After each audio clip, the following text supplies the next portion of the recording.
Okay, good morning, everyone. Welcome to the March 17th, 2023 virtual meeting of the Zoning Board of Appeals. My name is Brian Sanchez, and my pronouns are he, him, his, and I am the chairman of the ZBA. First, I'd like to say happy St. Patrick's Day to those celebrating. I hope you enjoyed the various festivities in the city last weekend. If you didn't get to see the dyeing of the Chicago River like I did last Saturday, I encourage you to go next year as it is a very fun event. Next, I want everyone, but especially people that regularly appear before the board, to be on notice that we will be updating our findings of fact forms in the coming months. Among other things, the updates will specify the pictures we want to see from you, and for variations in particular, we will now be requiring everyone to do a reasonable return analysis. So please keep an eye out for that. And now, on with the meeting. First, I'd like to take judicial notice of the fact that on March 3rd, 2023, the governor of the state of Illinois signed a disaster proclamation declaring all counties of the state of Illinois a disaster area due to the COVID-19 public health emergency. This disaster proclamation is in effect until April 3, 2023. Thus, Section 7E1 of the Open Meetings Act has been met. Second, I am making a determination pursuant to Section 7E2 of the Open Meetings Act that an in-person meeting of the board is not practical or prudent. Similarly, I am also making a determination pursuant to Section 7E5 that because of the disaster declared by the governor, it is unfeasible for at least one member of the Zoning Board of Appeals or its chief administrative officer or its chief legal officer to be physically present at the meeting place, inasmuch as there is no physical meeting place. Third, this meeting will operate under the emergency rules governing the conduct of remote public board meetings and provisions for remote public participation, which are posted to the board's website. In line with these emergency rules, today's meeting of the Zoning Board of Appeals is a virtual meeting that is being simulcast to the general public via live streaming. It is also being recorded. We've established these virtual hearings in keeping with the governor, the General Assembly, the mayor, and city council's goal to continue government functions while maintaining transparency and public safety, but there are technical limitations to this format that we must collectively manage, particularly with respect to the presentation of new evidence during a hearing, the ability for applicants and objectors to resolve objections or amend proposals during the hearing, and the participation of large numbers of people. As a result, any material to be presented to the board, whether by applicants or members of the public, was required to be submitted in advance of the meeting. For those who do not regularly appear before the board, I will go over a few things for those who will be participating in the meeting. One, we are operating under the emergency rules. So for all applicants, objectors, and their attorneys, if you did not send us your exhibits by the cutoff date and time, you will not be able to reference them. Two, all participants will be listed as attendees within the Zoom meeting until your matter is called. At that time, we will promote you to a panelist. Please accept the promotion. There will be a short switchover where you will lose the feed, so don't be surprised by that. Three, if you are here in opposition or support of a matter, when your matter is called, please raise your hand so that we know you are here and may transfer you to a panelist. If you are listening to this meeting via phone, please dial *9 to raise your hand. Four, once you are set as a panelist, please present your case. Board staff will be presenting the PowerPoint exhibits for everyone as we normally do, so you will not need to manage sharing your screen. Five, please be mindful of background noise and please mute yourself when you are not speaking at all times, including now. Six, in addition, please note that we have a court reporter preparing our record, so it is important that two people not speak at the same time. You might see me muting someone if that happens. Seven, if you're an active participant in this meeting, please do not watch the live stream. This will cause audio interference. Let me repeat that. If you are an active participant in this meeting, please do not watch the live stream in tandem. Eight, please make sure you identify yourself whenever you are speaking. This goes for attorneys, applicants, members of the public, and board commissioners. Since all of us are remote, we and our court reporters cannot always see who is talking at any given time. I will also be administering oaths for each witness individually to accommodate for this. When I do swear you in, please spell your last name. 9, if an applicant or anyone in opposition or support to the application has any technical issues presenting their case and is unable to proceed, we will attempt to continue the matter until the end of the call to create time to resolve the issues. If unsuccessful, we will continue the matter until a subsequent meeting. 10, after your matter or matters are concluded, please leave the Zoom meeting to ensure adequate capacity. If you're interested in continuing to watch our meeting, which I hope you are, I encourage you to watch the live stream, which is accessible from our website. Now, I'd like to call this virtual meeting of the Zoning Board of Appeals to order. I will take a roll call vote to establish quorum. Commissioners, after I call your name and you state that you are present, please verify that you can hear and see me. Commissioner Brooks. I am present. I can hear and see you. Thank you. Commissioner Esposito. Present. I can hear and see you. Thank you. Commissioner Toya. Present. I can hear and see you. Thank you. I am present. Quorum is established. I move that we approve today's agenda. Commissioner Toya seconds. Commissioner Brooks. Aye. Or yes. Commissioner Esposito. Yes. Commissioner Toya. Yes. I vote yes, the agenda is approved. All right, now I'm going to take continuances and withdrawals. Okay. If you have a continuance or withdrawal, please raise your hand and we'll get you promoted. Do we have anyone here on 75-23-S? This is 114 East 47th Street. Chairman, yes, this is Brian Friedman, Third Ward Alderman Pat Dowell's office. I'm here for that item. Hello, Mr. Friedman. How are you? I'm doing fine this morning. Happy St. Patrick's Day. Happy St. Patrick's Day. I understand the alderman is requesting a continuance. That is correct. We have a scheduled meeting with the applicant to discuss our business, and we'd like it continued to the next available time in order for us to meet with them. Okay. And do we have the applicant on?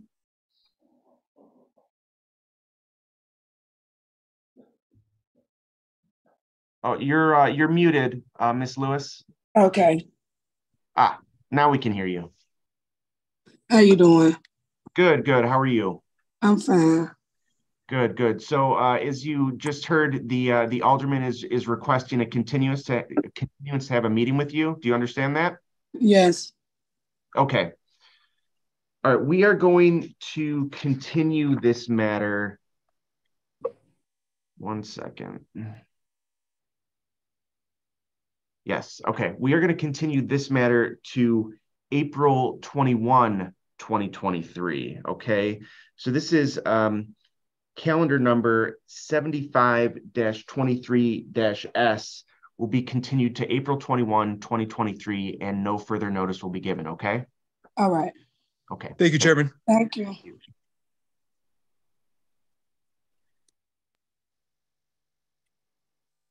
Okay, let me see here. Do we have someone here on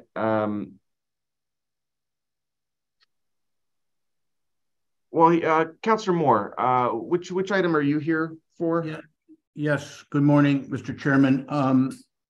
It's 9823Z, and it is 1909 to 11 West Schiller. We had a community meeting, and some of the immediate neighbors would like to meet with the applicants to discuss some basically non-zoning issues.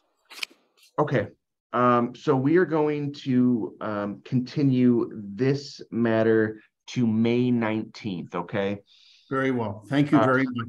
You're welcome. So this is calendar number 98-23-Z will be continued to May 19, 2023, and no further notice will be given. Thank you. Thank you. Alderman Mitchell, are you here for a continuance? Good morning, Chairman. Yes, I am. Excellent. Which number are you here on? We 114-20S and 115-23Z. Okay, do we have the we have Councilor, I think it's Councilor Pekarsky for this one.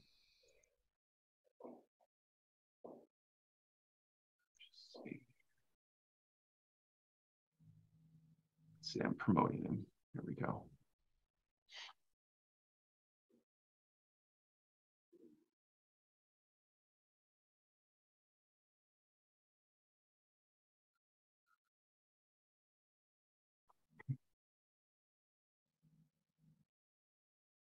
All right, Counselor Pekarsky. I am here. Excellent, excellent. So Alderman, are you requesting a continuance in this matter? Yes, I'm correct. Yes. Okay. With a lot of tension surrounding this particular property business, I want to make sure that be with the community and I don't want to air everything out at the ZBA meeting. Sure. So it'd be a good idea to try to get this under control. I know I actually would prefer a little longer than a month if possible. So it's up to the chair. Counselor Pekarsky, did you want to say anything? Well, I believe that this is a pretty open case and pretty apparent. So I would respectfully request a 1-month continuance. We're going to continue this to 2 months. We're going to give this one May 19. So this is calendar numbers 114-23-S and 115-23-Z. Will be continued to May 19, 2023, and no further notice will be given. All right. Thank you, Commissioner. Thank you, Chairman. Thank you. Okay, Counselor Fatikas, do you have any continuances? Yes, sir. On page, it's actually the third and fourth continued matters. Hold on 1 second. It's 1323S and 1423Z. Subject property is 72 East 51st Street. We've had ongoing dialogue with community members as well as Alderman Dowell's office. We're actually working toward a second community meeting for this project. And one of the issues, without getting into the technical details of the application, involves the use of Michigan Avenue for truck service or truck access, I should say. It wasn't an issue raised by CDOT, but it is an issue that we're now aware of, and it may cause a change to our plan. So we are asking for a continuance as we work through that review process. And is May all right for you? May or June is fine for us. We know that we have some work to do. So if we could take the June date, I'd be happy with that. Okay, let me just see here.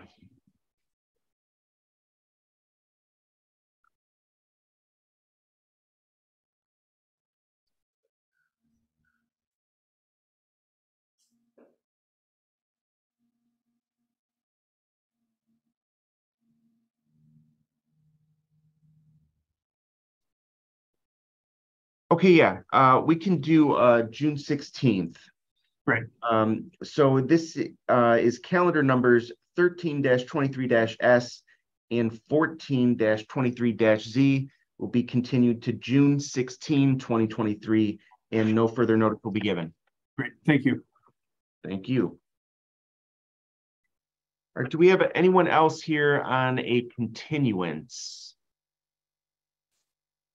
Good morning, Mr. Chairman. I'm here this morning on a continuance, Janet Stengel on behalf of the applicant in 10523S. Good morning, Counselor. Good morning.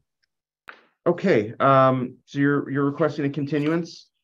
Yes, we are requesting a continuance. Alderman Coleman has requested a community meeting for this project. So we are requesting a continuance until the May 19th meeting. Okay. Okay, yeah, we can do that.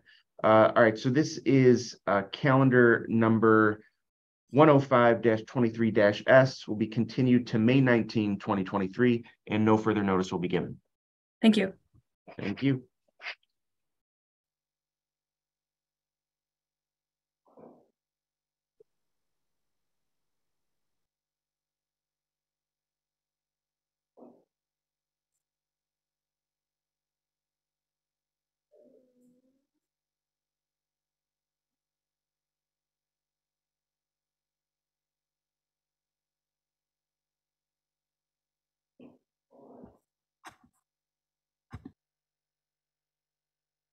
Okay, do we have any other requests for continuances?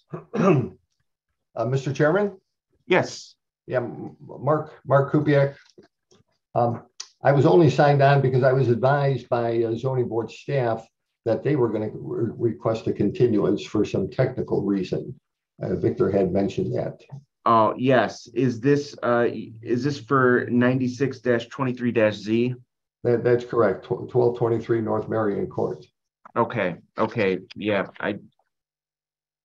Chairman, this is Victor. Yes. There was a request that was omitted from the denial that was issued. So it has to be republished and renoticed. So if we can give an April date, I'll have that republished and renoticed out to the public with the correct denial. A new denial was issued, was sent to the applicant, but I do have to republish it and renotice. Excellent. Okay. Yes, we will continue this to April 21. So this is calendar number 96-23-Z will be continued to April 21, 2023, and no further notice will be given.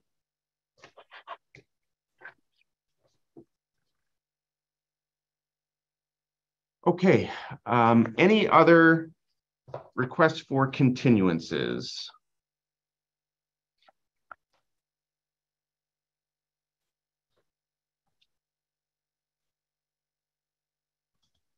All right, well then let's move on to the call. Okay, one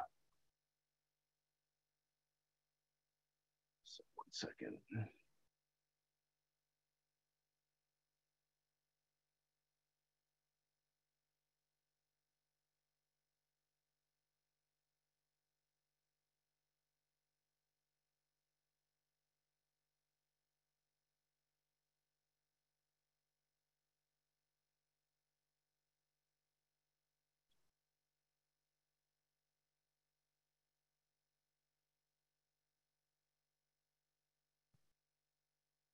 And just actually, before we move on to the call, just one last reminder for those who may have signed in for 1323-S or 14-23-Z, that was 72 East 51st Street. That matter was continued.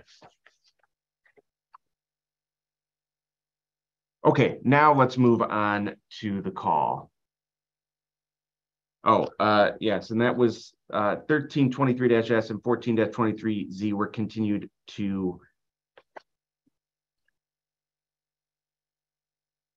it was June 16, 2023. Yes, 1323-S and 1423Z were continued to June 16, 2023.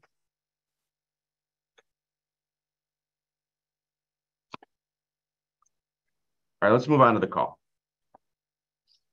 All right, I do want to point out that we have a full call today and we have reviewed everything that you've submitted. So for matters where we do not have objectors, I want attorneys to do the short form. That is, get your witnesses on to affirm their affidavits, and then we'll open it up for board questions. Obviously, if your matter has objectors, we will need you to put on your case in full so the objectors can hear the testimony.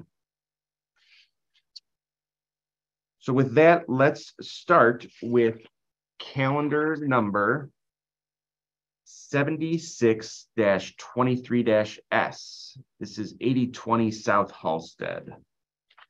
If you're here in objection or support of this matter, please raise your hand and we will get you promoted.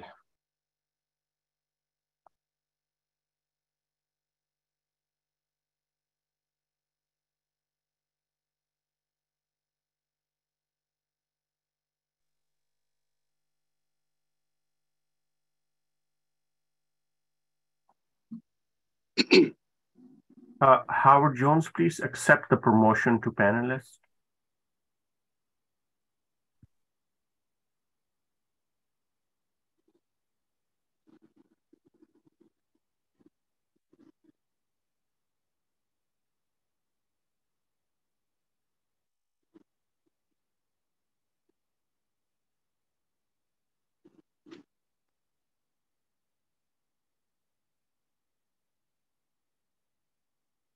Hello. Is who speaking? Hello? Yes, sir. Hello? Yes, yes, hello. Is this Howard Jones? Yes, sir. This is Howard Jones. Okay, great. Can you state your name and address for the record, please? Howard Jones. You said my address? Yes. 10700 South Eberhard, apartment 203, Chicago, Illinois, 60620. 28, I'm sorry. Do you swear or affirm to tell the truth in today's proceedings? Yes. Okay, and then I see we've got a Timothy Thomas Jr. on. Are you in objection or support of this matter? I'm neutral at this point, depending on what I hear from the applicant. Okay.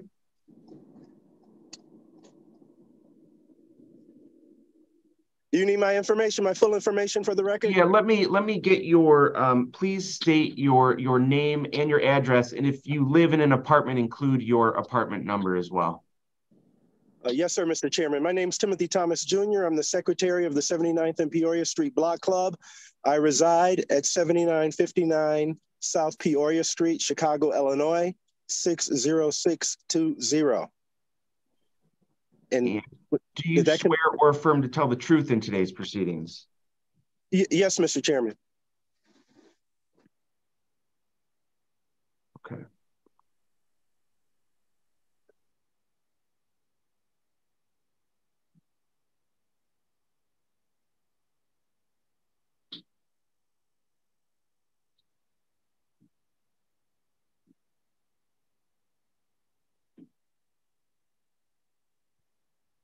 All right, one moment.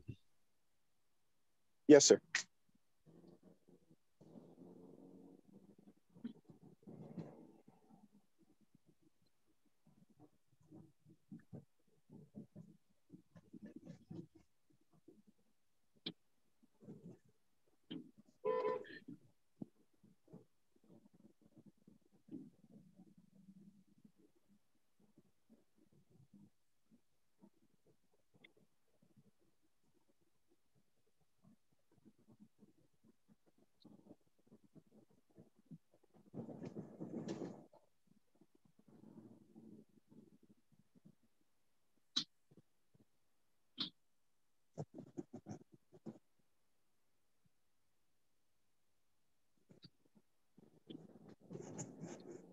All right, well, let's proceed. I'm going to proceed with you, Mr. Jones. Oh, yes, I see Nancy's got her hand raised. And it's for the recommendation, I'm sure. Hello, Nancy. How are you this morning? Good, thank you. How are you doing? Good, good. Could you state your name and role, please? Of course. Nancy Razovich, Assistant Commissioner with the Zoning Bureau in the Department of Planning and Development. Okay. Do you swear or affirm to tell the truth in today's proceedings? I do. All right, go ahead with the recommendation. The Department of Planning and Development recommends approval of the proposed barbershop. The department finds that this proposal complies with all applicable standards of the zoning ordinance, is in the interest of the public convenience, and will not have a significant adverse impact on the general welfare of the neighborhood. The department also finds the barbershop will be compatible with the character of the surrounding area in terms of building scale and design and operating characteristics. Lastly, the proposed barbershop is designed to promote pedestrian safety and comfort. Okay, thank you. All right, let's go back to Mr. Jones, and if you could tell us what brings you here today. Trying to get the business on 80th and Halsted, the barbershop and beauty business on 8020 South Halsted Street. Yes. Okay, and can you tell us a little bit about your experience as are you a licensed barber? Yes, sir. And how long have you been licensed? Well, actually, I've been in out of school since 2009. Sir, yes, I've been out of school since 2009. So I have to go do a little bit more, couple of more hours, but I got all my hours in and everything. Yes. So I got all my certificates and everything. Yes. Do you actually have a license to be a barber? You know what? I got to do a few more hours in it because of I took the test and missed it by one. So I just got to do a few more hours, but I won't be cutting in there with my until my other barbers, licensed barbers, be in there anyway. So I won't be cutting in there until I get all full licensed barbers and beauticians in there. Okay, that was going to be my next question. How many employees you're planning on having? It sounds like 4. Actually, I want to have like 6, 2 beauticians and 4 barbers. Mm-hmm. Okay, and all of those people are going to be licensed. Is that correct? Yes, sir. Yes, sir. Can't work from there without being. Yes, sir. What are the hours you intend on having? From 10 to 8. And is that every day of the week? Monday through Saturday. Some days it'd be like Tuesday through Saturday, really. Some days, Mondays, I won't even open up because doing other little family things. So mostly like Mondays through Saturday or Tuesday through Saturday, but more like Tuesday through Saturday. Yeah. Sunday and Monday closed? Monday, sometimes a Monday I might open up, but yeah, more like Monday through Saturday is good. Yeah. Do you have any experience running a barbershop? Oh, yes. Yes, sir. I have experience.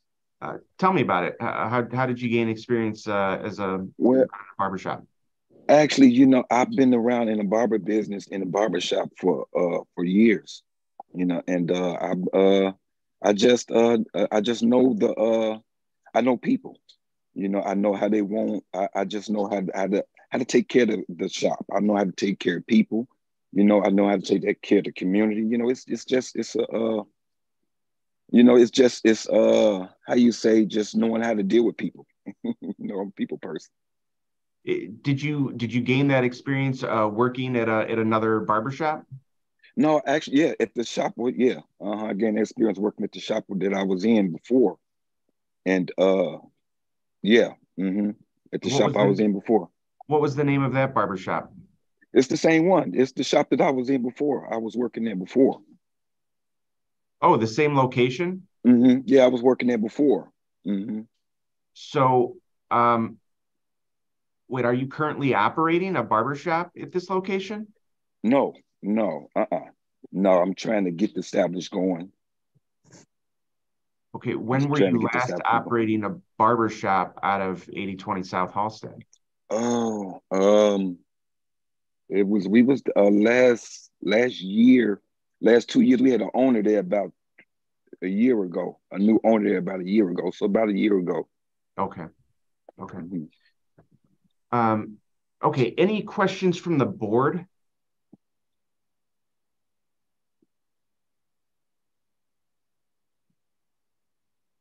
All right, I'm going to go to Mr. Thomas. Having heard Mr. Jones's proposed plan to open a barbershop, are you in objection to this?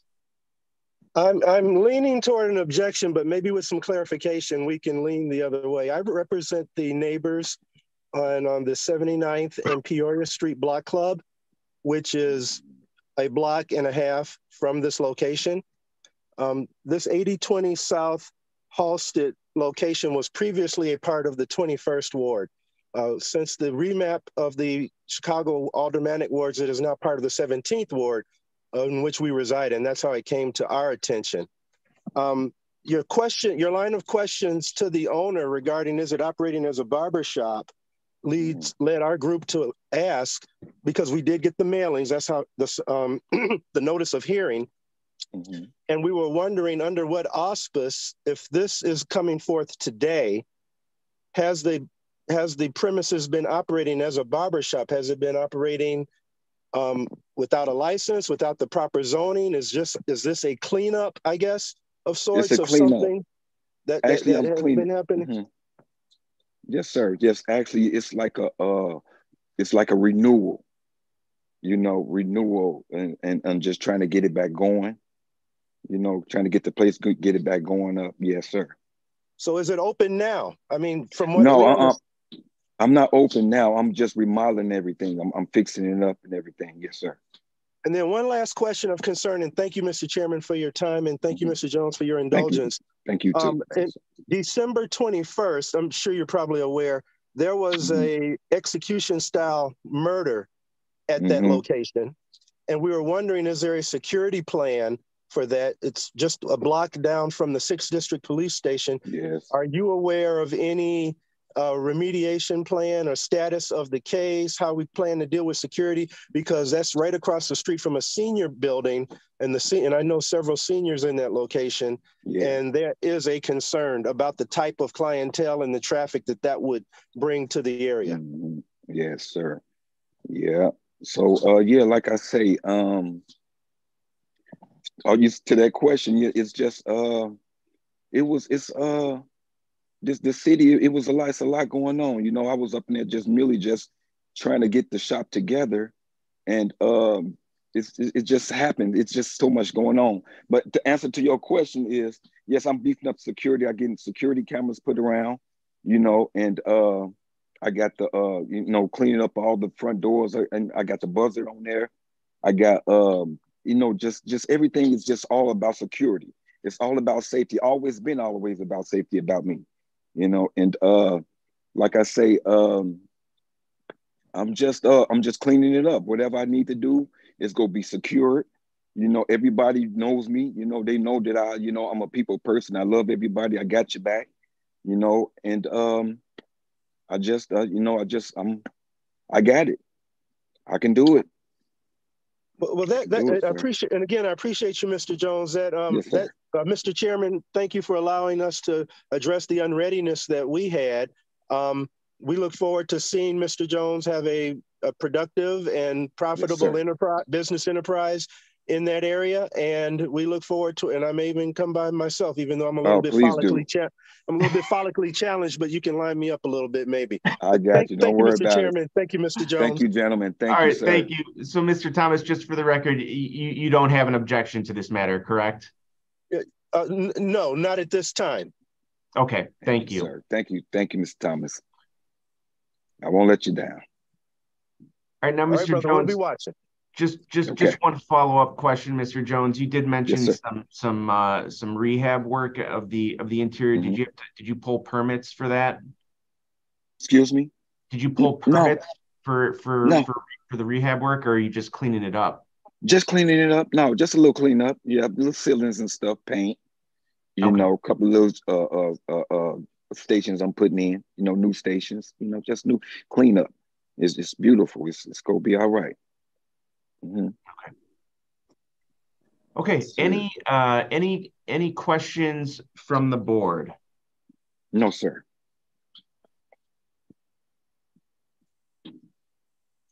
Okay, we are going to take this matter under advisement. Thank you for your time. You need me to you need me to come off there so you can free up your bandwidth now? Yes, you can leave now. We're going to take this matter under advisement. Thank you. Okay, thank you. And then we can check your site for the final disposition. That's correct. We'll vote at the end of the day. Okay, thank you, Mr. Chairman. Thanks again, Mr. Jones. Thank you.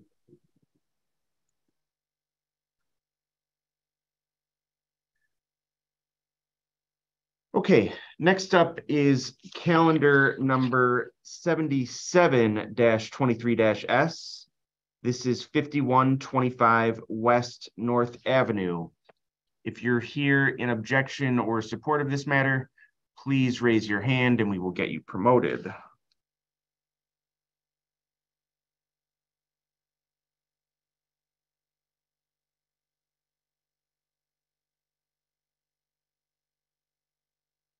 Chairman, since this is Kamal Tech Support, I don't have any names, so people have to raise their hand if they are here for this case.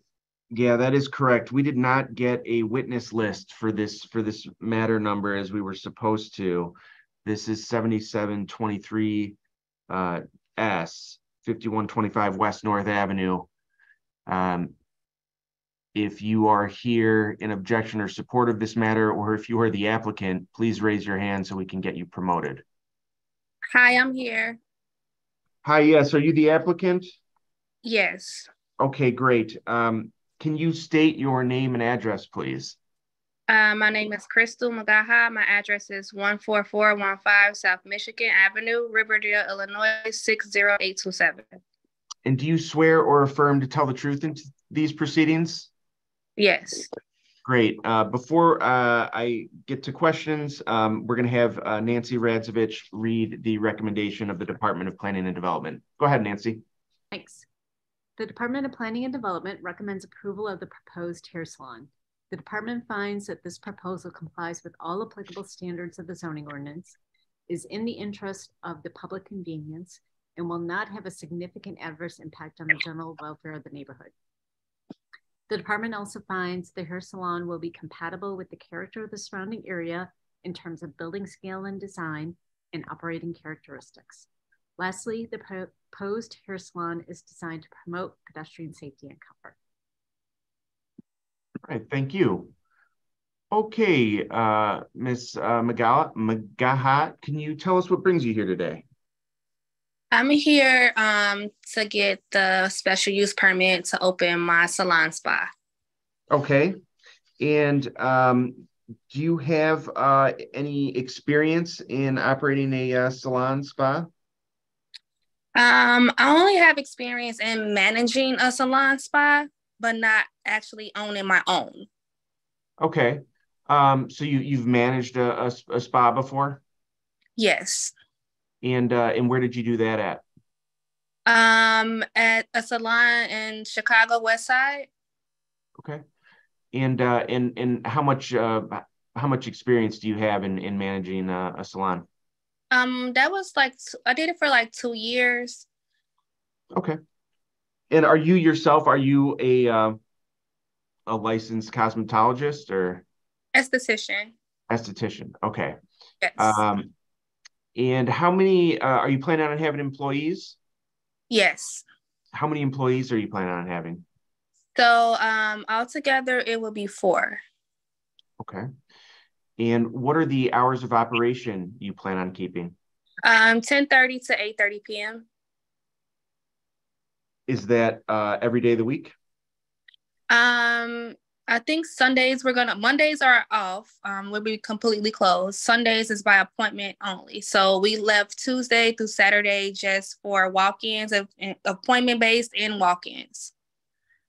Okay. Okay, any questions from the board?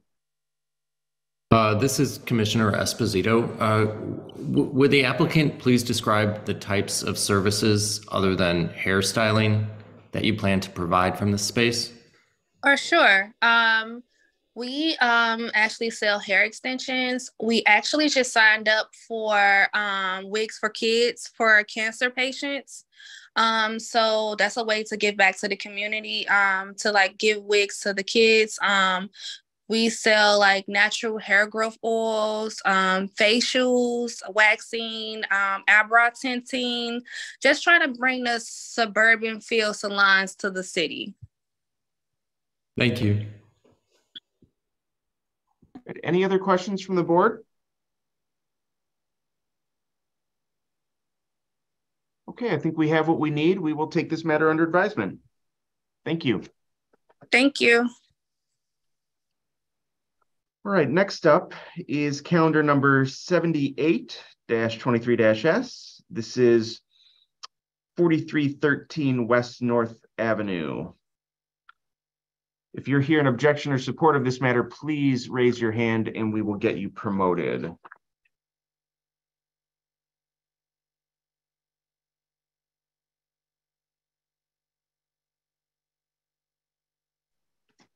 Hello, sir. Hello, who's speaking? My name is Lisa Collins, sir. Okay, are you the applicant?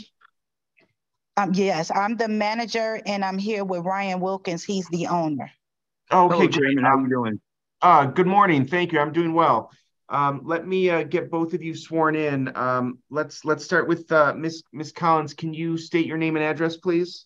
Sure. My name is Lisa Collins. My address is 1141 North Laurel, Chicago, Illinois, 60651, sir. Do you swear or affirm to tell the truth in these proceedings? Yes, sir. Thank you. Mr. Wilkins, can you state your name and address, please? Ryan Wilkins, 1823 North Narragansett, Chicago, Illinois, 60639. Do you swear or affirm to tell the truth in these proceedings? Yes. All right, thank you. All right, so tell us what brings you here today? What brings us here today is we would like to open up a boutique / beauty salon at 4313 West North Avenue, sir. Okay. Oh, you know what?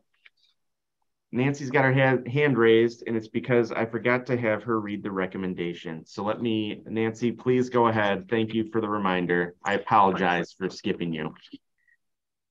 The Department of Planning and Development recommends approval of the proposed hair salon. The department finds that this proposal complies with all applicable standards of the zoning ordinance, is in the interest of the public convenience, and will not have a significant adverse impact on the general welfare of the neighborhood. The department also finds the hair salon will be compatible with the character of the surrounding area in terms of building scale and design and operating characteristics. Lastly, the proposed hair salon is designed to promote pedestrian safety and comfort. All right, thank you very much. Okay, getting back to the applicant. All right, so you're opening up a hair salon.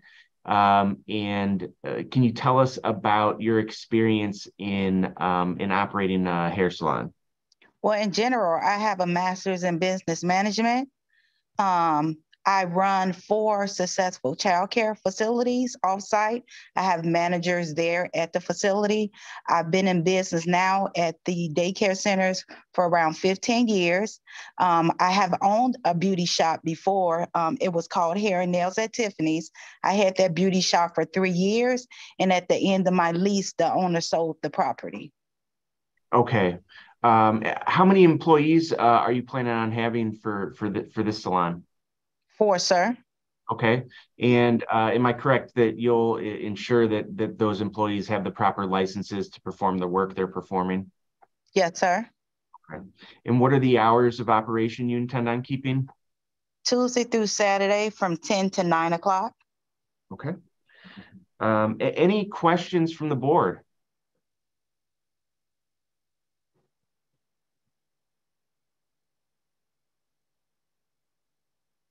I think, well, actually, before we move on, did Mr. Wilkins, do we need to, is he here to add anything?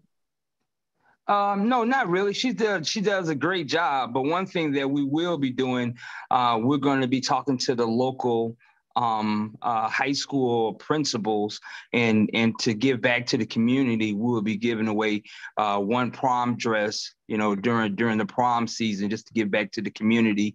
To sometimes you have children that come from underprivileged areas who may not be able to afford it. Sure, great. Okay, great. Any questions from the board? Okay, we're going to take this matter under advisement. Thank you. Yes, sir. Thank you. You have a great day. You too. Okay, next up is calendar number 79-23-Z. This is 3355 North Southport. If you're here in objection or support of this matter, please raise your hand and we will get you promoted.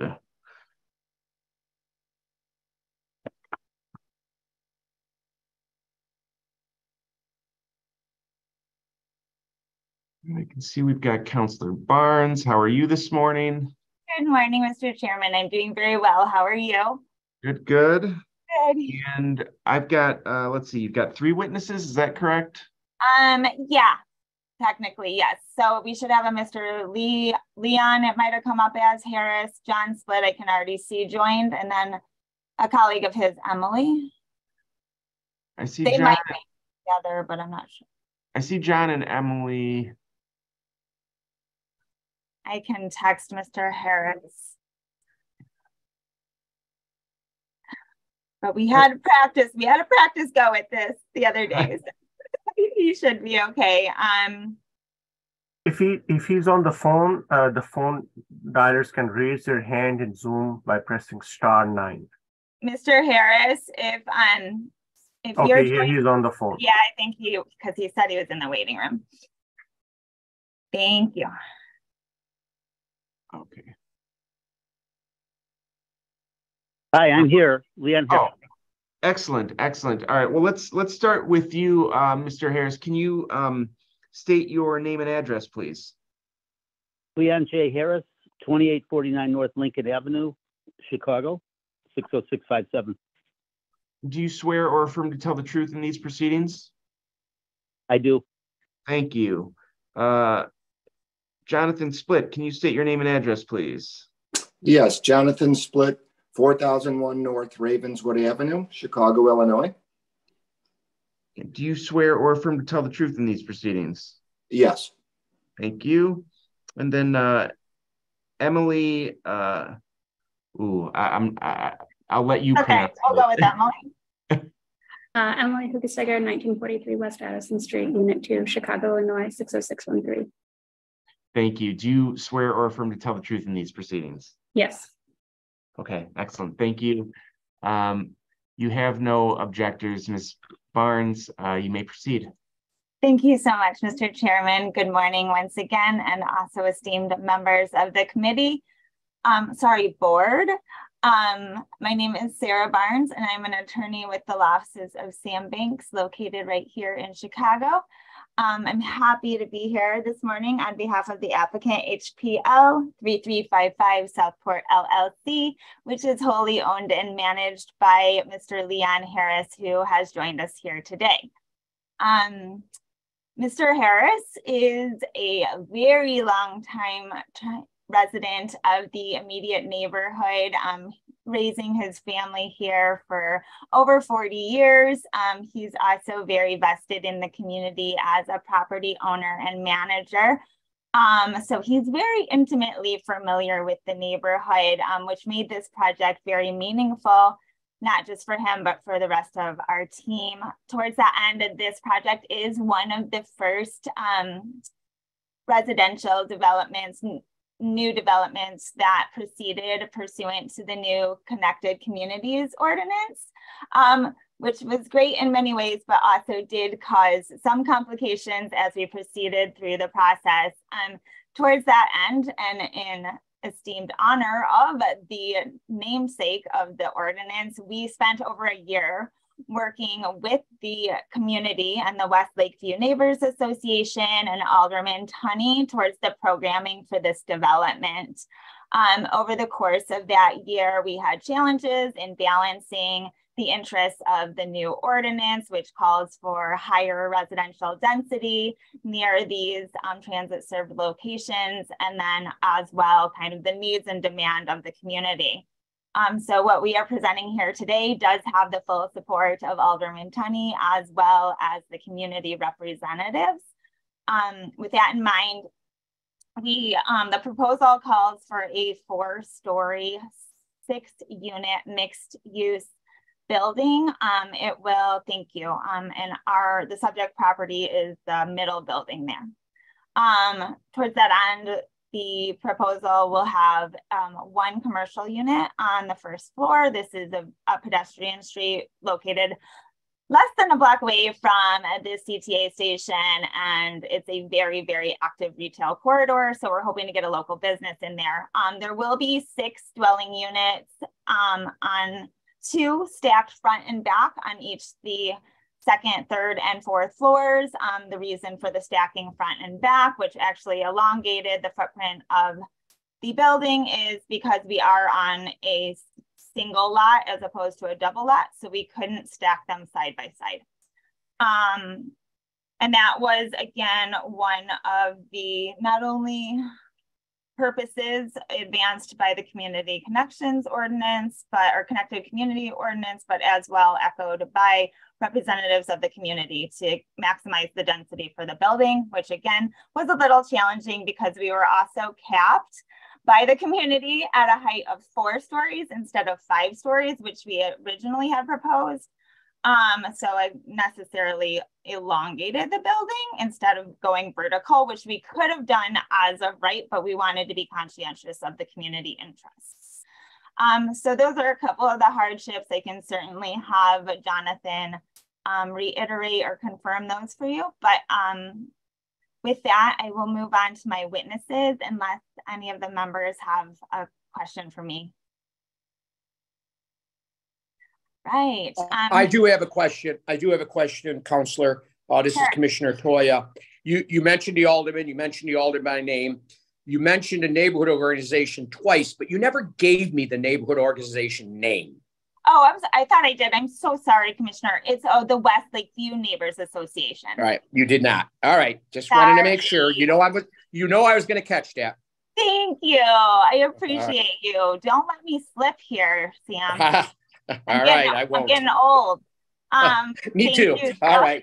Thank you so much. And I don't even get the opportunity to answer your other question that I usually have Joy in because we have a pretty standard lot. But I will say that almost every single building on this block, which is also standard, all have non-conforming setback conditions. So I can attest to that. Thank you. Thank you. Unless there's other questions for me, I will go on to Mr. Harris. Cool. Mr. Harris, if you can, may you please go back on the record, unmute yourself and go back on the record. I'm here. Thank you. And Mr. Harris, as I indicated, you are not only a longtime resident of the neighborhood, but you also own and manage several other buildings in the very, very immediate area. Is that right? Yes, I've been in the area originally as a broker, real estate agent, then opened my own real estate company. I started in 1979, and really about that time is when I started knocking on doors and meeting people in the community on Southport Avenue and Belmont, that immediate area. So it's been almost a fifth. Yeah.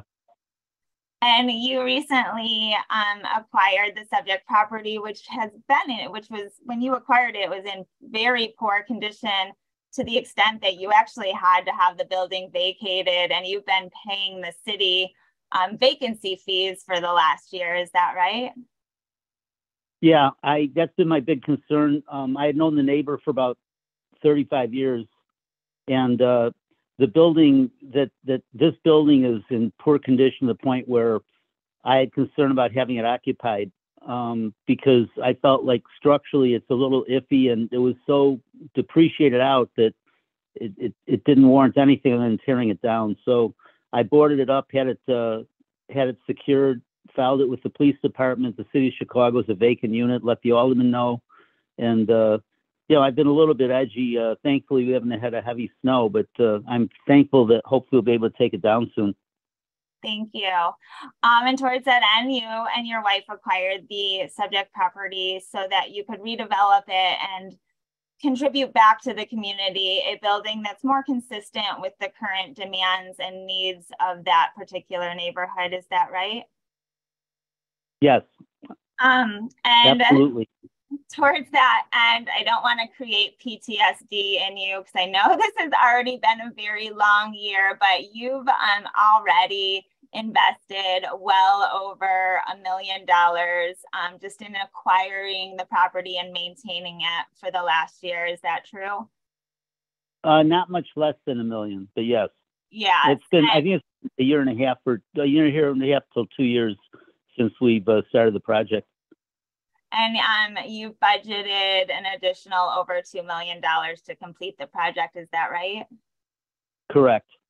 And towards that end, again, I know this has been a little bit of a challenging experience, but the original program that we started with the community called for a 5-story building with smaller units and no parking, which was actually an as of right development that would have required no relief from this honorable zoning board. Is that correct? Yes.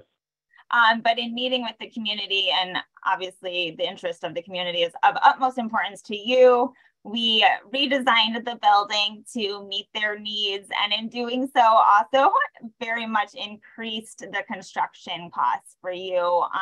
Is that also true? Yeah, it increased the cost and it decreased the potential income. Thank you. But, yeah. So, needless to say, should this project be approved, you have made a significant investment in the community, and will only really be receiving a modest return on that investment. Is that true? That's what we're projecting. Monetarily, but a lot, certainly you'll be receiving a lot back from the community, so thank you. Okay, Mr. Harris, I don't have any further, one more question for you, Mr. Harris. Prior to the proceedings, you were provided with an affidavit as well as a copy of the findings of fact that were submitted in support of your application. If you were to continue to testify here today, would your testimony be consistent with the statements that were made in those documents? Yes. Thank you. Mr. Chairman, committee members, I don't have any other questions for Mr. Harris, but we'd be happy to take any. Any questions from the board? I can quickly get on Mr. Split to Mr. Chairman. If yeah, go ahead. Okay, I will be very quick. Mr. Split, if you may please unmute yourself, go back on the record. Yes, Jonathan Split. Thank you, Mr. Split. And you and your firm designed and fully developed the programming for the proposed new improvements. Is that correct? That is correct. And you too were actively involved in the year-long community review for this project. Is that right? That's correct. We had many meetings with the alderman, the new alderman, Bennett Lawson, as well as neighborhood groups and individual neighbors. Many meetings, dozens of meetings. So, and for Commissioner Toya, the president of the West Lakeview Neighbors Association is actually also an architect. So they were led by and had a lot of input in the design for the new and function for the new proposal. Is that right? That's correct. And that created some additional hardships for you in developing a program for the redevelopment of this site that kind of met all of those needs. Is that right? That's correct. And as I indicated, the impetus for the single variation that we're seeking here today for the reduction of the rear yard setback is because you had to stack, because we were limited in height, you had to stack the units front and back, which necessarily elongated the footprint of the building. Is that right? That's correct. We started, as you mentioned, with a 5-story as-of-right building that had a 30-foot rear yard. The neighbors liked the density, but they actually wanted larger units, and they wanted me to cap the height similar to my neighbor, which I have a neighbor, a split block wall right next to us that's about the same height, a big blank wall. So we put 2-bedroom units in the back, which stretched the building about 12 feet or so. So therefore, my rear yard setback to the building is 7 feet, but I know the zoning department requested a 2-foot variance because we have a 5-foot balcony along the back. Every unit has outdoor space. And that was important too. And I do want to make one correction, Mr. Chairman, with regard to the findings of fact. As part of the community review and in consideration of some concerns Mr. Harris even had, we eliminated the roof deck and instead have private outdoor space for each of the units. And that was to avoid any nuisance that can sometimes come from having a communal rooftop deck on a rental building. So that again led to the relief that was required. With that, Mr. Split, I think we've confirmed some of the hardships around which you had to work in developing a program for the redevelopment of this site that was also viable and still met all the community concerns. Thank you. Toward those same ends, you too were provided with an affidavit prior to these proceedings, as well as a copy of the findings of fact. If you were to continue to testify here today, would your testimony be consistent with the statements made in those documents? Yes, it would. And I actually just have 2 more questions for you. Sorry. One, as I also indicated earlier, in my dialogue. Is it true that most of the other buildings on the subject block, including the two immediate neighbors, also have reduced rear yard setbacks? That is correct. Thank you. And then lastly, is it your professional opinion that the programming for the proposed new development satisfies all of the standards and criteria for a variation as set forth under the current zoning ordinance as amended? Yes, I believe so. Thank you, Mr. Sweat. Mr. Chairman and board members, we're happy to take on any other questions. All right, thank you. Any questions from the board? This is Commissioner Esposito. Just a quick question. If the rooftop deck was eliminated, does the penthouse that accesses the roof, is it maintaining the same dimensions as presented in these plans? I believe so, and that is a required secondary access for the mechanicals that will be on the roof, because again, we are kind of limited in where we can place those mechanicals, but I will let Commissioner Esposito, I'll let Mr. Split take that question if you yes.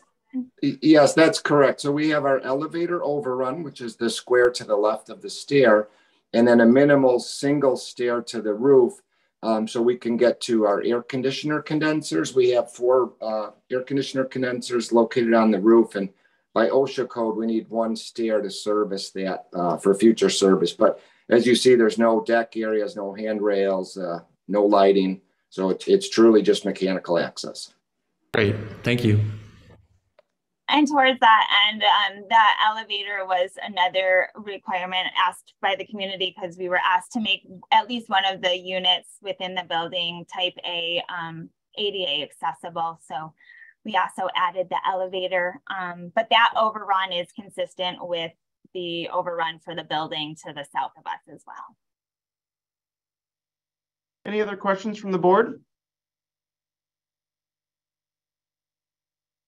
Okay, we have what we need. We will take it under advisement. Thank you. Thank you so much. Have a wonderful weekend. Thank you, Chairman. Thank you. All right, next up is calendar numbers 80-23-S and 81-23-S. This is 1516 West Carroll.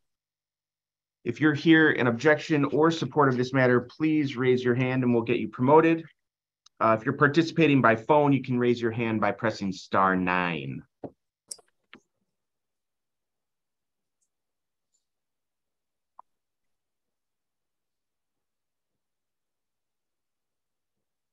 Okay, I can see we've got Councilor Barton.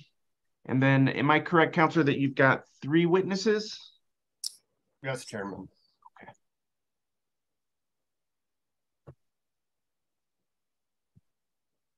Okay, it looks like they're all here. Let's start with Erling. Can you state your name and address, please? Yes, good morning, Mr. Chairman. Erling Wubauer, 1627 South 18th Street, Chicago, Illinois, 60608. Do you swear or affirm to tell the truth in these proceedings? Yes. Thank you. Tracy, could you state your name and address, please? Sure. Good morning, Mr. Chairman. I'm Tracy Boychuk. My address is 111 South Peoria Street, 60607. Do you swear or affirm to tell the truth in these proceedings? I do. Thank you. And Toby, could you state your name and address, please? Toby Sorensen. My office is 1822 Ridge Avenue, Suite 120 in Evanston, Illinois, 60201. And do you swear or affirm to tell the truth in these proceedings? Yes, I do. Thank you. All right, Councilor Barton, before I let you take it away, I've got the Department of Planning and Development's recommendations, but I do actually, if Nancy Radzovich is on, I have a question for Nancy. If, let me just see if she's on here.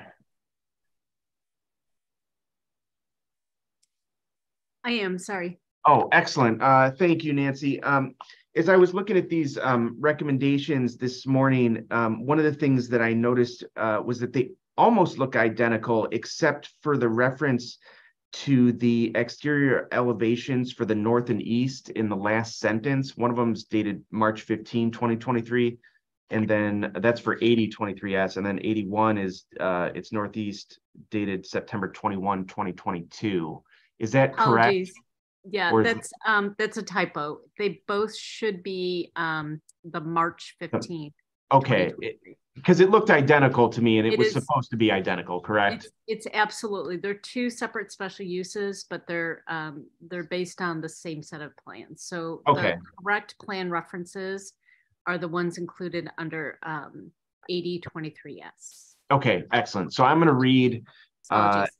That's okay. That's okay.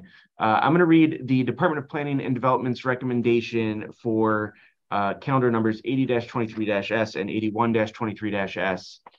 The Department of Planning and Development recommends approval of the proposed 9,422 square foot restaurant within the proposed conversion of the existing 2-story warehouse and rooftop urban farm use building with new 3rd-story addition into a general restaurant with rooftop outdoor patio, retail florist, communication service establishment, office, and rooftop urban farm with accessory retail sales of goods produced on site, provided the special use is issued solely to the applicant, Carol and Justine LLC, and the development is consistent with the design and layout of the cover sheet dated March 8, 2023, site plan dated March 15, 2023, first floor, 2nd floor, and 3rd floor plans dated November 22nd, 2022, exterior elevations south and west dated August 22nd, 2022, and exterior elevations north and east dated March 15, 2023, all prepared by Bureau Gemmel. All right, with that said, Councilor Barton, take it away. Thank you. Good morning, Mr. Chairman and members of the board. For the record, my name is Timothy Barton with the Office of Thomas R. Raines, Attorney at Law, LLC. I'm here representing the applicant, Carol and Justine, LLC, in the matter of these 2 special uses being requested for the property at 1516 West Carroll Avenue. As you indicated, that we have 3 witnesses today. We have their names in the record, so in the interest of time, I won't repeat them. The applicant is proposing the 9,422 square foot restaurant and including a rooftop patio. The property is an existing 2-story building. It is former warehouse building. The special uses being requested will permit the floor area to exceed the 8,000 square foot limit for planned manufacturing districts, and it will also allow the operation of an outdoor roof patio. The building footprint occupies the entire lot. It is currently occupied by various businesses of the company, the Roof Crop, Inc. The company builds and maintains green roofs and productive landscapes. It, as indicated in the department's recommendation, there are a number of other uses. They grow flowers here, grains, natural dyes, edible flowers, some of which are grown on the roof. All of the businesses will remain in the building. The building has been extensively rebuilt to support the expansion of businesses. The restaurant will complement the agriculture-related businesses already in the building. It will occupy parts of the 1st and 2nd floor. The special uses will not cause any enlargement of the building itself. With that, I'll call the first witness, Erling Wubauer. And I'm here. Mr. Chairman, would you like me to go with the short form? You can go with the short form. You have no objectors. Okay. That said, Erling, let me just ask you a couple of questions here. Erling, are you the manager of Underscore Hospitality LLC, which is the co-owner of Carol and Justine LLC? Yes, I am. Okay. And Carol and Justine is proposing to establish a 9,422 square foot restaurant on the first and second floors at the property, as well as a rooftop deck? Yes, we are. Okay.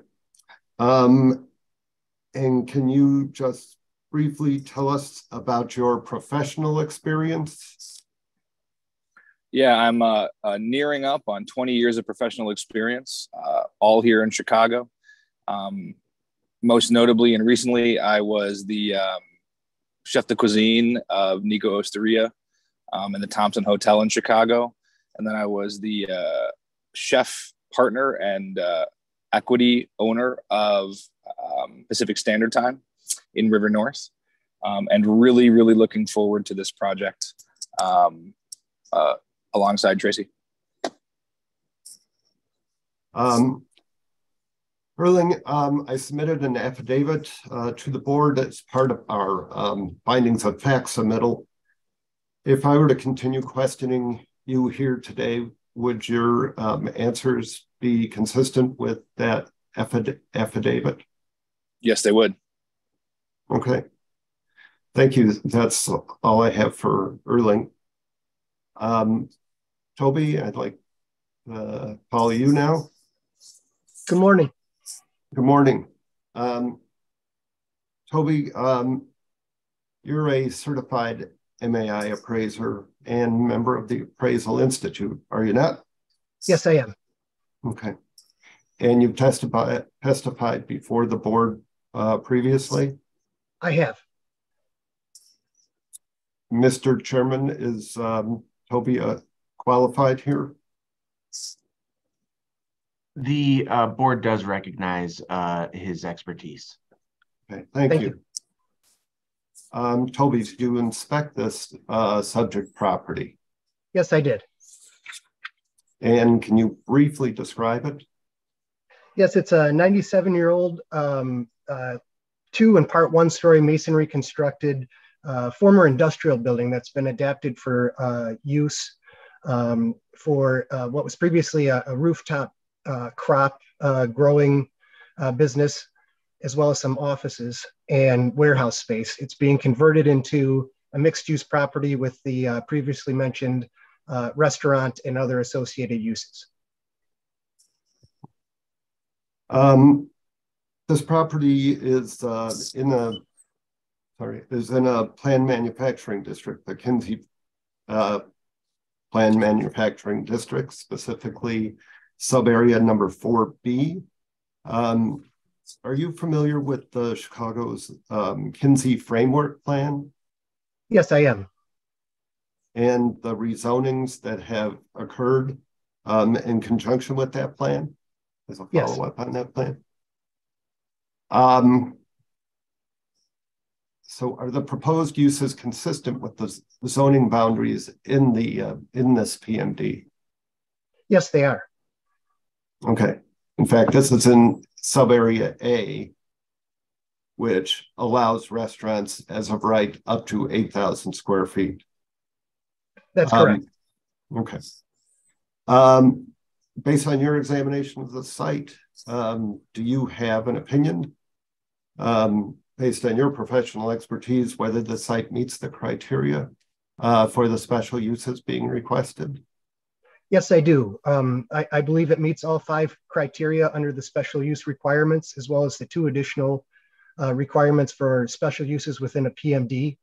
I have further detail, specifics relative to the proposed development and each of these criteria in my written report, which is being submitted along with the special use applications. I'm sorry. Let me just go through the. I'm sorry. Let me just Yes. jump in for just a second because I forgot to mention something. That Commissioner Toya is recused on this matter. That's all I wanted to say. Okay. Proceed. Thank you, Mr. Chairman. Okay, just to go through the criteria then, does this, would these special uses comply with the Chicago zoning ordinance? Yes, without further variation. And excuse me, I wasn't certain how much detail you'd like me to get into. I can go through each of these. It's in the interest of public convenience and will not negatively affect the general welfare of the surrounding community. It will be compatible with surrounding uses. The hours of operation and potential traffic impact will not negatively or adversely affect the surrounding uses. And it is designed to promote public safety.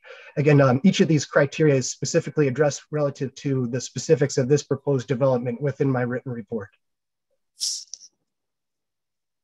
And as far as the criteria for its location within a planned manufacturing district, will these special uses have any negative effect on the existing manufacturing activities? No, they will not.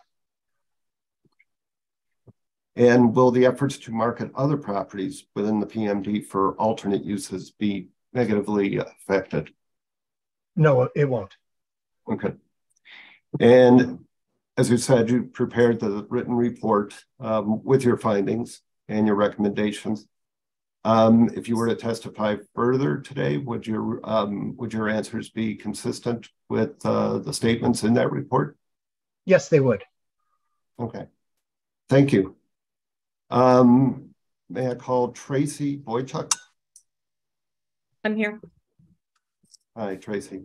Tell the board, are you the registered agent for Lot 1516 LLC, the owner of the property? Yes, I am. At Carroll Street, 1516 West Carroll? Yes. And let's see, will any of the work related to these special uses enlarge the floor area of the building? No. Let me just ask you, we submitted your affidavit as well to the board as part of our findings. If you were to continue to testify today with those, would your answers be consistent with the statements in that affidavit? Yes, they would. Okay. Thank you very much, Mr. Chairman. Thank you. We have no further statements. Would you like us to answer any questions? Any questions from the board?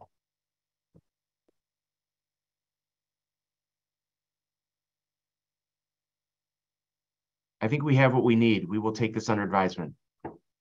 Thank you, Mr. Chairman. For your time. Thank you. Thank you.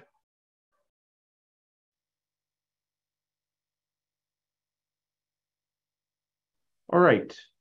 Next up is calendar numbers 82-23-S and 83-23-Z. This is 8 East 76th Street. If you're here in objection or support of this matter, please raise your hand and we will get you promoted. Again, for those participating by phone, you can raise your hand by pressing *9.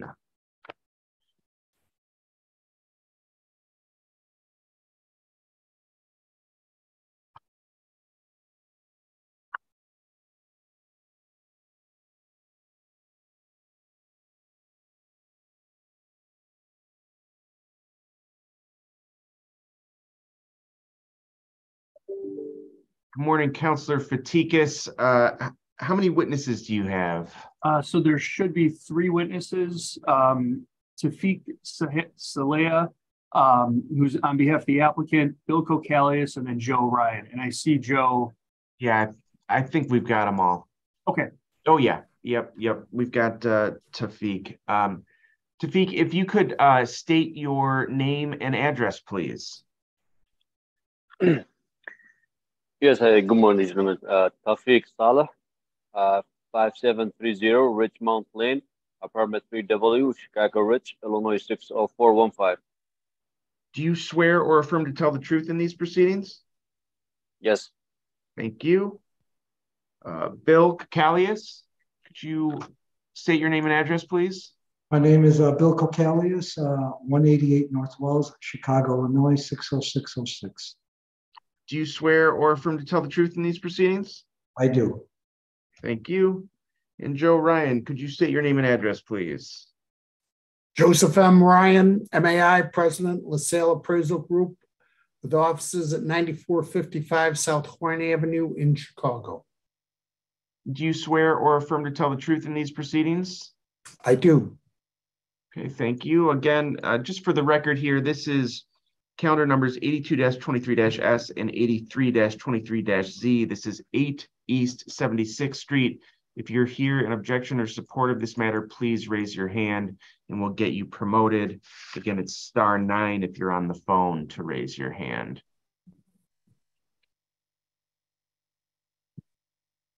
I'm not seeing anyone raising their hand. Okay, I am going to read the department's recommendation. The recommendation for calendar number 82-23-S.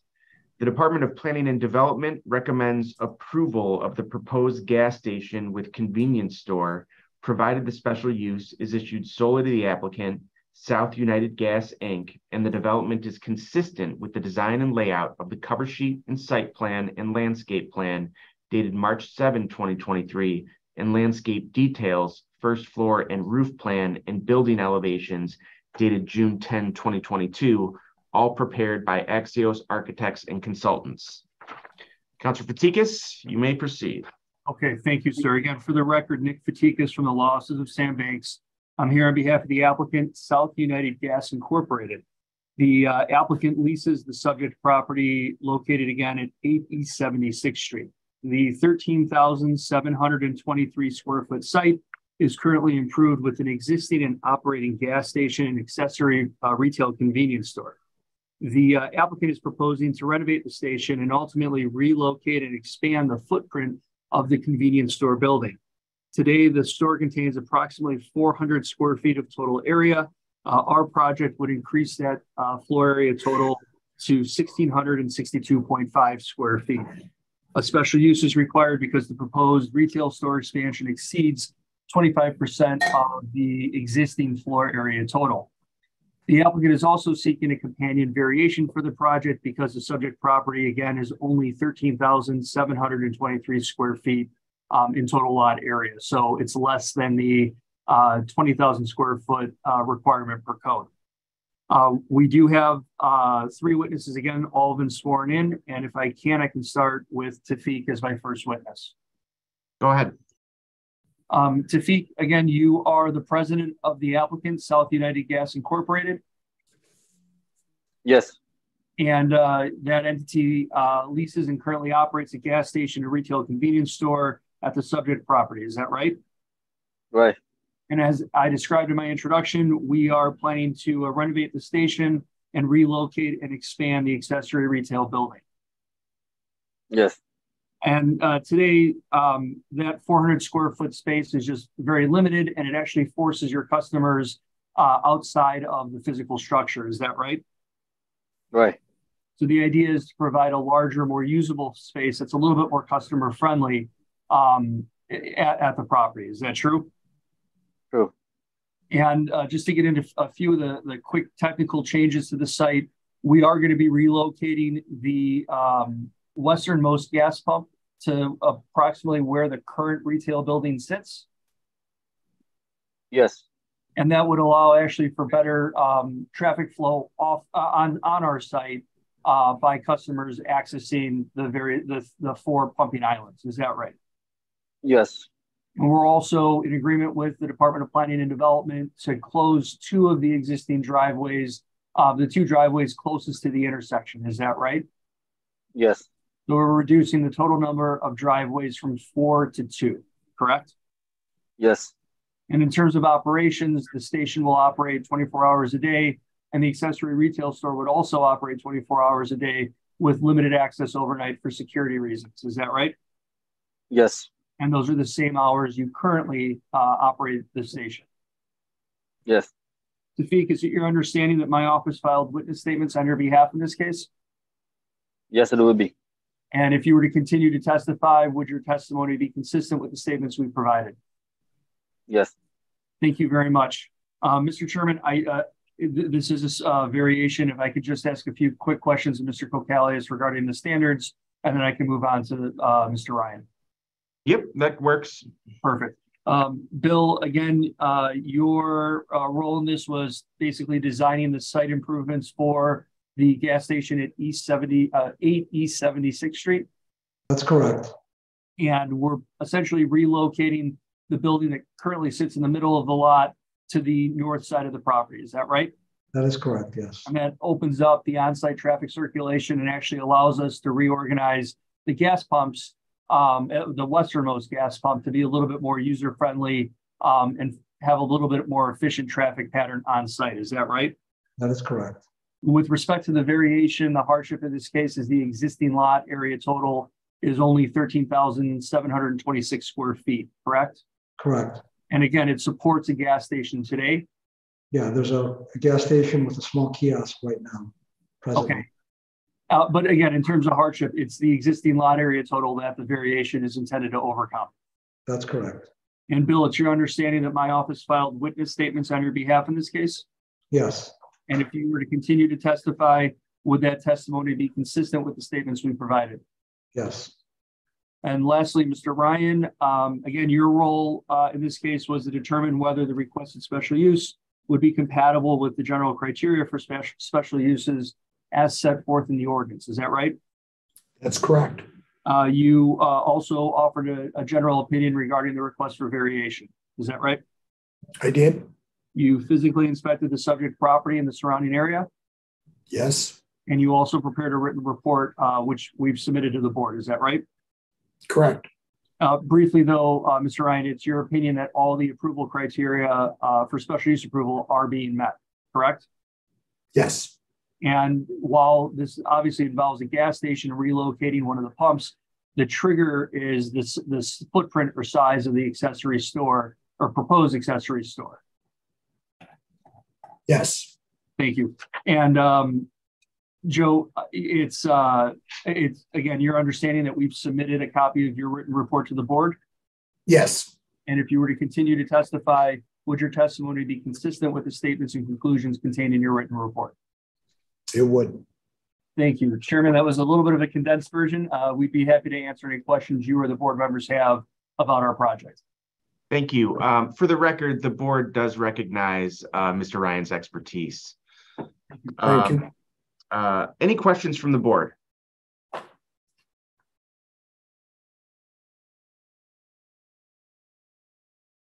We have what we need. We will take this matter under advisement. Great. Thank you. Thank you.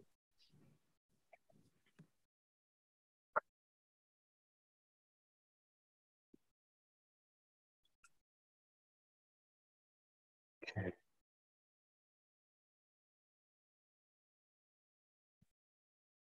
Next up is calendar number 84-23-S. This is 4936 North Lincoln. If you're here in objection or support of this matter, please raise your hand and we will get you promoted. It's *9 to raise your hand if you're on the phone.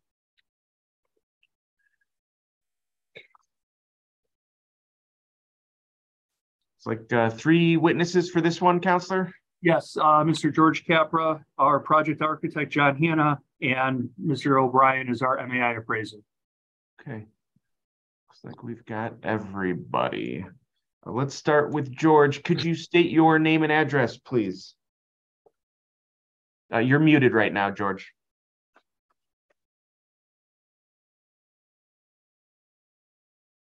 Okay, can you hear me now? Yes, we can. Okay, good morning. George Capra, 1721 Lake Avenue, Wilmette, Illinois, 60091.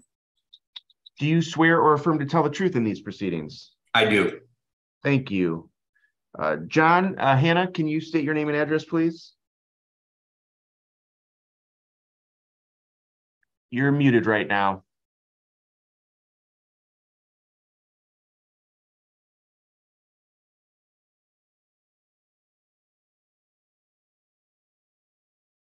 There we go. Can you hear me now? Yes, we can. Go Okay, ahead. John Hanna, President of Hanna Architects Inc., 180 West Washington, Chicago, Illinois, licensed architect, state of Illinois. Do you swear or affirm to tell the truth in these proceedings? I do. Thank you. And Terrence O'Brien, can you state your name and address, please? Yes, Terrence O'Brien, maintain offices at 145 Revere Drive in Northbrook, Illinois. Professional real estate appraiser and consultant. Do you swear or affirm to tell the truth in these proceedings? Yes, sir, I do. Thank you. All right, let me go ahead and read the department's recommendation.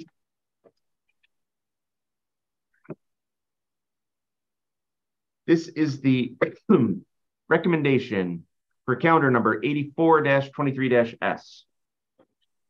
The Department of Planning and Development recommends approval of the proposed business live workspace office within Unit 1N on the ground floor of an existing mixed building, provided the development is consistent with the design and layout of the site plan, existing unit, floor plan, partial elevation, all dated March 15, 2023, all prepared by Hanna Architects, Inc.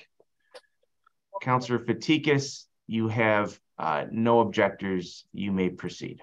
Thank you, sir. Again, for the record, Nick Fatikas from the law offices of Sam Banks. I'm here on behalf of the applicant and property owners, GJK Properties, LLC. The applicant, again, owns the subject property at 4936 North Lincoln Avenue. The subject zoning lot contains 6,250 square feet of total lot area, and it's currently improved with a 4-story mixed-use building containing 2 grade-level retail units and 6 residential units above.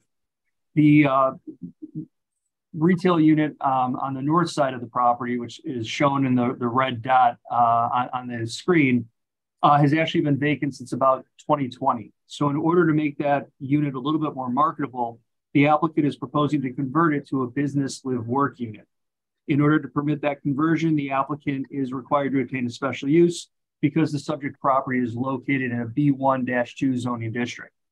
We have 3, again, witnesses, Mr. George Capra on behalf of the applicant, John Hanna, our project architect, and Mr. Terrence O'Brien, our MAI appraiser. And with that, I'd ask to call George as my first witness. George, you are the managing member of GJK Properties, LLC? Yes. And that entity owns a subject unit at 4936 North Lincoln Avenue. Is that right? Yes. And as I stated, the property itself is improved with a 4-story mixed-use building? Correct. And you're now proposing to convert one of the 2 retail units on the ground floor to a business live work unit. Is that right? Yes. And for the record, that's unit 1N, correct? Correct. That unit, again, in particular, has been vacant since 2020? Yes. And your hope is that the live work concept will help increase the marketability and attract a broader range of potential tenants for that unit. Is that right? Yes. And given the more mixed-use character of this stretch of North Lincoln Avenue, you believe the live work unit would be an appropriate and compatible use at the subject property. Is that right? Correct. George, is it your understanding that my office filed witness statements on your behalf in this case? Yes. And if you were to continue to testify, would that testimony be consistent with the statements we provided? Yes, it would. Thank you. Mr. Chairman, this is a special use. I don't know if you need any direct questions for Mr. Hanna. I will follow your lead. I don't want to, he's offering his time, but I don't want to skip over him. You know, I think we'll see if the board has any questions for him. Okay, thank you. So I'm going to move on to Mr. O'Brien. Terry, again, your role in this case was to determine whether the proposed special use met the general criteria for special use approval per the code. Oh, you're muted, Terry.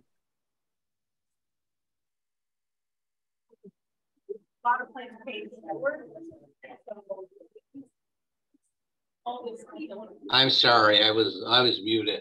To answer your question, I addressed in the 2 criteria, the 2 sets of criteria, one for special use and the other for a live work criteria. And in my opinion, the proposed use does meet those 2 sets of criteria. And again, Terry, you did physically inspect the subject property in the surrounding area? Yes, on 2 occasions in October, and again, just this past week. And you, again, prepared a written report summarizing your findings and conclusions. Is that right? Yes, I have. And I would also point out that within about 3-block radius of the subject, there are at least 9 vacant storefronts. Also within 2 blocks of the subject, there's several residential uses on the ground floor, including one almost directly across the street from the subject. And for those reasons, Terry, you believe the requested special use for the live work unit would be appropriate and compatible at the subject property. Is that right? Yes, especially given the fact the subject has been marketed for well over 2 years, and there's been no success in leasing it to a retail or commercial use only. Thank you, Terry. Terry, is it your understanding that my office submitted a copy of your written report to the board? Yes. And if you were to continue to testify, would your testimony be consistent with the statements we provided? Yes, sir, they would. Thank you. Chairman, before we conclude, I just wanted, again, without skipping over Mr. Hanna, it is a interior remodel of an existing retail space. We're not expanding the building. And the plan that we put forward is intended to show that integrated live work space consistent with code. We believe staff's report or staff's recommendation acknowledges the same. But again, I do have Mr. Hanna available if there are questions. Thank you, Councilor. Any questions from the board? We have what we need. We'll take this under advisement. Great. Thank you. Thank you.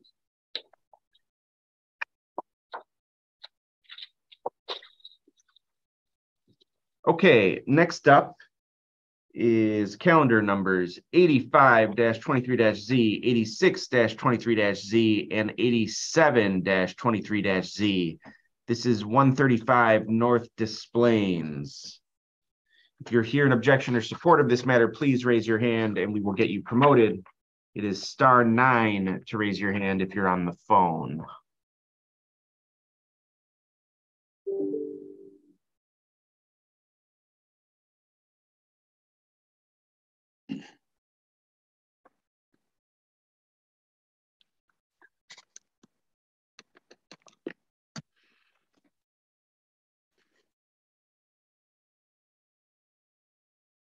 And I've got, let's see here, 3 witnesses for you, Counselor. Yes, sir. We have Gene Bernstam, Bill Kokalius, and Sylvester Kerwin. Okay. And we do have some others on this one, which I will get to. But first, let me just get your witnesses sworn in, and then I'll turn to the other people on the call. Gene, could you state your name and address, please? Gene Bernstam, 530 North Lakeshore Drive, Chicago, Illinois, 60611. Do you swear or affirm to tell the truth in these proceedings? I do. Thank you. Bill Kokalius has already been sworn in. So let's go to Sylvester Kerwin. Good morning. Could you state your name and address, please? Yes, Sylvester J. Kerwin Jr. I'm president and owner of S.J. Kerwin and Associates Real Estate Appraisers and Consultants.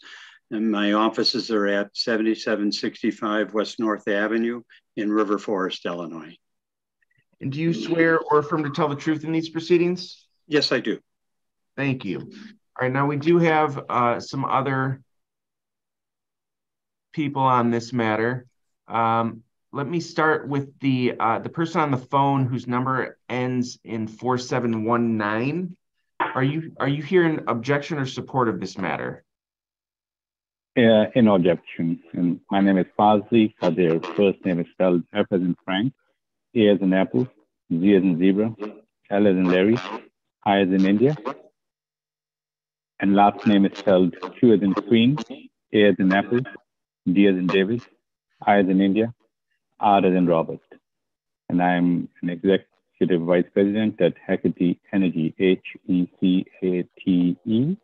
Energy, in Chicago, Illinois. And we have an office and own a property adjacent to the proposed development. Okay, can you state your address, please? And if there's an apartment number, please provide that so that we can make sure that we get the resolution to you. Okay. 621 West Randolph Street, Chicago, Illinois, 60661. And do you swear or affirm to tell the truth in these proceedings? Yes. Thank you. Chairman, this is tech support. Mr. Fuzley, you're on two devices. I can allow you to talk from the other device instead of phone if you like. No, I think the phone works better for me. Oh, there shouldn't be an echo because I'm probably muted on the other one. Let me... your speakers also, please, on the other device. Yeah, the speaker is muted. Okay. Okay, let's go to James Ascott. Yes, good morning. Good morning. Are you here in objection or support of this matter? Support. Okay. Can you state your name and address, please? James Ascott, 200 North Jefferson, Chicago, Illinois, 60661, as well as 566 West Lake, where my office is, also in Chicago, 60661. Do you swear or affirm to tell the truth in these proceedings? Yes. Thank you. Let's see here. Tom Triantafilu. Chairman, sorry, I clicked on the wrong one. My apologies.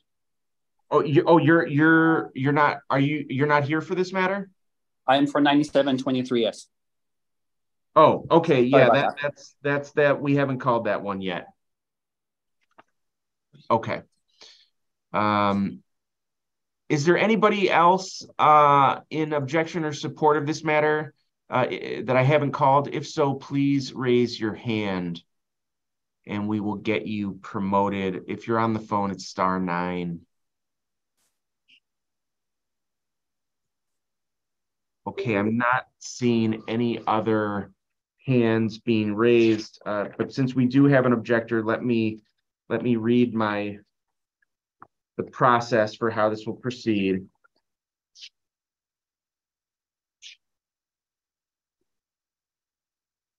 Okay, so I want to remind everyone that this is not a town hall.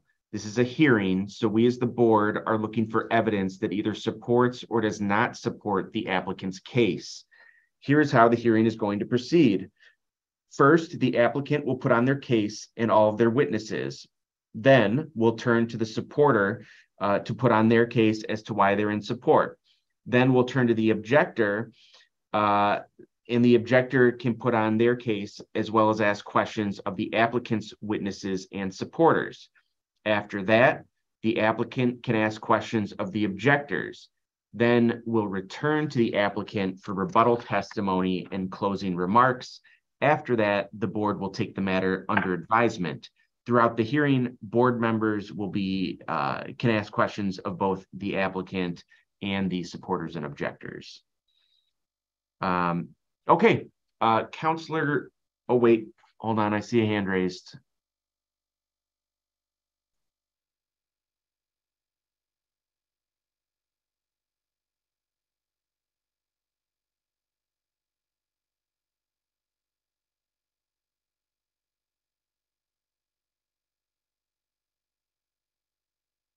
Okay, Donnie, if you can unmute. Are you here in support or objection of this matter? I am. Which, support or objection? Support. Oh, okay. All right, can you state your name and address, please? Sure. My name is Donald, or Donnie Medea. My address is 615 West Randolph Street. I'm an owner of a building. In fact, I used to also own 619 West Randolph Street. I own both of these buildings. You know, I apologize. I'm I'm also in a presentation right now, and I'm supposed to be up next for my own business. So I just I'm a little bit behind because I'm paying attention to my presentation, and then I'm trying to weigh in here as well. So I only have a few minutes, so I apologize to the group. I apologize to everyone. The reason why I support this, sir, I need you to stop. Can you spell your last name, please? Madia. Do you swear or affirm to tell the truth in these proceedings? I do. Okay, all right. Councilor Fatikas, you may proceed with your case. Great, thank you. Again, for the record, Nick Fatikas from the Law Offices of Sam Banks. I'm here on behalf of the applicant, Roger Park Holdings, LLC. The applicant owns the subject property at 135 North Des Plaines Street. As you can see from the survey, the subject zoning lot is a uniquely shaped corner lot with 86 feet of frontage along West Randolph and 75.92 feet of frontage along North Des Plaines Street. The site lacks alley access, so other than the street frontages, it's landlocked. The property is also a transit-served location based on its proximity to the CTA station in Clinton Street, as well as the Ogilvie Transportation Center at 500 West Madison Avenue. Today, the property is improved and used as a surface parking lot. The applicant is proposing to develop the property with a new 9-story mixed-use building. The proposed building will have retail space at grade and a total of 50 residential units above.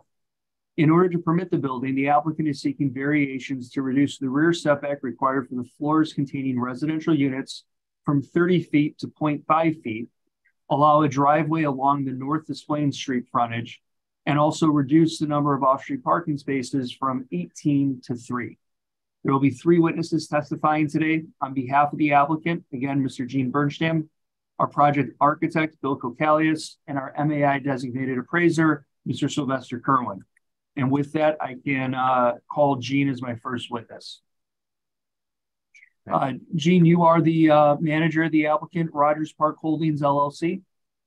Yes, I am. And that entity owns the subject property located again at 135 North Des Plaines Street, correct? That's correct. As I described it, the 6,531 square foot lot is uniquely situated at the intersection of West Randolph and North Des Plaines, right? That's correct. And you're proposing to develop the property with a new 9-story mixed-use building, correct? Yes, that's correct. And you're seeking variations to permit the project because of the lot's unusual shape and dimensions, its lack of alley access, and its corner lot location. Is that right? That is correct. And we'll get into the practical hardships more with Mr. Kokalius, but your program was really designed to maintain a retail presence along West Randolph to match the pattern of development along that block face. Is that true? Yes. In doing that, force the only available vehicle access point onto the Des Plaines frontage because, again, the property does not have alley access. Is that right? Yes. And based on the lot's proximity to both the CTA station, again, at Clinton Street and the Ogilvie Transportation Center, your plan calls for a reduction in off-street parking pursuant to transit-oriented development from 18 spaces down to 3 spaces. Is that right? Yeah. Yes. And on its own, the proposed parking reduction is intended to promote and further the transit-oriented development policies. Is that right? Yes. And Gene, provided the board grants the relief, your plan is to lease retail, both the retail and residential units on the open market? That's correct. And you've provided the board with a summary of your anticipated costs and projected return for the project. Is that right? I did. And it's your understanding, Gene, that my office submitted witness statements on your behalf in this case? Yes. And if you were to continue to testify, your testimony would be consistent with the statements we provided. Is that right? That is right. Thank you. Mr. Chairman, my next witness is Mr. Bill Kokalius. Again, Bill, your role in this project was to design the proposed mixed-use building for the subject property? That's correct. And in order to permit your design, you're seeking a variation to reduce the rear setback for floors containing residential units from 30 feet to 0.5 feet. Is that right? That's correct. Again, you're also seeking variations to reduce the off-street parking requirement and to allow vehicle access off of North Des Plaines. Is that right? Yes. Now, in terms of hardship, the real hardships in this case relate to the atypical lot dimensions, the corner lot's frontages on two primary streets, and the lack of alley access. Is that right? Yes. And together, those are the hardships that necessitate the requested variations. Yes. And given the makeup of the surrounding area and the fact that the subject lot is again a designated transit served location, you were required to design a building with essentially two frontages, again, one on Randolph and one on Des Plaines. That is correct. And the issue is, regardless of either frontage that we designate, the lack of lot depth requires a rear setback reduction. Is that right?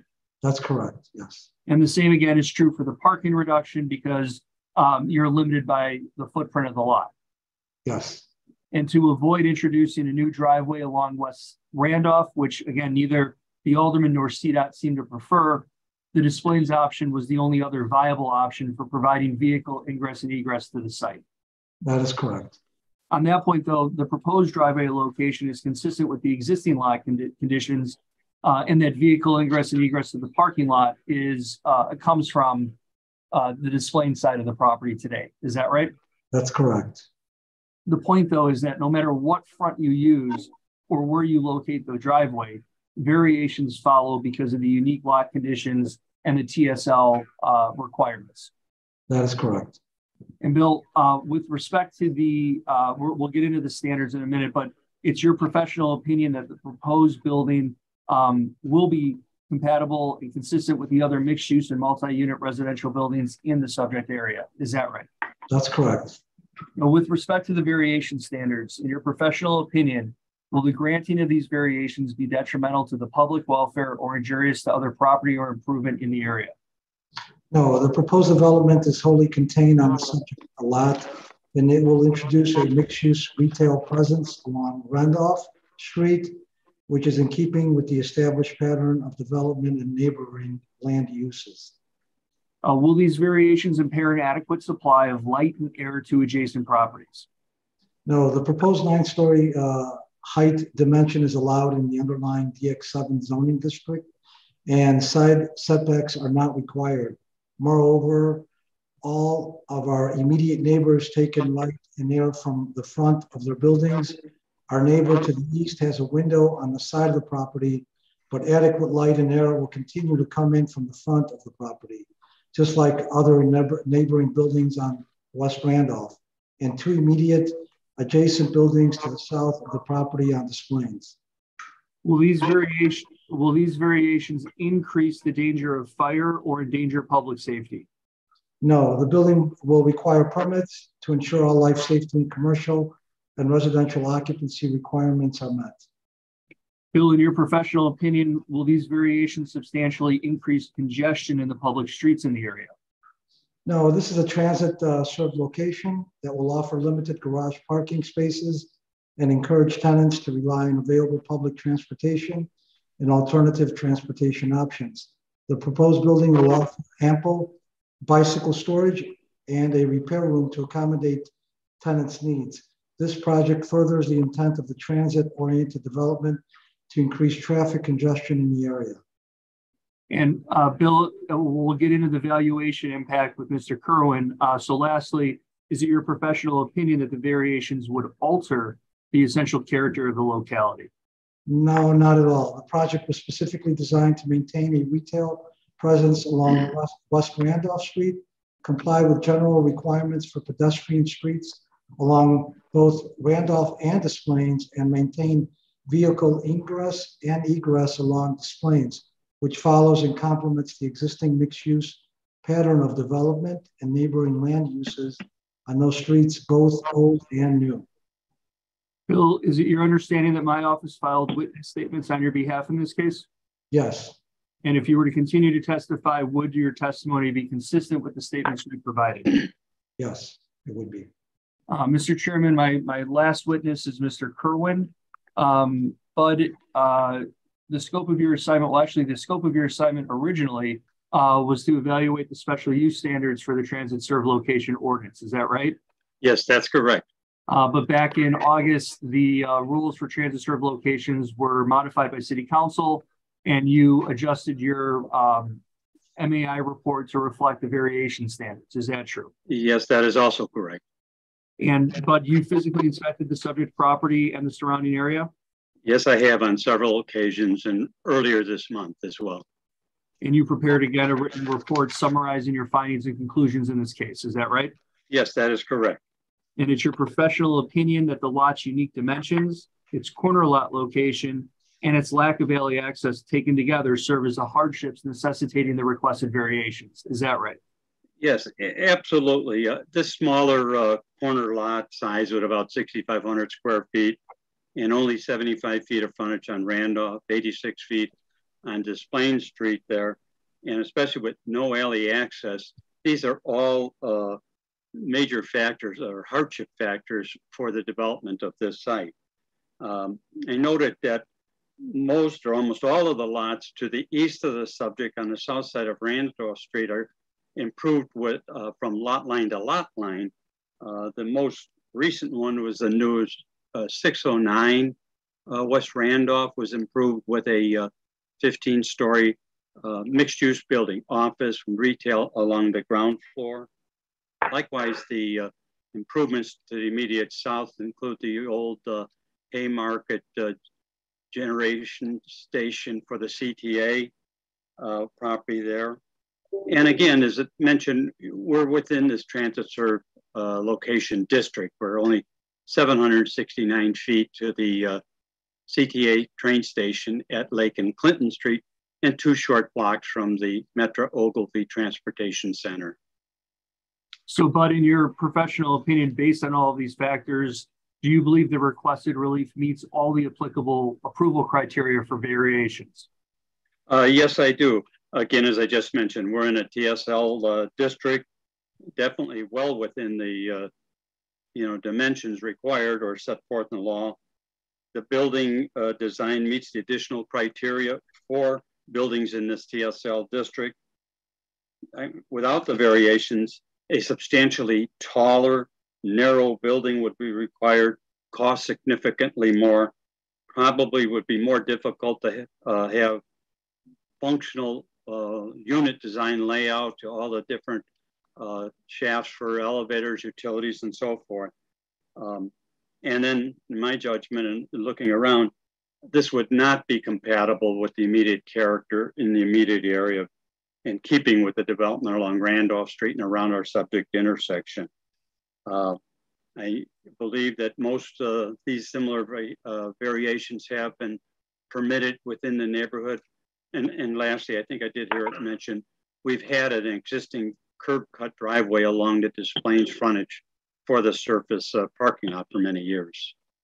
And Bud, with respect to the valuation criteria, is it your professional opinion that the requested variations will not substantially diminish or impair property values in the area? My research did not uncover any market impact that would diminish or impair property prices for the proposed, due to the proposed variations. There's been an orderly development of compatible mixed-use properties in the immediate neighborhood over the past number of years. Again, the example, the new 609 West Randolph Street, 15-story building, retail at grade. The subject parking lot, as we know, it's an interim use. It's not the highest and best use of the land. And as I mentioned, my research, nearby improved properties, land uses, there's been an ongoing price appreciation of residential apartment sales as well as rentals over the past number of years. All of these examples have been included within my report that I provided to you. Thank you, Bud. And again, that written report, it's your understanding, has been submitted to the zoning board? Yes, that is correct. And if you were to continue to testify, your testimony would be consistent with the statements and conclusions contained in your report. Is that right? That is also correct. I might add, I've included photographs of all these neighboring properties and development in the area, as well as the subject property. Great. Mr. Chairman, before I conclude my testimony or the applicant's testimony, can I recall Mr. Kokalius briefly? I wanted to touch on something before we close our case. Go ahead. Thank you. Phil, I think you're still on mute. Sorry about that. Okay. Bill, in listening to Mr. Kerwin's testimony, the point was made that if a 30-foot setback was required in this case on a 75 by 86-foot lot, how would that change the design of your building? Well, it would be very difficult to design any building if we took away the 30-foot setback on a 75 by 80 feet. The stair cores, if you jump back to the floor plan, you can see the typical floor plan. It's just very difficult. It was very difficult to make it work even with what we have, but reducing the footprint on the upper floors would it would just be very difficult to design. And then, and then one of the things I want to make sure the board is clear on, when you have a corner property, the applicant is actually able to designate the front of the technical front of the building. Is that right? That's correct. And in this case, we designated Des Plaines as the front because it is where the residential entrance is going to be located. Is that right? That is correct. So that effectively, if you're treating Des Plaines as the front, that effectively treats the east side property line as the rear of our building. Is that right? That's correct. Okay, so if we were to have designated Randolph as our technical front, the east side setback, there would be no east side setback. Is that right? That would be correct. Because this DX7 zoning does not require a side setback for either a commercial or a residential building. Is that right? That is correct. And in that scenario, again, we're not changing the geometry of the building. We're changing the technical designated front of the building. Then our setback would be treated to the south to our neighbor to the south. Is that right? That's correct. The point in that is the identical building, still requiring variations, but the identical building design would be proposed if we simply designated West Randolph as our front. That is correct, yes. Thank you very much. Mr. Chairman, that concludes the applicant's case in chief. If you have any questions of the applicant, architect, or our appraiser, we'd be happy to take those questions now. Any questions from the board at this time?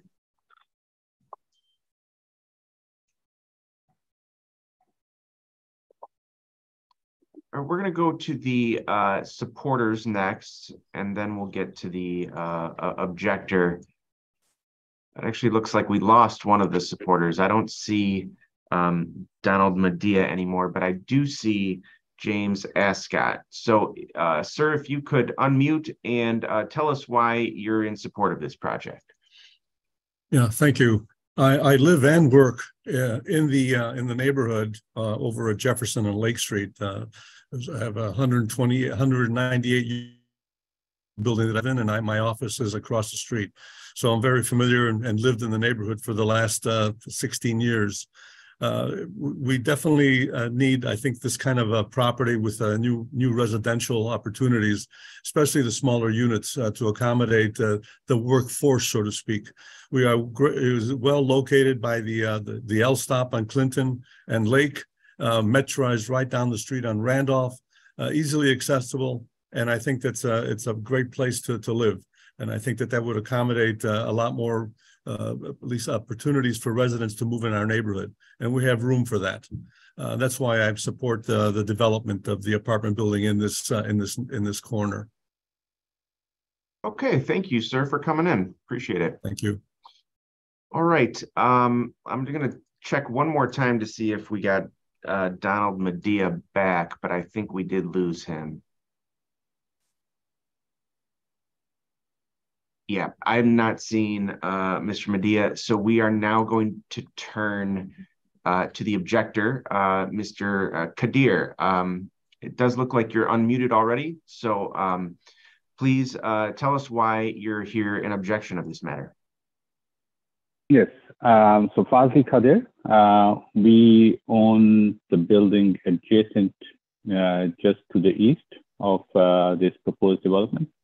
And we are a renewable energy company with the headquarters in that building. We are one of the largest renewable companies in the country right now, development companies. And our objection is primarily related to losing light from the west next to the window that was mentioned earlier by the counsel of the applicant. And we are willing to work with the applicant and to increase, if they could allow some setback to allow us to maintain that window. We are open to that, but we were told about this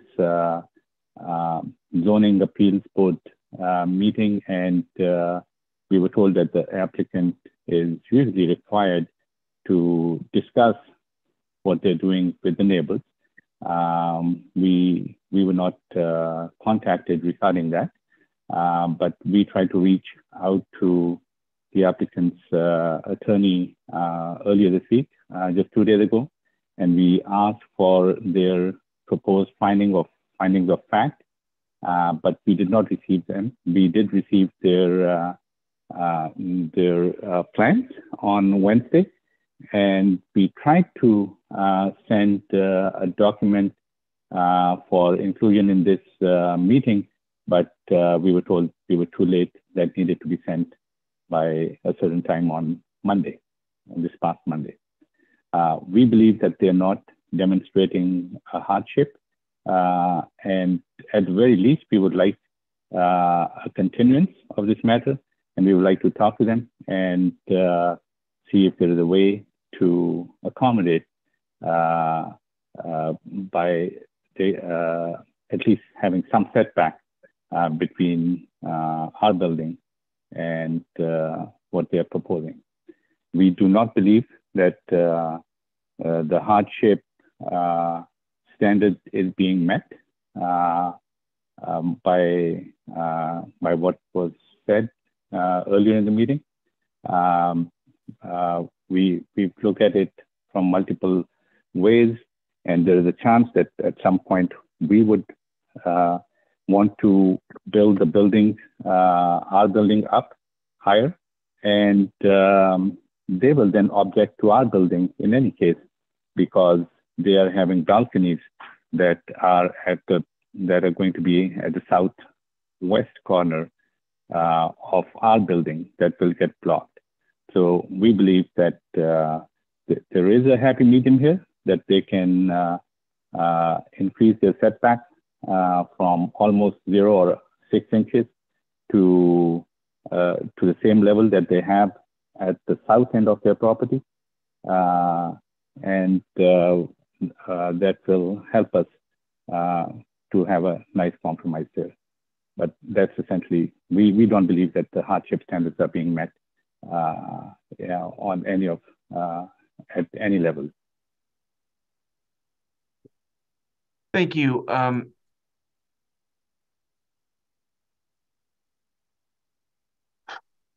One second.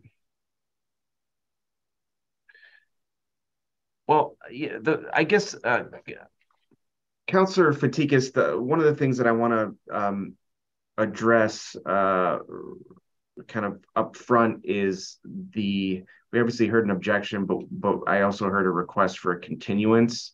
And so I'd like to get your take on the request for a continuance. Yeah, unfortunately, Chairman, we're not able to agree to a continuance. We did have a conversation with the objectors earlier this week. We were unable to resolve that objection. I did have Mr. Kokalius speak directly to the point that we're already working with an extremely tight site, and we're not in a position to be able to make additional changes to the design. I'd also point out that this process required review with the Department of Planning and Development's regional manager on the design guidelines, because it is a downtown district. So we've been through over a 1.5 year long process just on the design of the building to get to this point. And unfortunately, we're not in a position to modify that plan. Do you want me to speak in rebuttal yet, or do you want to hold on? Not yet. No, not yet. But we will get to rebuttal. But I do see that Commissioner Brooks has her hand raised. Go ahead, Commissioner. Yes, this is Commissioner Brooks. And my question is really because I'm visual and I'm just not visualizing where the objector's building is. Regardless of the setback, would the lighting not be an issue regardless? I guess that's my question. I think that's a really good point. It's our position. So the objector, as I don't want to speak for the objector, as I understand it, the objector's concern focuses on the window that's showing on the second floor of the building that you're looking at on the screen right now. Now, I don't want to make any accusations. We're not certain that that was a permitted window. We're not sure if it's operational even. Will our building block the light that goes to that window? It will. We're going to be a taller building. There are 2 points to that though. The first is, again, the objector's building sits on the lot line. So he has the condition that we're seeking to entitle with this variation process. But more importantly, and Mr. Kokalius could speak to this, the light and ventilation that serves the buildings on this little stretch of Randolph comes from the front of the property. As you can see, the building the objector occupies is a commercial building, 2-story building that's built lot line to lot line all the way to the rear property line. That's the pattern that extends all the way east to Jefferson and then actually beyond Jefferson on Randolph. So what we're proposing for our footprint is identical to what the neighboring buildings have straight east. And again, Mr. Kokalius, if I could recall you briefly. Mr. Kokalius, is your professional opinion that the buildings to the east of the subject site that have primary frontage on West Randolph Street, the light and ventilation that serves those buildings comes from the front of the property? Is that right? That's correct. And I've been to this property many times during the day and during the evening, winter and summer. I'm very familiar with it. And I've noticed that that office is it seems like it's one large office in the front. And that same office where that window, the picture that we're looking at right now, if you were to stand where that truck is and look through it, you can see the windows towards the front. So the standards are specific to adequate light and vent, and there is still adequate light and vent for that office use. And I think, Commissioner, if I could just follow up on that, will there be a change? Absolutely. But when it comes to the standard for variation approval, is adequate light and air still being provided to that property? The answer is yes. And I'd also point out, I'm sorry, cutting myself off, I'd also point out that the relief request in this case is specific to the residential floors in our building. The owner of the property, Mr. Bernstein, as an applicant, could build right now a 2-story commercial building, lot line to lot line, and not require any setbacks. So that window would be blocked without any relief, without any consideration, based on the underlying DX zoning. So I want to make sure that point's clear for the record as well. Nick, I can testify also that presently he can do a 7-story building, property line to property line, with no setbacks. Thank you. Thank you. I want to go back to the objector. Mr. Kadir, did you have any questions for the applicant or his supporter? No, I don't have any questions, but I would like to know if there is a finding of fact document that we could have access to. I'm sorry, could you say that again? No, I don't have any questions other than findings of fact. Was there a findings of fact done, and is that available for us?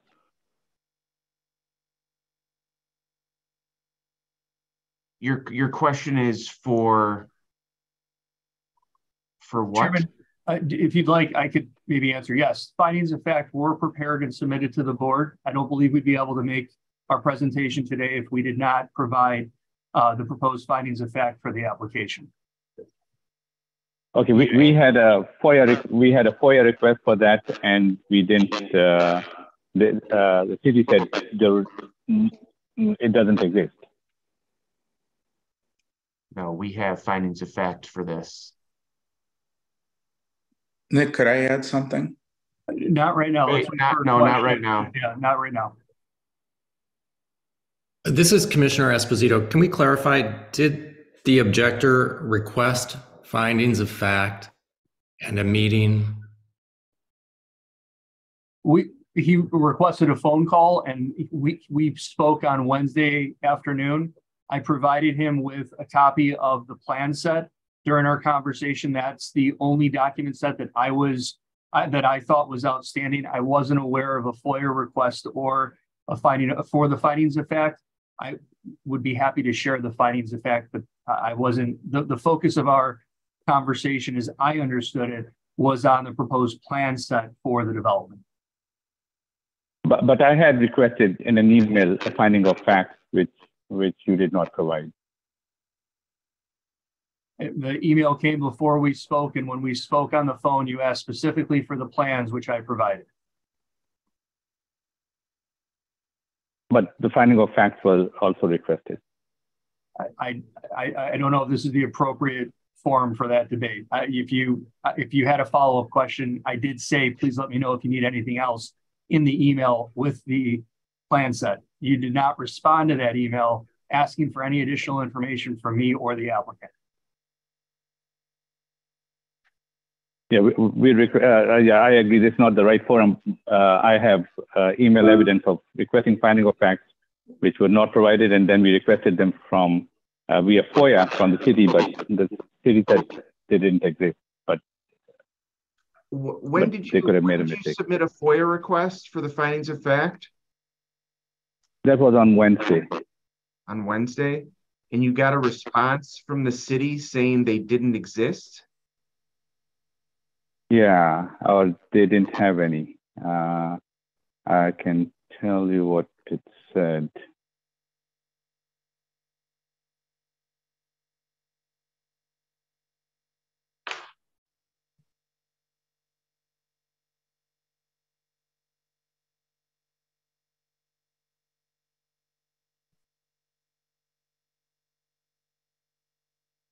So it said, we would like, I had said we would like to request the proposed findings of fact submitted to the Zoning Board of Appeals for the property located at 135 North Des Plaines, PIN 170-933-1001 from 2022 to present.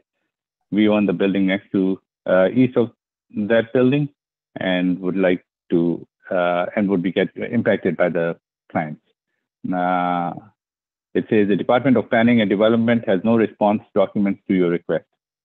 You have the right to have a denial reviewed by the public access counselor at the office of the Illinois Attorney General. So it was a form reply, but said that they don't have anything.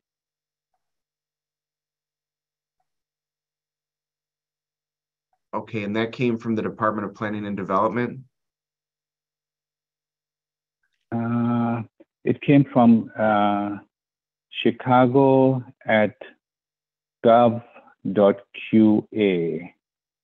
which is Department of FOIA Officer LaShonda Morgan, Staff Assistant FOIA Officer, Department of Planning and Development.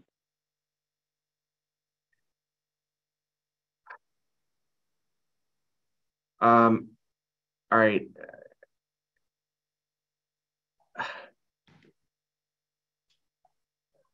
Councilor Fatikas, I want to revisit this request for a continuance one more time, just to get your position again, just because there's a concern that's been raised that he requested documents that he didn't receive that he should have, and I'm just wondering if a 1 month continuance might be a way to resolve at least one of the issues that the objector has.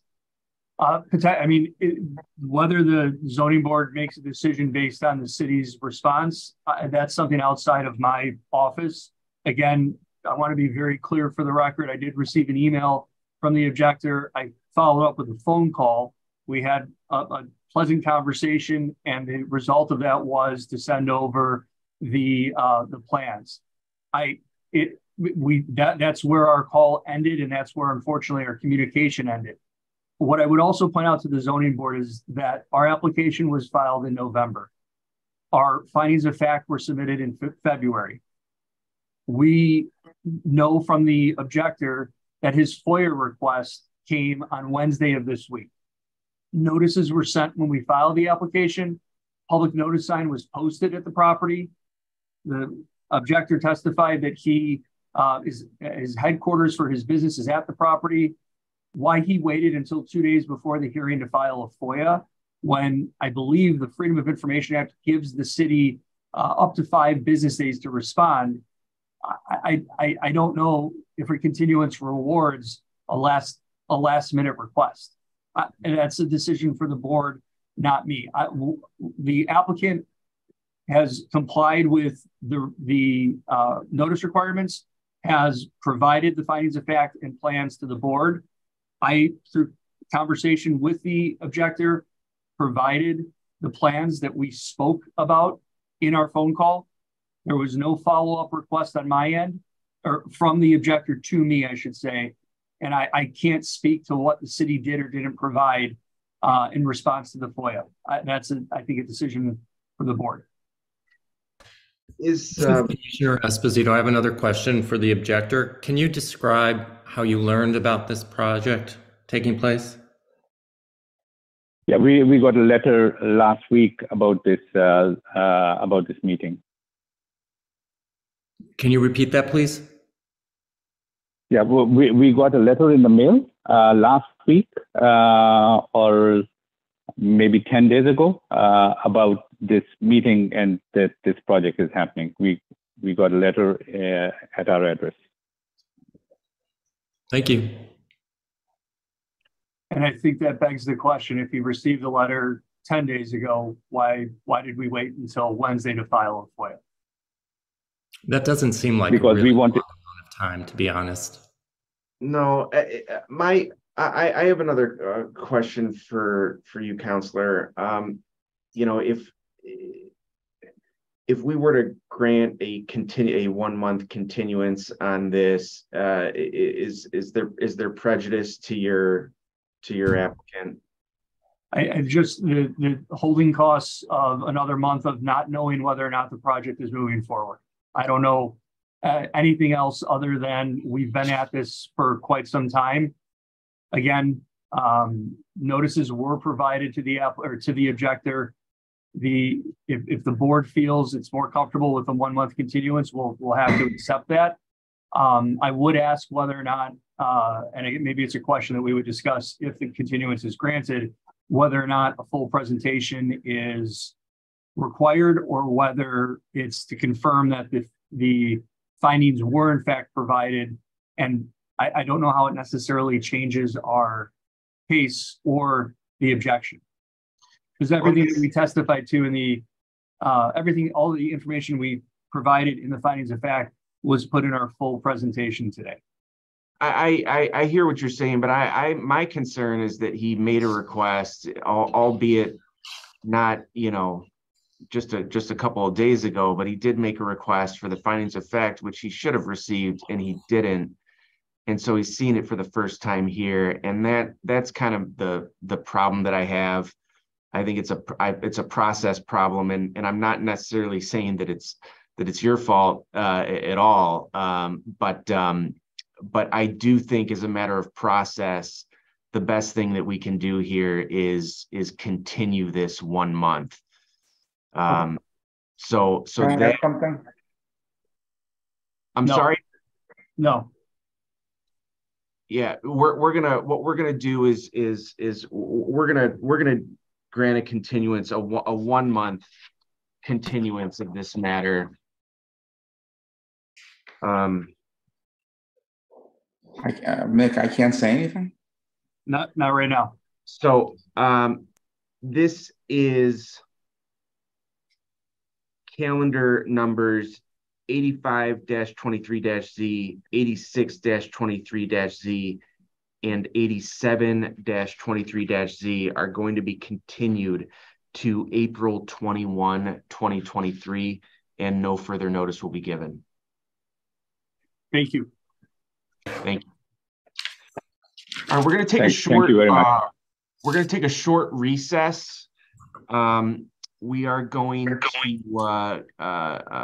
recess until 11:35. So I move that we recess until 11:35. Commissioner Toya seconds. Commissioner Brooks? Yes. Commissioner Esposito? Yes. Commissioner Toya? Yes.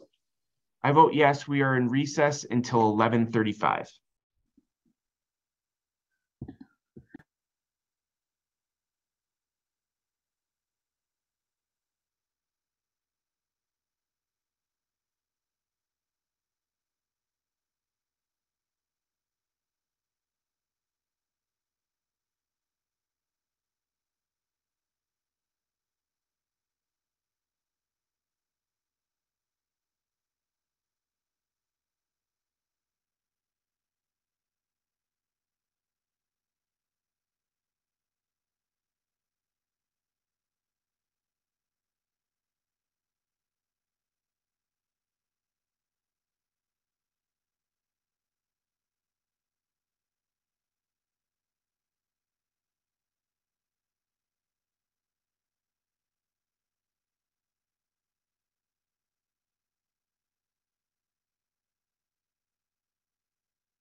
Okay, I move that we reconvene this meeting of the Zoning Board of Appeals. Commissioner Toya seconds. Commissioner Brooks? Yes.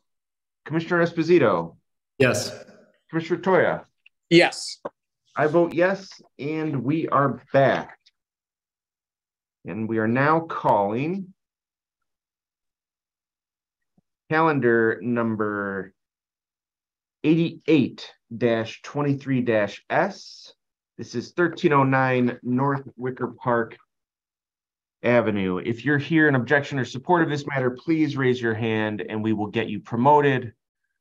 If you're on the phone, it is *9 to raise your hand.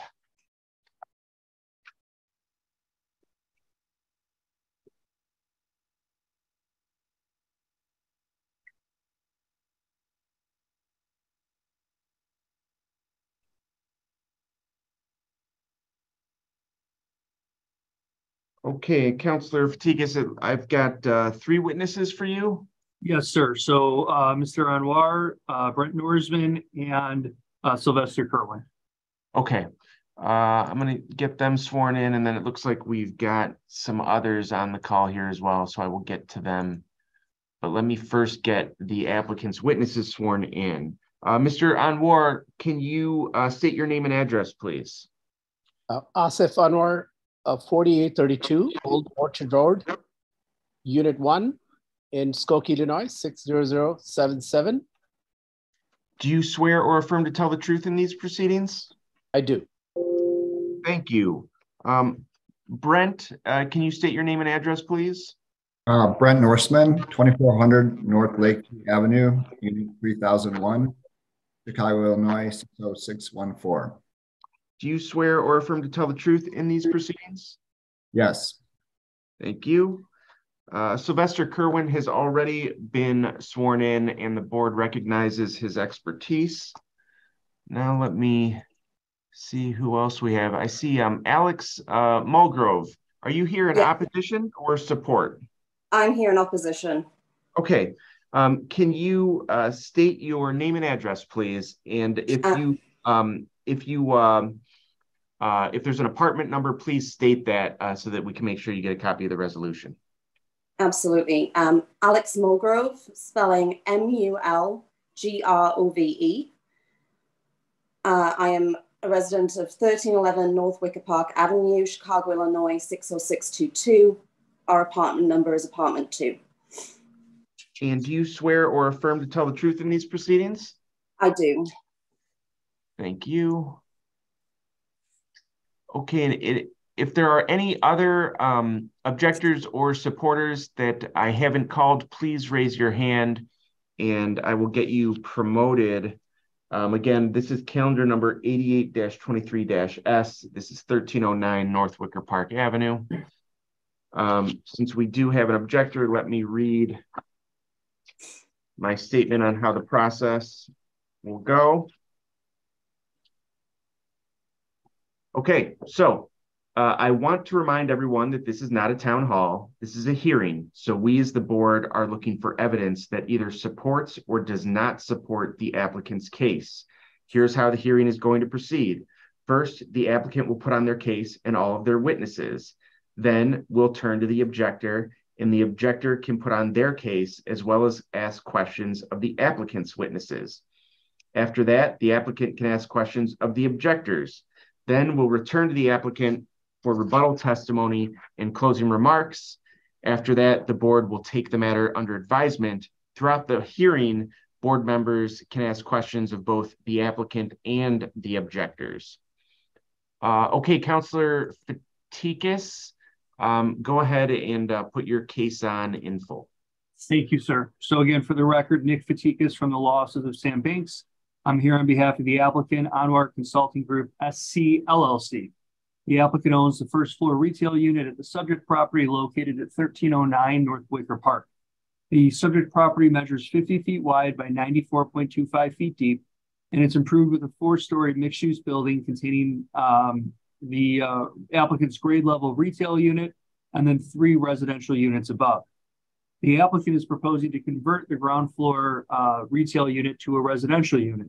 And in order to do that, he's seeking a special use because the subject property is located in a C1-2 zoning district. Except for the residential conversion work, which will all be interior, the existing building and lot conditions will all remain without change. There are 3 witnesses again, Asif Anwar on behalf of the applicant, Brent Norsman, our project architect, and Sylvester Kerwin, our designated MAI appraiser. And with that, I would like to call my first witness, Asif Anwar. Okay. Asif, can you please state your name and address for the record? Asif Anwar, 4832 Old Orchard Road, Unit 1, Skokie, Illinois, 60077. And you are the managing member of the applicant, Anwar Consulting Group, SC LLC? Yes. And that entity owns a subject retail unit located on the first floor of the property at 1309 North Wicker Park. Is that right? Yes. And as I described it, you're proposing to convert the retail unit to a residential unit. Is that right? Yes. Yes. And you believe the all residential concept is more in keeping with character of the surrounding residential neighborhood, right? Yes. In fact, the subject property is located on almost an entirely residential block. Is that right? Yes. And Mr. Chairman, we did include a zoning map and several photos of the neighboring multi-unit residential buildings with our findings of fact submittal. And I wanted to make sure all of those were referenced for the record.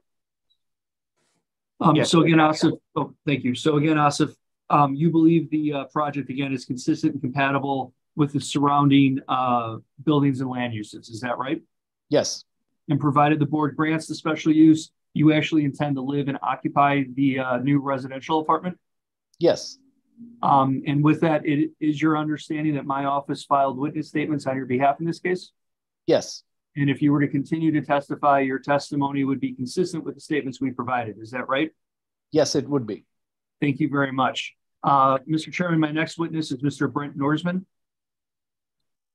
Brent, your role in this case was to design the proposed residential conversion of the first floor retail unit to a residential unit. Is that right? Yes. And again, it's your professional opinion that the proposed design will be consistent and compatible with the surrounding land uses. Is that right? Yes. And again, that's mainly because the subject property is located on an otherwise residential block, correct? Yes. And other than the use within the building's first floor, the footprint and the structure of the multi-unit building at the subject property will remain without any change. Yes. And Brent, it is your understanding that my office filed witness statements on your behalf in this case? Yes. And if you were to continue to testify, that testimony would be consistent with the statements we've previously provided. Is that right? Yes. Thank you very much. Lastly, Mr. Kerwin, again, you were retained in this case to determine whether the proposed special use met the general criteria for special uses as set forth in the ordinance. Is that right? Yes, that's correct. And again, you physically inspected the subject property in the surrounding area? Yes, I have. And you prepared a zoning report summarizing your findings and conclusions. Is that right? That's also correct, yes. Briefly though, is it your professional opinion that a ground floor residential unit would be consistent and compatible at the subject property? Yes, that's correct. The property is located in Old Wicker Park neighborhood. And in my research of that subject block there, I counted 26 properties, and all of the properties are residential land uses and have residential uses below the second floor level, except for the subject property, which has the commercial office space unit in there. Just real briefly, the subject property was originally more than 100-year-old one-story shop building located on this narrow lot. The property was purchased and converted in 2017 to the office space on the ground floor and 3 residential condominium units on the upper floors there.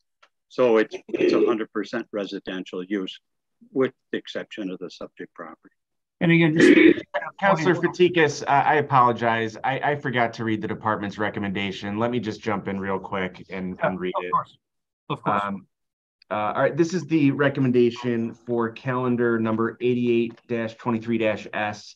The Department of Planning and Development recommends approval of the proposal to establish residential use below the second floor to add a dwelling unit to the ground floor and basement in an existing 4-story, 3-dwelling unit building, provided the development is consistent with the design and layout of the title sheet code matrix and scope of work dated March 14, 2023, basement and first floor plans and mezzanine and second floor plans dated September 9, 2022, and exterior elevations dated March 3, 2023, all prepared by N.A. Norseman Architects, Ltd. Thank you. Thank you. So where we left off was, Bud, just to kind of drive the point home, the 1300 block of North Wicker Park is entirely residential except for our property. Is that right? That is correct, yes.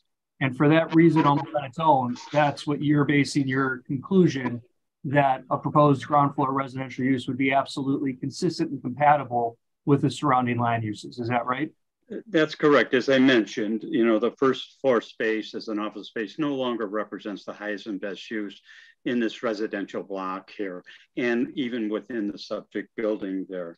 As I mentioned, I counted 26 properties, and 100% of them are now residential uses there. There's a stronger market demand for residential than an office space in this particular residential neighborhood here. Great. And Bud, again, it is your understanding that my office submitted a copy of your written report to the board? Yes, and I've included photographs of the surrounding properties and aerial photographs as well, yes. And if you were to continue to testify, your testimony would be consistent with the findings and conclusions contained in your written report. Is that right? Yes, it would be, and they are in there, and it meets all of the criteria for the special use. Great, thank you. Mr. Chairman, that concludes the applicant's case in chief. We'd be happy to answer any questions you or the board members might have about the project. Any questions from the board at this time? All right, we're gonna turn to the objector. Alex Mulgrove, you're unmuted, so that's good. Please tell us why you're in objection of this matter. So thank you, board members. On the face of it, I'm actually not objecting to the conversion to a residential unit. My problem is with who is going to be doing the conversion. Now, I massively want Mr. Anwar to have a wonderful, safe home. Now, Mr. Norseman originally built this building as part of Norseman Architects using his building arm, Houseplant Inc. So we bought a condo new in May of 2018 from the partnership of 1309 to 1311 LLC, which was Mr. Brent Norseman of Norseman Architects and Mr. Mike Legnamaro. These are both named on the board of 1309 and 1311 LLC. The work was completed, development and building, by Norseman Architects and their building arm, Houseplant Inc. Since purchasing this property, far from being a wonderful first home, we've been having continuing problems with the building itself, experienced by all 3 units. Now, obviously the board says rezoning in the interest of public convenience and safety. Earlier this year, around December, the siding of our building started to come loose. You will see probably from the pictures that we have corrugated iron, I believe, basically as a cladding all over the building. What we found when we got workmen in was that this cladding was attached to the building by 3/4-inch nails screwed into essentially 2x4 wood. I'm sorry, Miss Mulgrove, I want to jump in here because I'm not hearing an objection to what's before us, which is whether the applicant can have residential use on the ground floor of 1309 North Wicker Park. Your complaints are not directed at that. Am I correct about that? Essentially, no, but I do believe that if we allow the zoning to be and Norseman Architects to complete the work, it could be a danger both to the public and to my apartment.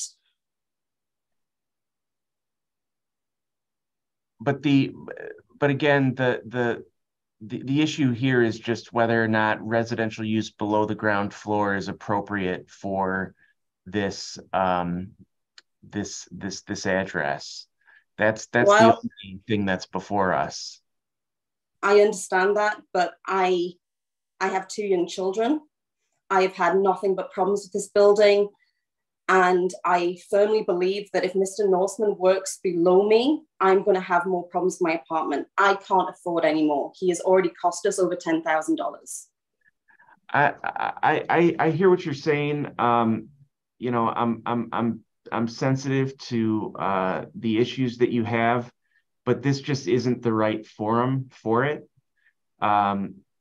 So you know, at this point, there's really just nothing, you know, more for you to add for this forum, because it's just not relevant to why we're here today.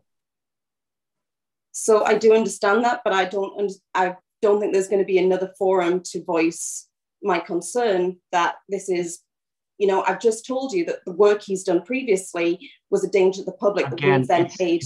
It's beyond that's beyond our jurisdiction. If you have an issue, you can go to the buildings department and maybe raise it there, but it's beyond what we do here. There's no relief that I could provide to you to address the issue that you have. Well, I did send an email to your board explaining my problem, and they said, come before the board. You're allowed to come before us. If there's a staff member that said you can do that, yes, you can, but we only hear objections that relate to what we're here to do, which is solely determine whether residential use below at the ground floor is appropriate or not for this property. And that's the only issue that we're considering today. So okay, I understand, and I'll leave it, but I will tell you that I sent an email explaining my issues with the development, and I was told to come before the board. So I'm sorry if it was the wrong situation, yeah, I'm but I would like it logged that I do firmly believe that Mr. Norseman's development could be a danger to both the public and to my own apartment and everybody else in the building. Okay. All right. Thank you. Let's go back to Counselor. Well, actually, first off, are there any questions from the board? All right, Counselor Fatikas, closing.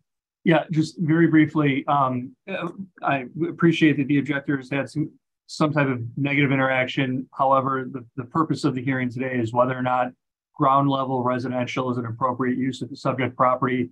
As Mr. Kerwin testified to, 26 out of 26 neighboring properties are ground floor residential. Our street, our block face is entirely ground floor residential. For those reasons, we believe the special use should be approved, consistent with the recommendation from the Department of Planning and Development for the application.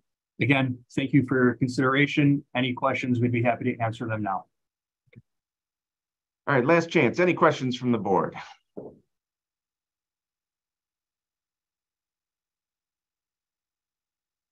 We have what we need. We will take this matter under advisement. Appreciate it. Thank you. Thank you. Thank you very much.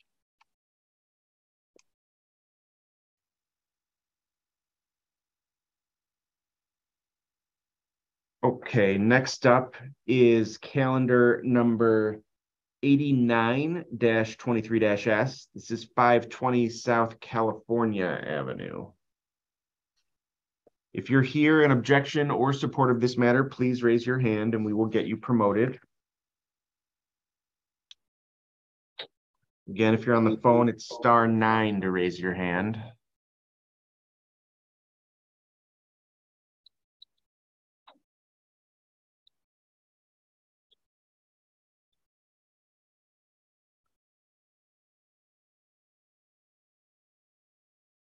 Counselor, how many witnesses do you have for this one? So for this one, we actually have two. Mr. Kokalius is both the applicant and the project architect, and Mr. O'Brien is our testifying MAI appraiser. Okay. All right, it does look like we have some others on here as well. Okay, so for the record, Bill Kokalius has already been sworn in, as has Terrence O'Brien, and Mr. O'Brien's expertise is recognized. Let me see who else we have. Let's start with Cher Eli. If you could unmute. Are you here in support or objection of this matter? Yes, I am here to oppose. Oppose? Yes.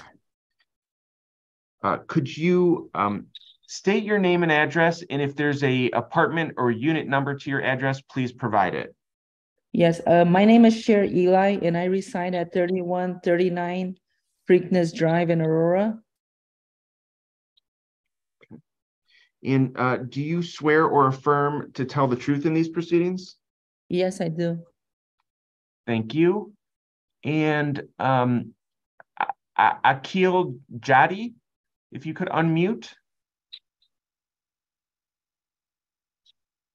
Yes, sir. This is Akil Jadi, and I'm here to oppose the 520 project. And okay, I go from there, and I'm the project manager for the project across the street for 511 South California gas station. Okay, all right. First, please state your name and address, please. Okay, my name is Akil Jadi, 7913 North Nordica Avenue, Niles, Illinois 60714. And do you swear or affirm to tell the truth in these proceedings? Yes, I do. Thank you.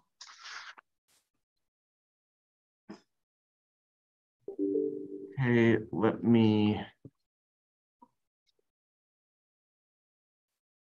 since we do have objectors, let me read my statement on how the hearing will proceed.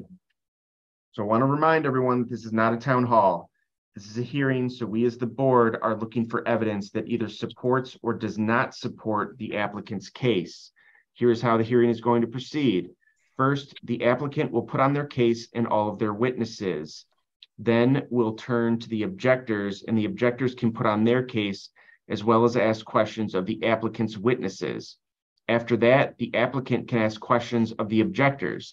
Then we'll return to the applicant for rebuttal testimony and closing remarks. After that, the board will take the matter under advisement.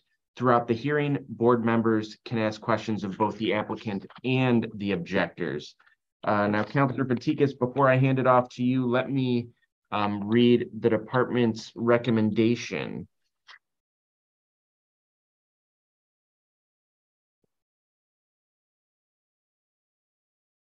Okay, this is the recommendation for calendar number 89-23-S.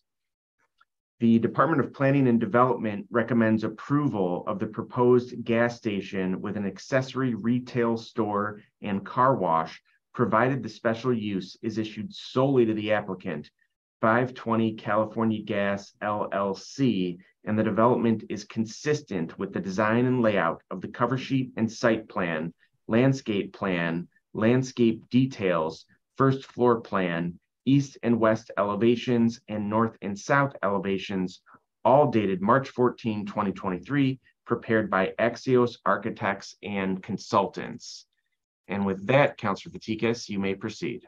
Thank you again, Chairman. For the record, Nick Fatikas from the Law Offices of Sam Banks. I'm here on behalf of the applicant, 520 California Gas LLC. The applicant has a lease for the subject property at 520 South California Avenue. The subject site contains 27,000 square feet of total lot area and is currently vacant and unimproved. The lot itself is located just south of the Eisenhower Expressway at the intersection of South California and West Harrison Street. The applicant is proposing to develop the property with a new 8-pump gas station, a 1-story retail convenience store, and an automatic car wash tunnel. In order to permit the fueling station component, the applicant is seeking a special use because the subject property is located in a C1-1 zoning district. I'd point out for the record that the convenience store and the automatic car wash tunnel are actually both permitted uses in the C1 district, but they are part of the special use or incorporated in the special use because it will function together with the gas station. There are 2 witnesses again testifying on behalf of the applicant and as our project architect, Mr. Bill Kokalius, and our MAI designated appraiser, Mr. Terrence O'Brien. And with that, I can begin the questions for Mr. Kokalius.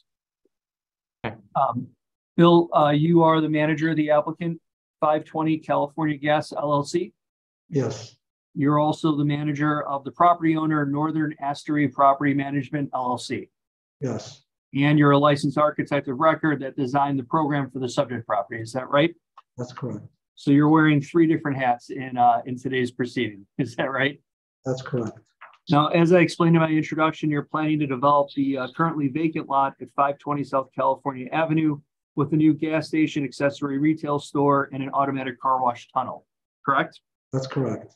The proposed station will function with 4 pumping islands, 8 total gas pumps, and about a 5,100 square foot retail building, as well as off-street parking for 7 cars, correct? That's correct. And your plans also include, again, the automatic car wash tunnel that will be located and run behind the rear of the retail building. That is correct. And along with these improvements, you're also incorporating code compliant landscaping, outdoor lighting, and perimeter fencing. Is that right? That's correct. Now, in terms of site access, your plan relies on 1 driveway proposed on South California Avenue and 1 driveway on West Harrison Street, correct? That's correct. And that design was reviewed and ultimately recommended for approval by the Department of Planning and Development, correct? That's correct.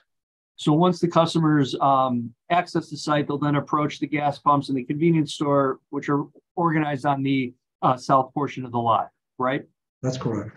Otherwise, those customers would then access the car wash lanes that'll be located on the north side of the property, correct? That's correct.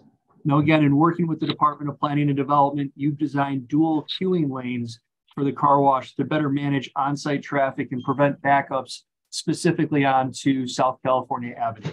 Is that right? That's correct. And based on that dual lane design, the capacity, the queuing lanes could actually handle a total of 12 cars separate and apart from the operations and traffic specific to the gas station accessory store, correct? That is correct. Now, in terms of hours of operation, the gas station will be open 24 hours a day, 7 days a week. Yes. The retail store will maintain similar hours, but again, access into the store would be limited overnight for security purposes. Is that right? That's correct.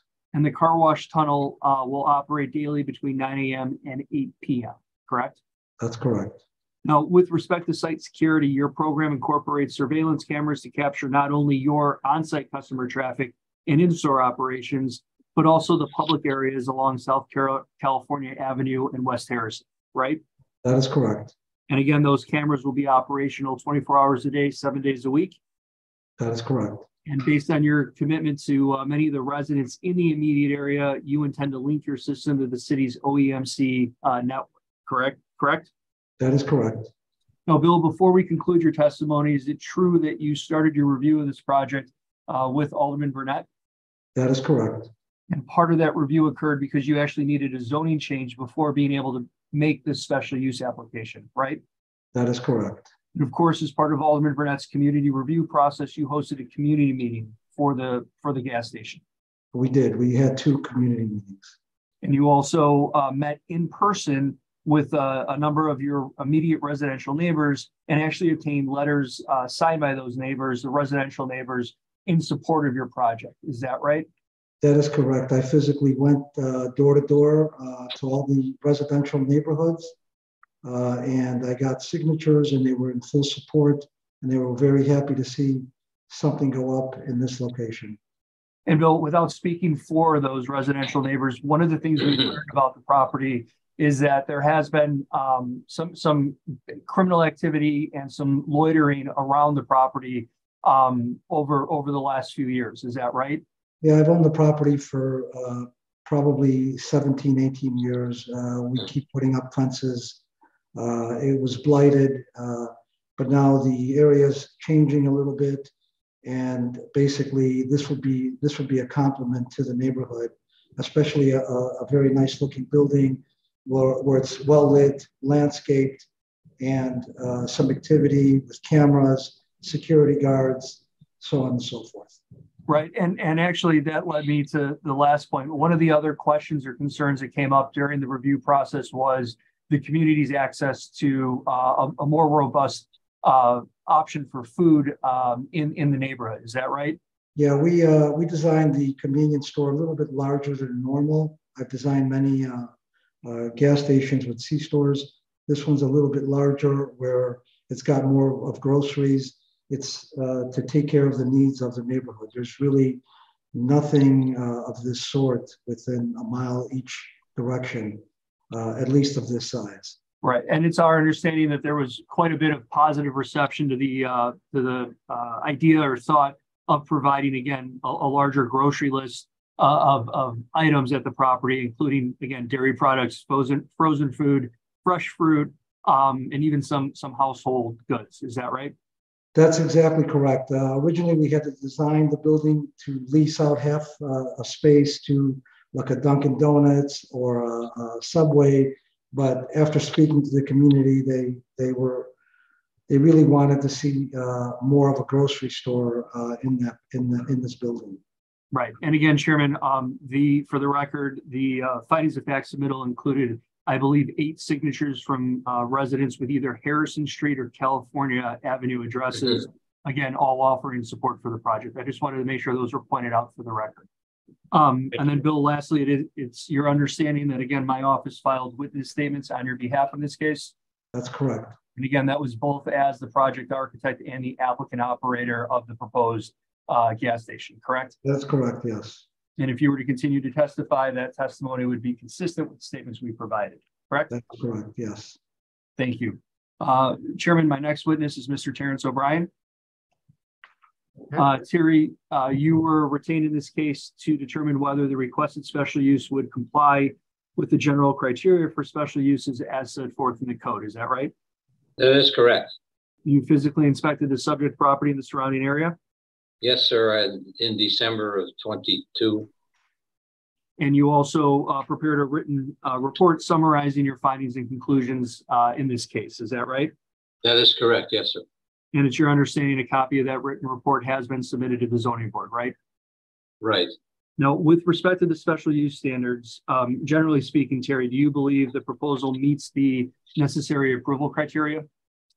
Yes, I do. In fact, I addressed those 5 criteria within my report and concluded that it does meet the criteria required for the special use. And Terry, just because we do have 2 objectors, can you briefly summarize your findings regarding the standards for special use approval? Yes, the first standard pertains to compliance with all applicable standards of the zoning ordinance. In this particular case, in the event the special use was granted, it most definitely would comply with the zoning ordinance. Second criteria deals with the interest of the public convenience and will not have a significant adverse impact on general welfare of the neighborhood and the community. With regards to that, the proposed special use will provide and fulfill the need for a gas station / car wash with a retail component in the subject area. I would point out there aren't any retail area, anything of retail nature in the subject area. As far as automobile service stations go, the closest one would be approximately a half mile away, and that would be over on Sacramento and north of the Eisenhower Expressway. I'm not aware of any car washes within a mile of the subject property. Secondly, I took into consideration that all the properties abutting the subject property are zoned for business and or commercial uses. However, there are some residential uses in the surrounding area, but the substantial amount of the area is vacant land. It's probably at one time was developed, but it looks to me, based upon my inspection, that there was numerous lots that had foundations and footings of older structures which had been demolished. Another criteria is the compatibility with the surrounding area and in terms of site planning, building scale, and project design. With regards to these characteristics, the subject property to be single story, that is the building would be single story. There's adequate means of ingress and egress for vehicles. The subject site is large enough to accommodate the car wash as well as the retail portion and the gas station portion. Another factor that one considers in terms of the criteria is compatible with the character surrounding area in terms of operating characteristics such as hours of operation, outdoor lighting, noise, and traffic generation. This type of facility would probably accommodate primarily the people within the surrounding area. I don't believe it's going to be generating a lot of traffic from outside the area. Also, as far as its hours of operation, while the service station would be open 24 hours, it's really the car wash would only be open from approximately, I think it's 9 a.m. to 8 p.m., if I'm not mistaken. There are adequate curb cuts that have been provided. There's not a lot of pedestrian traffic on the streets. A lot of that, part of it's due to the fact that some of the uses in the area, there's a house of worship and there's a justice center, a two-story justice center, they call it, West Side Justice Center, located on Harrison Street, just northeast of the subject. Finally, they asked whether or not the lighting would be designed in such a way that will not amount to excessive spillage onto adjoining properties. I don't foresee any substantial noise generated from the proposed special use. Finally, the last criteria deals with promote pedestrian safety and comfort. As previously mentioned, there's only going to be 2 curb cuts. There's not a lot of pedestrian traffic in the subject area. I don't believe there'll be any need to worry as to the conflicts between pedestrians and the traffic generated by the proposed special use. In conclusion, it is my opinion that the property would development such as this would develop the property to its highest and best use. There are benefits, increase of real estate taxes, increase of sales taxes to the various taxing bodies, provides employment opportunities, not only during construction, but upon completion, really fulfills a need for the area. As I stated earlier, there aren't any retail outlets, gas stations, or car washes in the general vicinity of the subject. And then finally, I believe, given the scale, 1 story, that the proposed development would be harmonious and compatible with other land uses within the subject area. Terry, thank you for all of that. And again, if you were to continue to testify, your testimony would be consistent with the findings and conclusions contained in your written report. Is that right? That is correct. Thank you very much. Chairman, that concludes the applicant's case in chief. We'd be happy to answer any questions you or the board members have about our project. Any questions from the board at this time?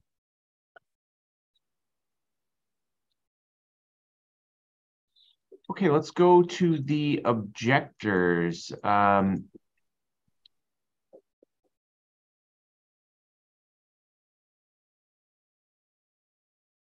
Yeah, this is Akhil Jadi. Okay, yeah, do you want to go first? Yeah, okay. I'm basically representing the vacant lot across the subject property, 511 South California Avenue. And the owner of the lot is with me as one of the objectors here, Sher Eli. And I have been working for them as a project and operations manager for the past 12, 13 years. And this family has been operating gas station businesses since 1989, starting with their first gas station in Harvey, Illinois, all the way different suburbs and in Chicago North Side. Currently, we own around 12 gas stations and we are in this business. So we have been owning this lot across the street, 511 South California Avenue, since past 20 years. Previously, we tried to attempt to get the zoning and special use to build a gas station, but previously it was not approved. Now we got a chance that they are willing to approve. We had rounds of meetings with Alderman Jason Irwin, 28th Ward, and he is in full support of this project and plus the community. We are just across the street from the subject property, and we have been I can say quite a little bit unlucky for this project in different aspects. We obtained the special use and zoning approval in the year 2017-18.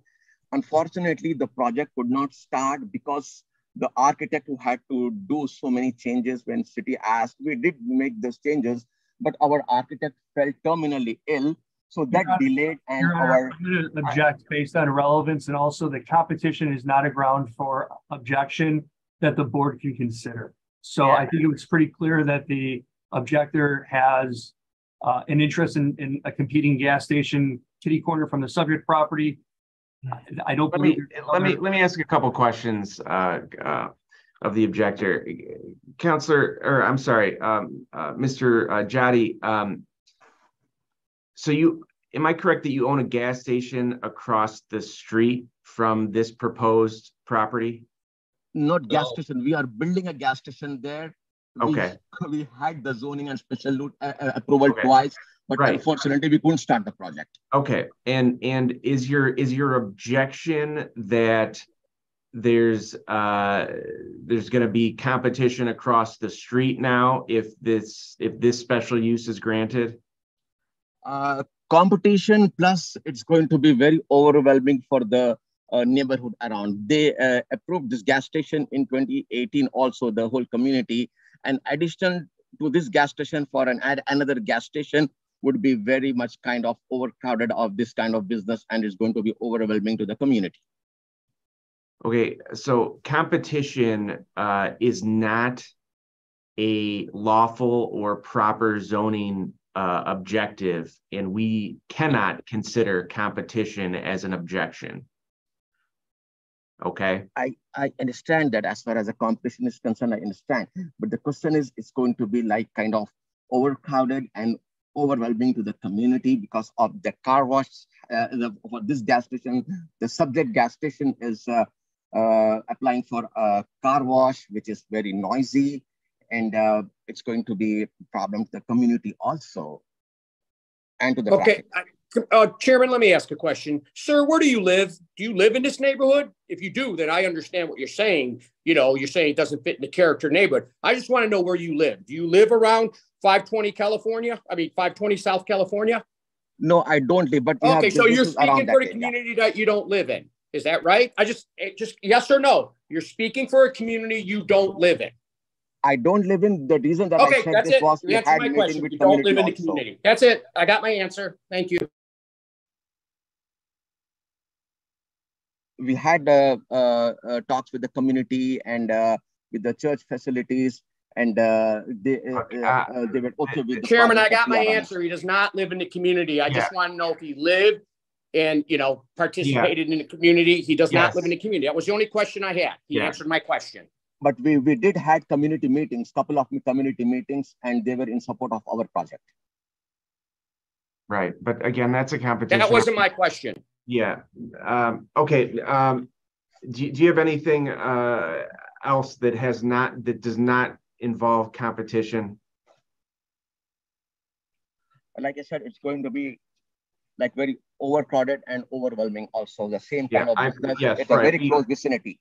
Yes, you stated that already, and it's noted for the record, along with the fact that you don't live in the community. Is the objection of Chair Eli, is it identical to your objection? Yes. I think so, yes. Okay. I am the property owner. Yes, but we don't need redundancy. So I do understand that your objection is identical to Mr. Jati's. So it is noted for the record. with the same caveat that competition is not something that we can consider. We are going to go back to Councilor Fatikas for closing. Chairman, thank you again for that opportunity. This project has gone through a significant amount of community process, both with the Alderman's office and with the immediate neighbors. We provided, again, 8 letters of support. We believe we're being welcomed because of the security, activating the site, and actually offering not just the gas station and car wash services, but a broader range of retail products in a grocery store setting in our accessory retail building. We believe all of the standards for special use approval have been met. And again, we thank you for the opportunity to present our application today. Any final questions from the board before we take it under advisement?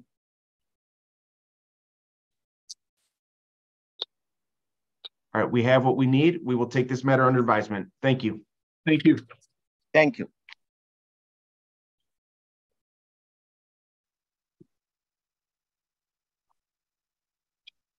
Okay, next up is calendar numbers 90-23-Z and 91-23-Z. This is 2030 West Homer. If you're here in objection or support of this matter, please raise your hand and we will get you promoted. It's *9 to raise your hand if you're on the phone.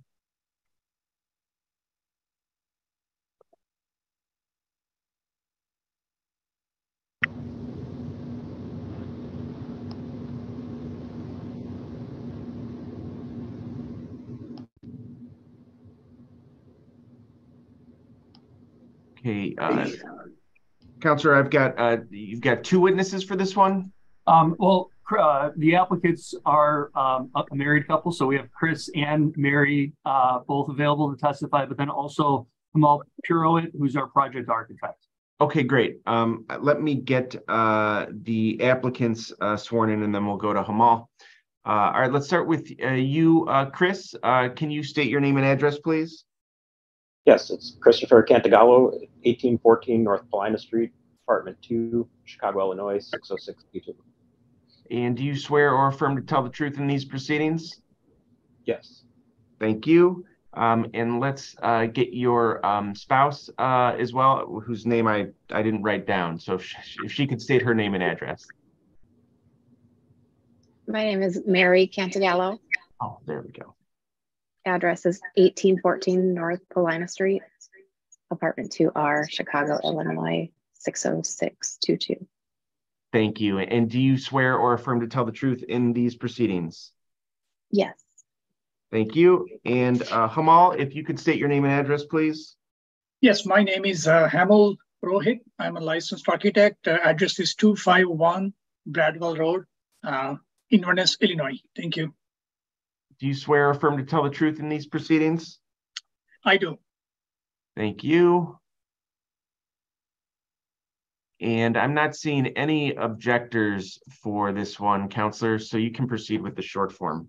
I appreciate it, Chairman. Again, for the record, Nick Fatikas from the law offices of Sam Banks. I'm here on behalf of the applicants, Christopher and Mary Cantagallo. The applicants own the subject property at 2030 West Homer Street. The subject property measures 24 feet wide by only 100 feet deep, and it's improved with a 2.5-story, 2-unit residential building. The applicants are proposing to convert the 2-flat to a single-family home. Part of their plans include a 2nd-story addition at the rear of the building, as well as an above-grade deck and stair to a roof deck proposed above the detached garage at the rear of the lot. The issue is that the existing building was originally constructed favoring the west side of the lot. And again, the lot itself is substandard with both width and depth. So in order to permit the additions in the project as a whole, the applicants are seeking variations to reduce the west side setback, the combined side setback total, the rear setback, and relocate rear yard open space to the roof deck proposed above the detached garage that will be again located at the rear of the lot. My first witness is Mr. Chris Cantagallo. Chris, are you with us? Yes, I'm here. Thank you. And you and your wife, there's a little bit of feedback. Sorry about that. You and your wife own the subject property at 2030 West Homer? Yes, we do. And again, as I described it, the subject lot measures 24 feet wide by only 100 feet deep.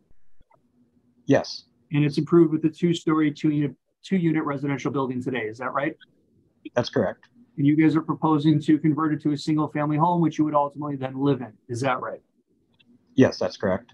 And again, giving you a little bit of an overview, your plan is to complete a partial second floor addition, as well as a new deck and stair system to a roof deck proposed above the new garage at the rear of the property. Is that right?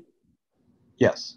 We'll get into the issues with the hardships with your architect, but I wanted to make sure it was clear. Again, you're doing this for yourself and your family to ultimately move into the property?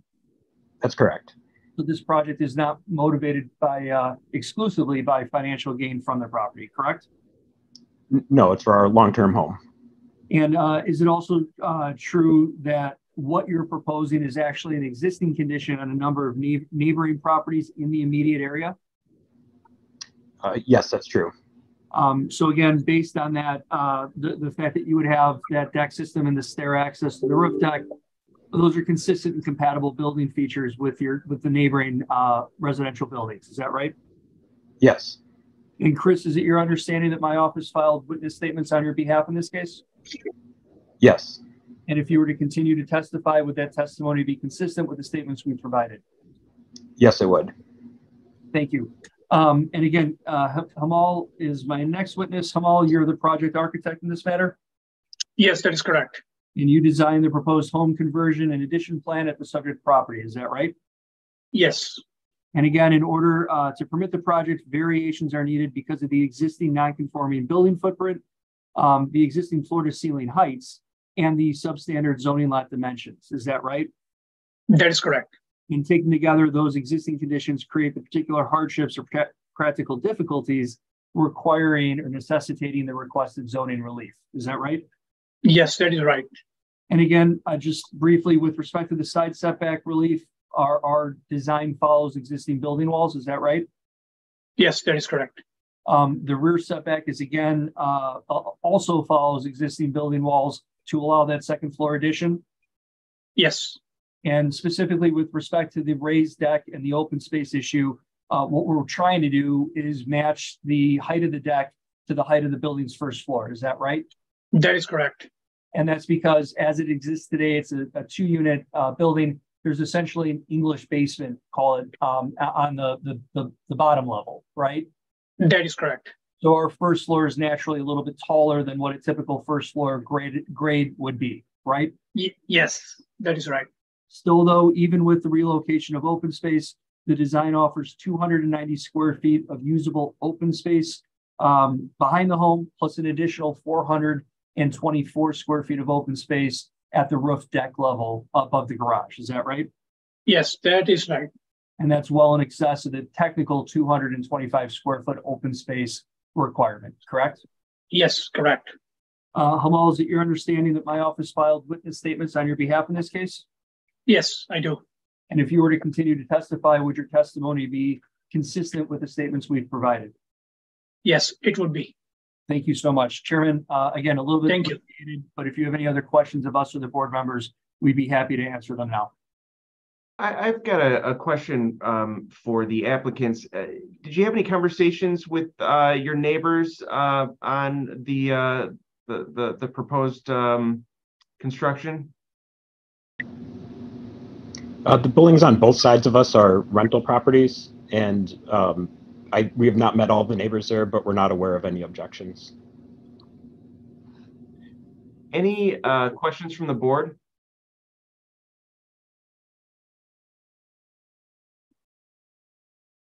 We have what we need. We'll take this under advisement. Great, thank you. Thank you.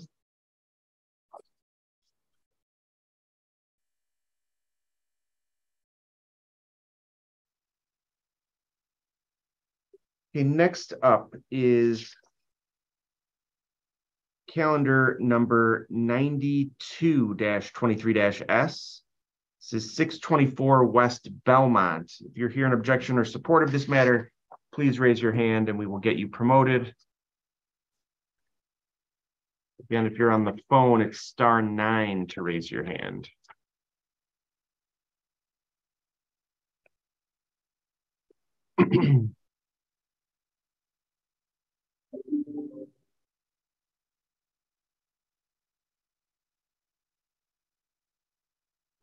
Counselor, I've got two witnesses for this one.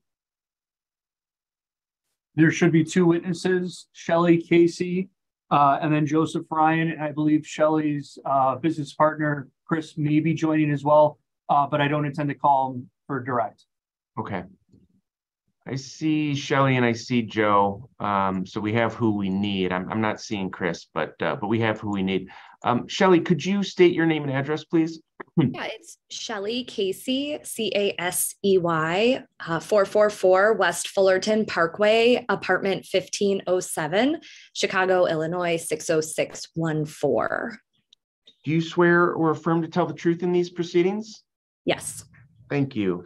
And Joe Ryan has already been sworn in and his expertise has been recognized. Thank you, Chairman. You're welcome. And I'm not seeing any objectors. Let me go ahead and read the department's recommendation. This is the recommendation for calendar number 92-23-S. The Department of Planning and Development recommends approval of the proposed animal shelter, provided 1, the special use is issued solely to the applicant, the Catcade Inc. The shelter, 2, the shelter is exclusively for cats. 3, the cats are housed exclusively inside the building and there is no outdoor kennel or play space. 4, the development is consistent with the design and layout of the site and floor plan dated March 15, 2023, prepared by Allison Lindholm / the Catcade. And 5, prior to issuance of any building or occupancy permits and or business license, a final code compliant, fully dimensional architectural site plan is provided for review and approval by the Department of Planning and Development. Counselor, you have no objectors, so you may proceed with the short form. Thank you so much. Again, Nick Fatikas from the law offices of Sam Banks. I'm here very proudly on behalf of the applicant, Catcade Incorporated. The Catcade is a 501c3 Illinois not-for-profit corporation focused on sheltering stray cats and finding them permanent homes. The organization has operated at 1235 West Belmont since about August of 2017, and they're now looking to purchase the one-story retail building at 624 West Belmont to relocate their shelter there as a permanent home. In order to do that, though, they are seeking a special use to permit the animal shelter use because the underlying zoning district is B3-3. We have two witnesses again, Shelley Casey on behalf of the applicant and Joe Ryan, our MAI designated appraiser. And again, Shelley, if you're with us, you are the president and co-founder of the applicant, Catcade Incorporated. Yes. As I stated in my introduction, it's a non-for-profit corporation. Yes. And you've operated since 2017 at 1235 West Belmont Avenue, correct? Yes. Now the lease for that property is actually set to expire, and you're now looking to relocate your shelter to the subject site. Is that right? Yes, that's correct. The the new site is a great opportunity because it will actually allow you to stay close to the neighborhood you started in, and it actually gives you a little bit more physical space to operate the shelter in. Is that right? Yes. And it's your understanding that we've provided the board, and again, that's been referenced by the department, an updated plan showing the proposed layout, floor plan, combined floor plan site plan, right? Yes. But to summarize quickly, based on the size of the facility, you anticipate being able to take in between 45 and 50 cats at one time? Yes. And you'll also be able to handle between 8 and 10 cats in the designated quarantine area. Is that right? Yes. And Chairman, just as a matter of procedure, I need to amend my findings of fact submittal regarding the proposed capacity. The current location at 1235 allows for approximately 30 cats. My findings of fact incorrectly reference the current operation and not the proposed. So I do want to make sure that the board understands the difference. And that was a mistake on my part.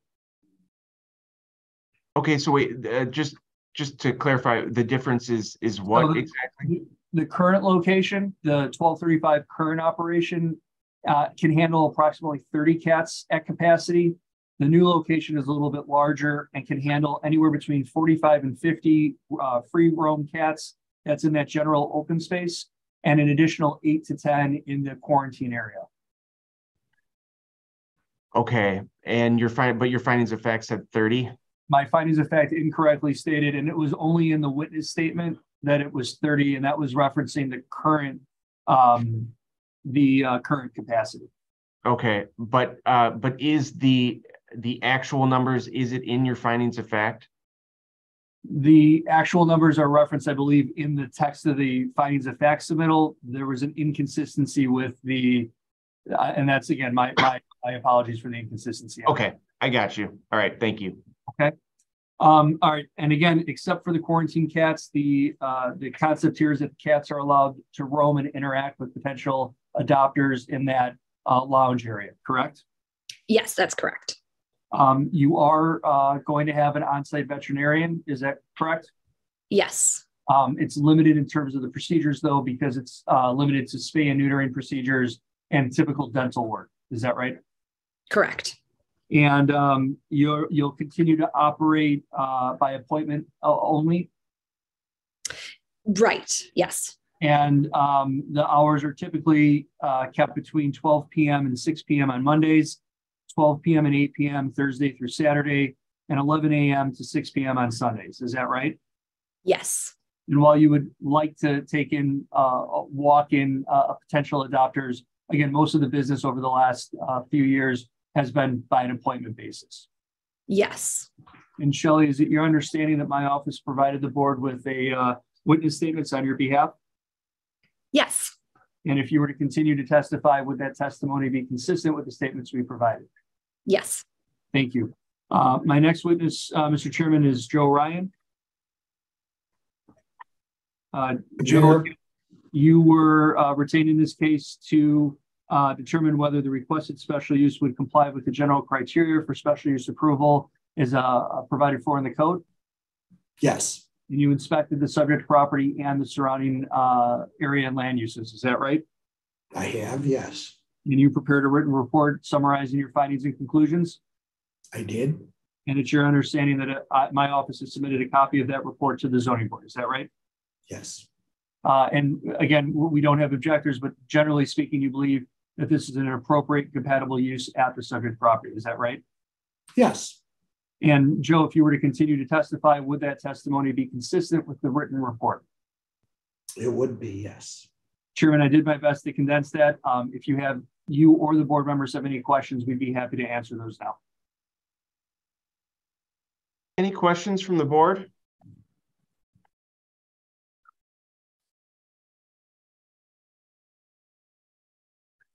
All right, we have what we need. We will take this matter under advisement. Great, thank you. Thanks.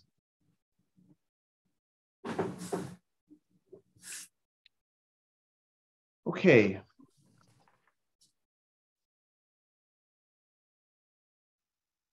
Next up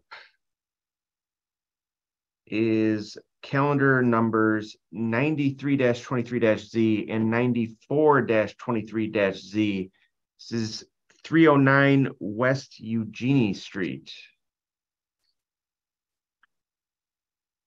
If you're here in objection or support of this matter, please raise your hand and we will get you promoted. *9 to raise your hand if you're on the phone.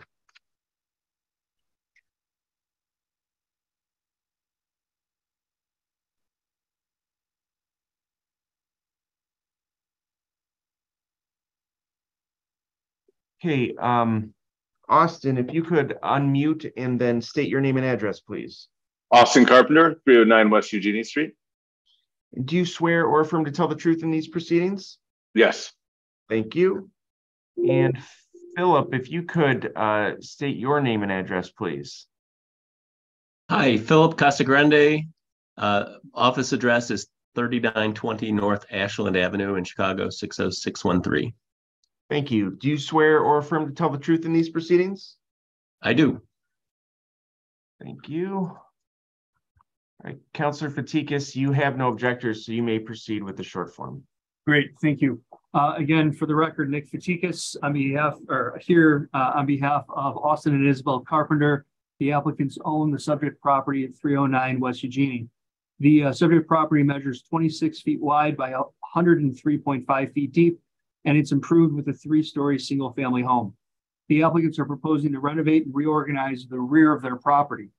In addition to constructing a new detached garage, their plans include removing an existing covered walkway and replacing that feature with a new open stair and raised walkway to a roof deck proposed above the detached garage at the rear of the house or the rear of the property.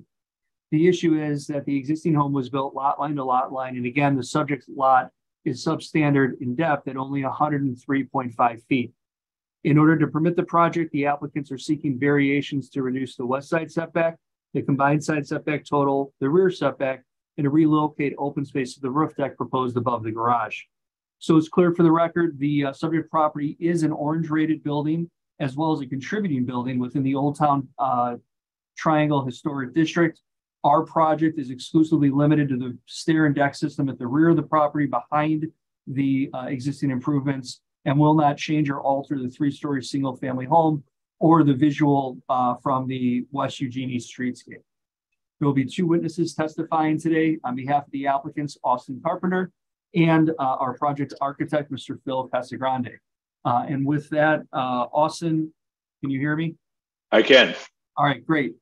Again, you and your wife own the subject property at 309 West Eugenie? Yes. As I described it, the subject lot measures 26 feet wide by only 103.5 feet deep. Yes. And it's improved with a 3-story orange rated single family home. Is that right? That's right. You're now proposing to reorganize the deck and stair system at the rear of the property? Yes.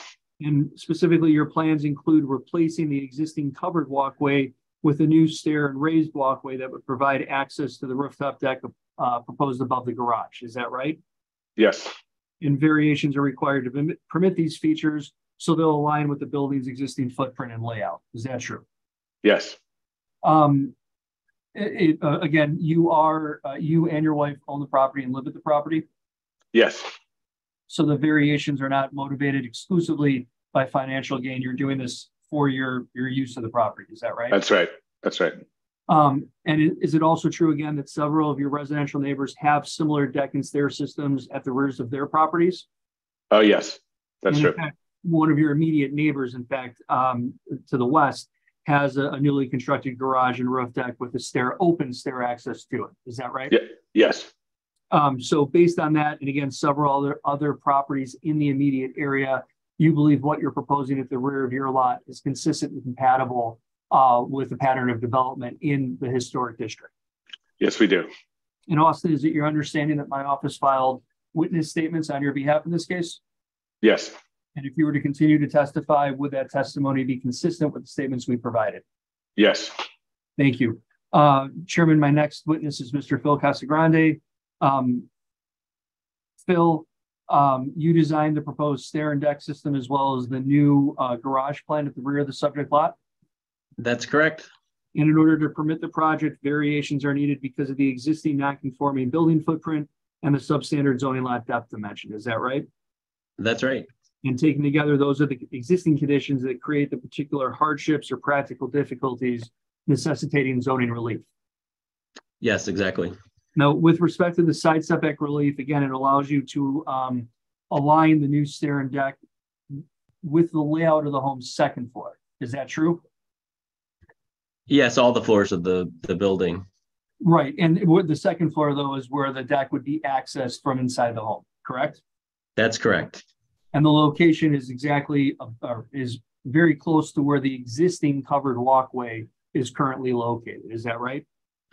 That's correct. Yes. So albeit new construction, the design actually mimics or follows the footprint of what sits on the property today. Yes, we're actually a little bit further away from the side property line from where the current connector sits. And with respect to the rear setback, although again, it's going to be set at 2 feet because of that access, the rear of the 3-story home is going to remain exactly where it is at about 37.5 feet from the rear property. Is that right? That's right. So again, no changes to the existing footprint of the home. No changes to the enclosed part of the home. And just to hit the point on hardship, with respect to the deck and relocating the rear and open space, your design is the only way you can provide functional stair and walkway access between the home and the deck above the garage. Is that right? Yes, we tried several different alternative layouts, which would have not required the variation, and there were really none that worked because of the limited amount of space at the rear of the home. Right, and that's directly related to the 103.5 lot depth dimension. Is that right? Yes, that's correct. And again, in your professional opinion, you believe your design is the most functional solution to ensure a means of ingress and egress to the home, and again, to provide usable access to the roof deck above the garage. That's correct. And Phil, is it your understanding that my office filed witness statements on your behalf in this case? Yes. And if you were to continue to testify, would your testimony be consistent with the statements we've provided? It would, yes. Thank you very much. Chairman, that concludes the applicant's case in chief. We'd be happy to answer any questions you or the board members have about our project. Any questions from the board?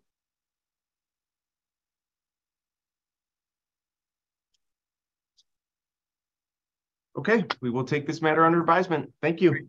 Thank you. Thank you. Thank you. Our next up is calendar number 95-23-S. This is 2807 to 09 South Kedzie. If you're here in objection or support of this matter, please raise your hand and we will get you promoted. *9 if you're on the phone.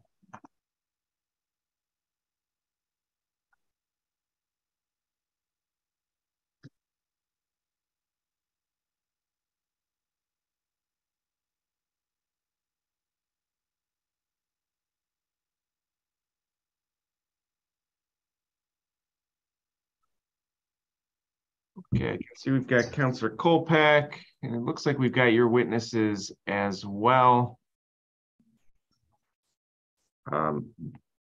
Ben, could you state your name and address, please? First name Ben, last name Huang, spelled as Huang. Business address will be 2807-09 South Kedzie Avenue, Chicago, Illinois, 60623. Do you swear or affirm to tell the truth in these proceedings? Yes, I do. Thank you. And Kareem, could you state your name and address, please? Yes, Mr. Chairman, my name is Kareem Usawir, and my address is 221 North LaSalle Street in Chicago. We are land use and zoning consultants. Do you swear or affirm to tell the truth in these proceedings? I do. Thank you. The board recognizes your expertise. Thank you. Councilor Kolpak, you have no objectors. Let me go ahead and read the department's recommendation. This is the recommendation for calendar number 95-23-S. The Department of Planning and Development recommends approval of the proposed nail salon. Okay, Councilor Kolpak, you can proceed with the short form. Good afternoon, Mr. Chairman, members of the board. My name is Paul Kolpak. Mr. Huang, you've been sworn in. You and I met with the Alderwoman and we have her support, is that correct? Yes. And you met with the Chamber of Commerce, and in fact, you have joined the Chamber of Commerce and they have submitted a letter of support, is that correct? Yes, I did. And if this special use is granted, could you please tell us the hours of operation? From 9:30, Monday through Saturday from 9:30 in the morning to 7:30 p.m. And Sunday, so far, we're targeting 10:30 in the morning to 4 p.m. And approximately how many employees would you have? So far, we are looking at 6 to 8 people to start with, and the max capacity right now, we're looking at 28 to 34. I have no further questions. Mr. Musawir? Yes, sir. You were retained by the applicant and you did visit the site, is that correct? That's correct. And you've submitted a findings of fact, is that correct? That is correct. And in your opinion, that this site meets all the requirements set forth in the City of Chicago zoning code regarding the special use. Is that correct? That's correct as well. And if you were called to testify further, you testify in substantial compliance with the finding of fact that were submitted. Is that correct? Yes, sir, as well as my land use report. I have no further questions. We're ready to take any questions from the board. Any questions from the board?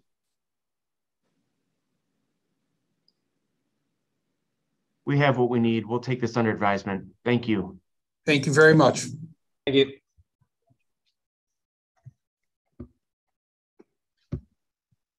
Okay.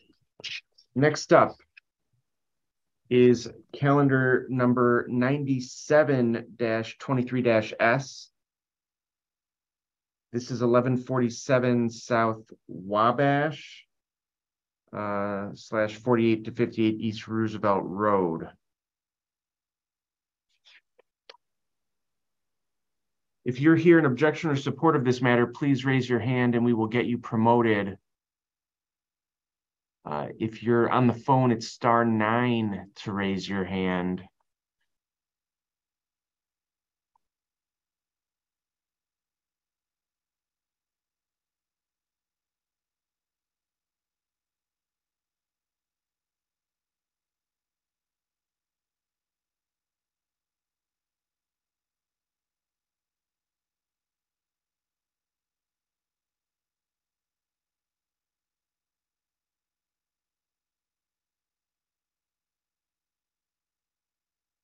Just give us a second while we promote everyone, because there are several people.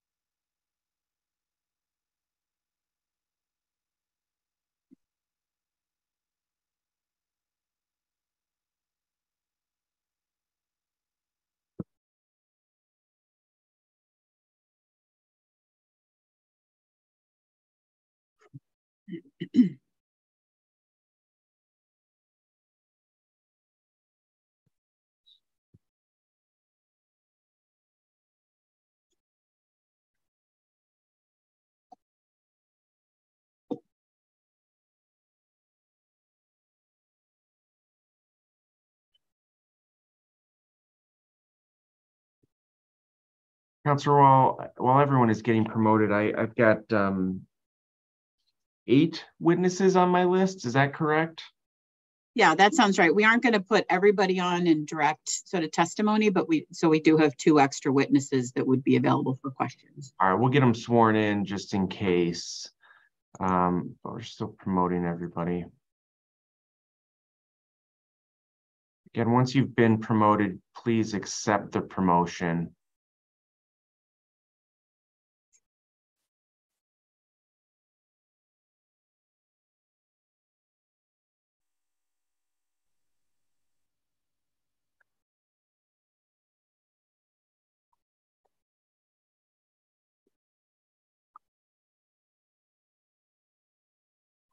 Okay, let me start getting witnesses sworn in. We'll start with the applicant's witnesses, and then I'll go to everybody else and find out if they're here in objection or support and get them sworn as well.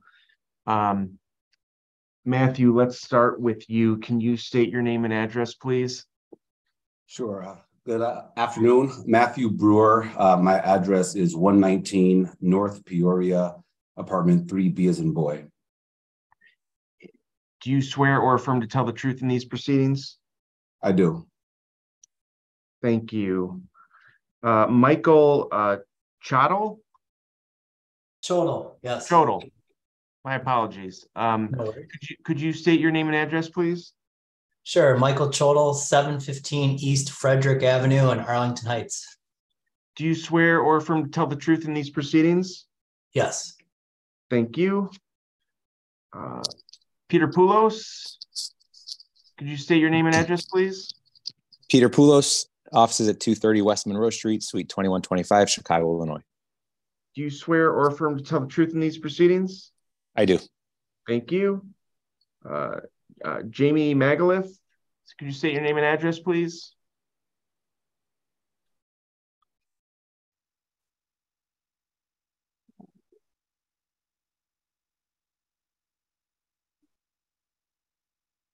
Oh, maybe I don't see her actually.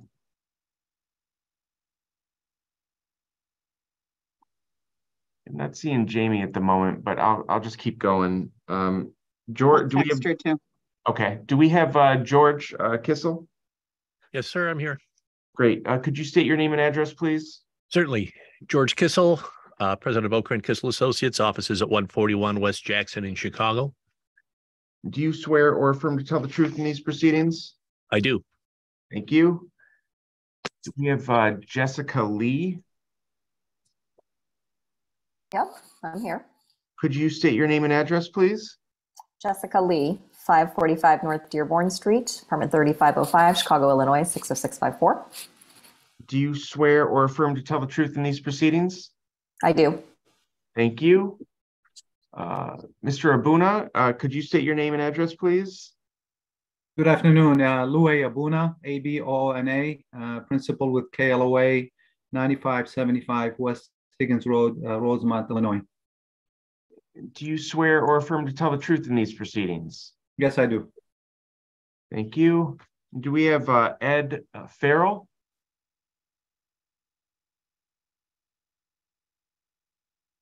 Looks like we're missing Ed. I'll reach out to him too. He just raised his hand. He's coming. Okay. Yeah, we're having a hard time entering their names before they logged in, Mr. Chairman. Okay.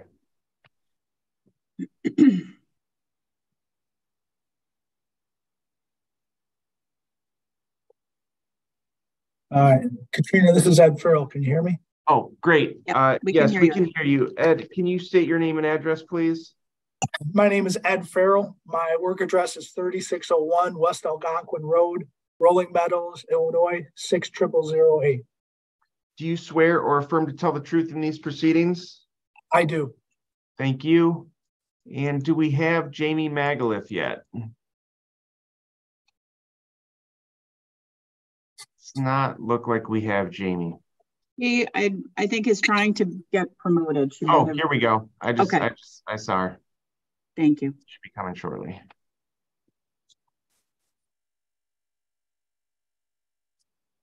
Hello, sorry about that. Oh, that's okay. Could you state your name and address, please? Jamie Magalith. My work address is 333 North Michigan Avenue, Suite 2600, Chicago, Illinois. Do you swear or affirm to tell the truth in these proceedings? Yes, I do. Okay, thank you. All right, now what I'm going to do is I'm going to go through everybody else who's joined this call. I'll be asking if you're in support or objection. I'm going to ask each of you to state your name and address. And please, when you state what your address is, provide, if you live in an apartment or unit or a suite, please provide that number so that we can make sure that you get a copy of the resolution. Let me start with Javad. Yes, sir. Are you here at objection? Yes. Okay. Could you state your name and address, please? Javad Abbasian, 1160 South Michigan Avenue, apartment 3601, Chicago, Illinois, 60605. Do you swear or affirm to tell the truth in these proceedings? Yes, I do. Thank you. Alex Ford Carther, could you state your name and address, please? Yes, it's Alex Ford Carther. We're at 1320 South Plymouth, 60605. Do you swear or affirm to tell the truth in these proceedings? I do. And are you here in support or objection? Support.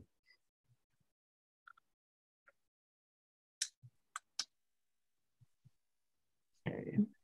Mary Picat? Did I butcher it? Oh, Pico? No, just a little bit. Okay. Could you first, are you here in support or objection? Objection, and okay. My address is 1133 South Wabash Avenue, apartment 505, Chicago 60605. And do you swear or affirm to tell the truth in these proceedings? I do. Thank you. Susan, are you here in support or objection? Objection. Okay, could you state your name and spell your last name? Because we don't see it on the screen. Susan Mongillo, Mongillo. My address is 1160 South Michigan, Unit 3605. Do you swear or affirm to tell the truth in these proceedings? I do. Thank you. Jenna Myers? You got that right. Thank you. Oh, excellent. I saw the accent on the E, so I went. Well done. Are you here in support or objection? In support. Okay.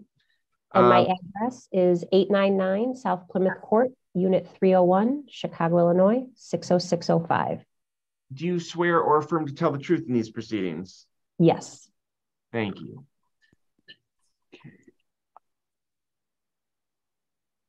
Bonnie, could you state your name and address, please? Sure. My name is Bonnie Sanchez Carlson, and I represent the Near South Planning Board, 2600 South Michigan Avenue, 60616, and we don't oppose the application.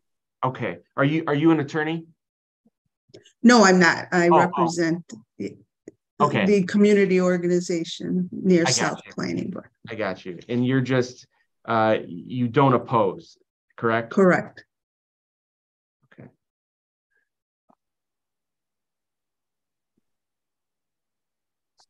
Okay. Sorry, when I hear I represent, I immediately think attorney. All right, let me see if we've got Tom, who has a name that I'm the last name I'm not even going to try. But if you could unmute and first, Tom, if you could say if you're in support or objection. Oppose.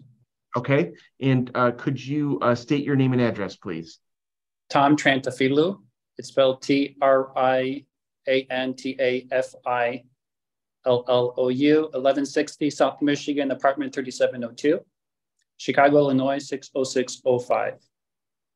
Do you swear or affirm to tell the truth in these proceedings? Yes. Thank you. I've got a K Maury.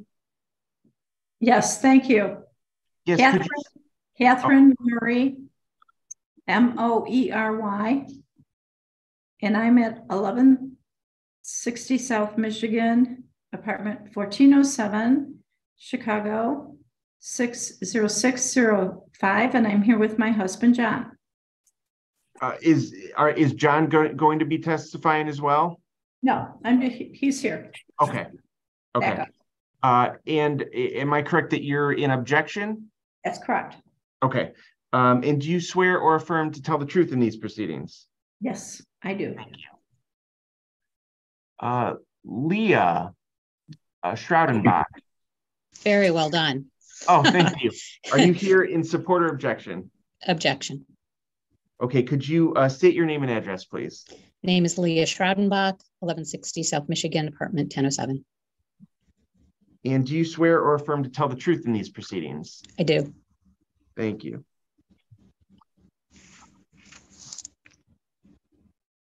We've got a Shroud 2. Hi, it's Austin Schroudenbach. Sorry. Okay, are you in opposition? Opposition. Okay. Could you state your address, please? 1160 South Michigan Avenue, apartment 1007. And I am the spouse of Leah Schroudenbach, who's just before. Thank you. Do you swear or affirm to tell the truth in these proceedings? Yes, I do. Thank you.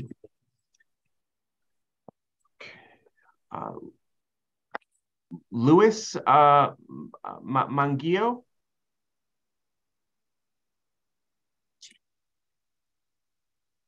Louis, you're muted.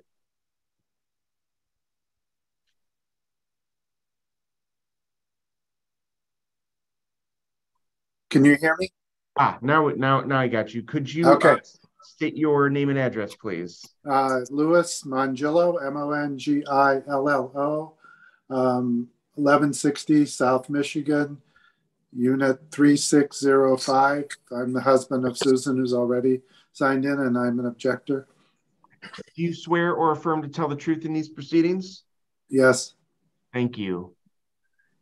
James, that's a tough last name, but it starts with a K. If you could unmute and Karajanis. Okay, thank you. Are you here in support or objection? Objection. Okay. And could you state your address, please? Yes. 1133 South Wabash Avenue, apartment 803. Do you swear or affirm to tell the truth in these proceedings? I do. Thank you.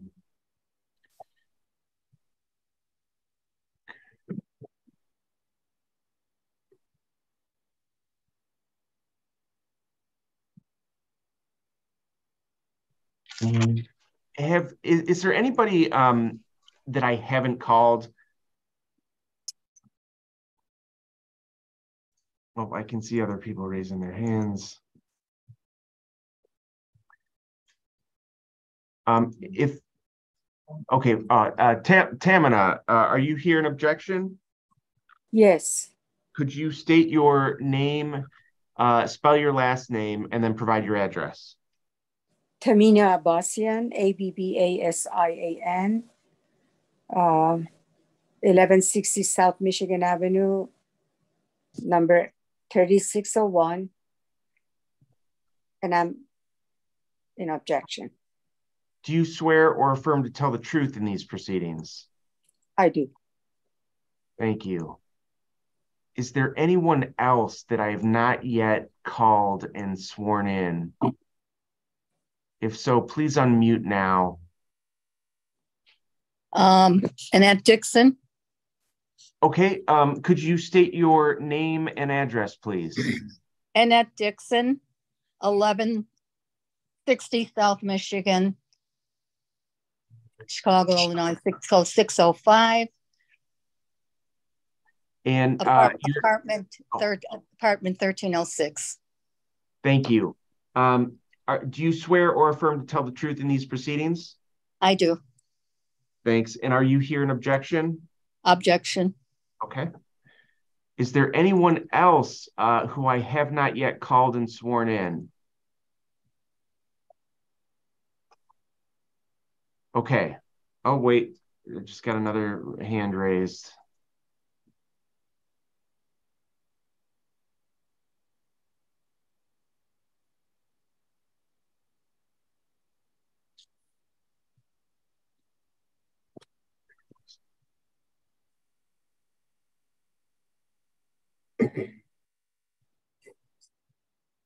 Now I can't. Oh, wait, here we go.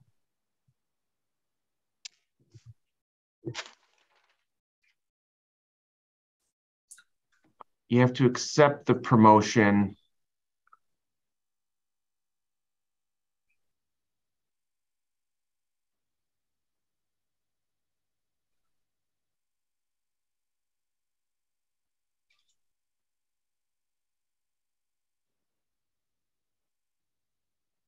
Okay, Jeff Whitkin, if you can unmute.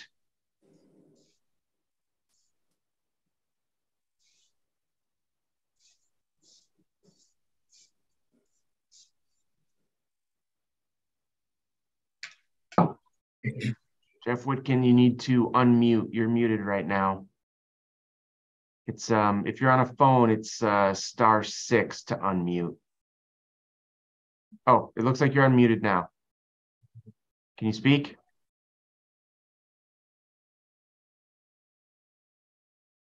We can't hear you.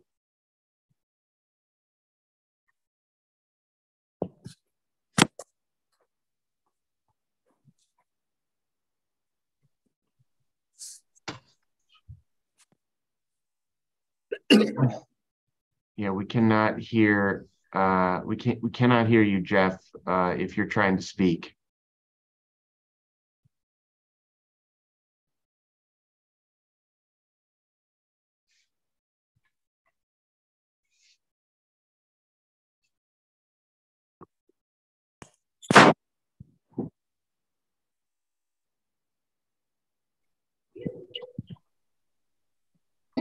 No, we still cannot hear you, Jeff.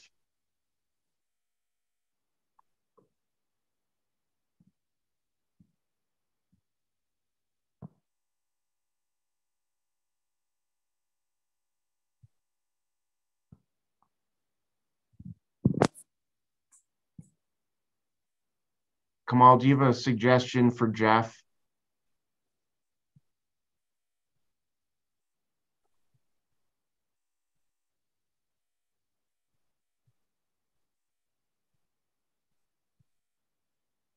Jeff, you're unmuted, but we cannot hear you.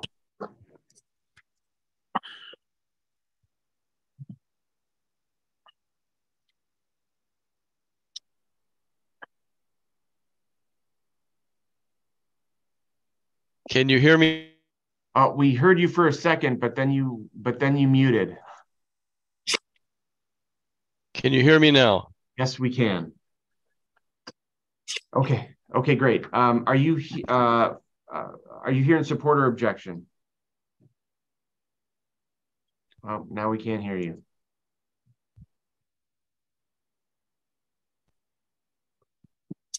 Hello? Oh, now we can hear you. Okay, Jeff Whitkin, 1160 South Michigan, Unit 1903, in opposition. Do you swear or affirm to tell the truth in these proceedings? Yes. Thank you.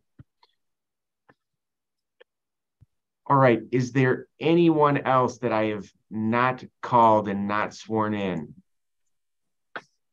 who's here on this matter? Again, this is calendar number 97-23-S. Okay, I think we have everybody. Let me read a statement on how this hearing is going to proceed, since we do have objectors.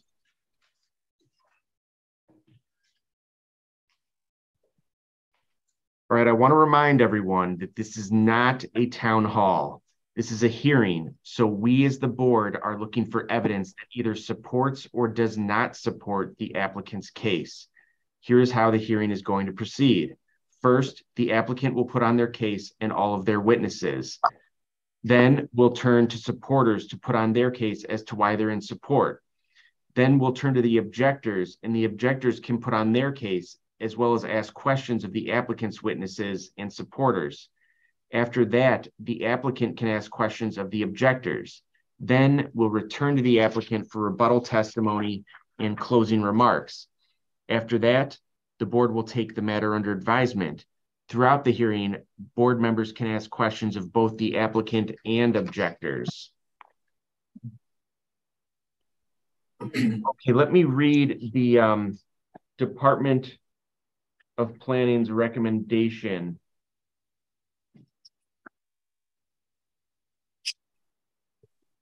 This is the recommendation for calendar number 97-23-S. The Department of Planning and Development recommends approval of the proposed adult use cannabis dispensary within the 58 East Roosevelt tenant space, parentheses, ground floor, with a second floor employee only break area, provided one special use is issued solely to the applicant, Family Roots LLC. 2, all on-site customer queuing occurs within the building. 3, the development is consistent with the design and layout of the site plan dated March 15, 2023, and exterior elevations, key plans, level 1 floor plan, level 1 access plan, level 2 floor plan, and level 2 access plan dated March 13, 2023, all prepared by East Lake Studio. Councilor McGuire. Oh, wait 1 second. Looks like we have somebody else raise their hand.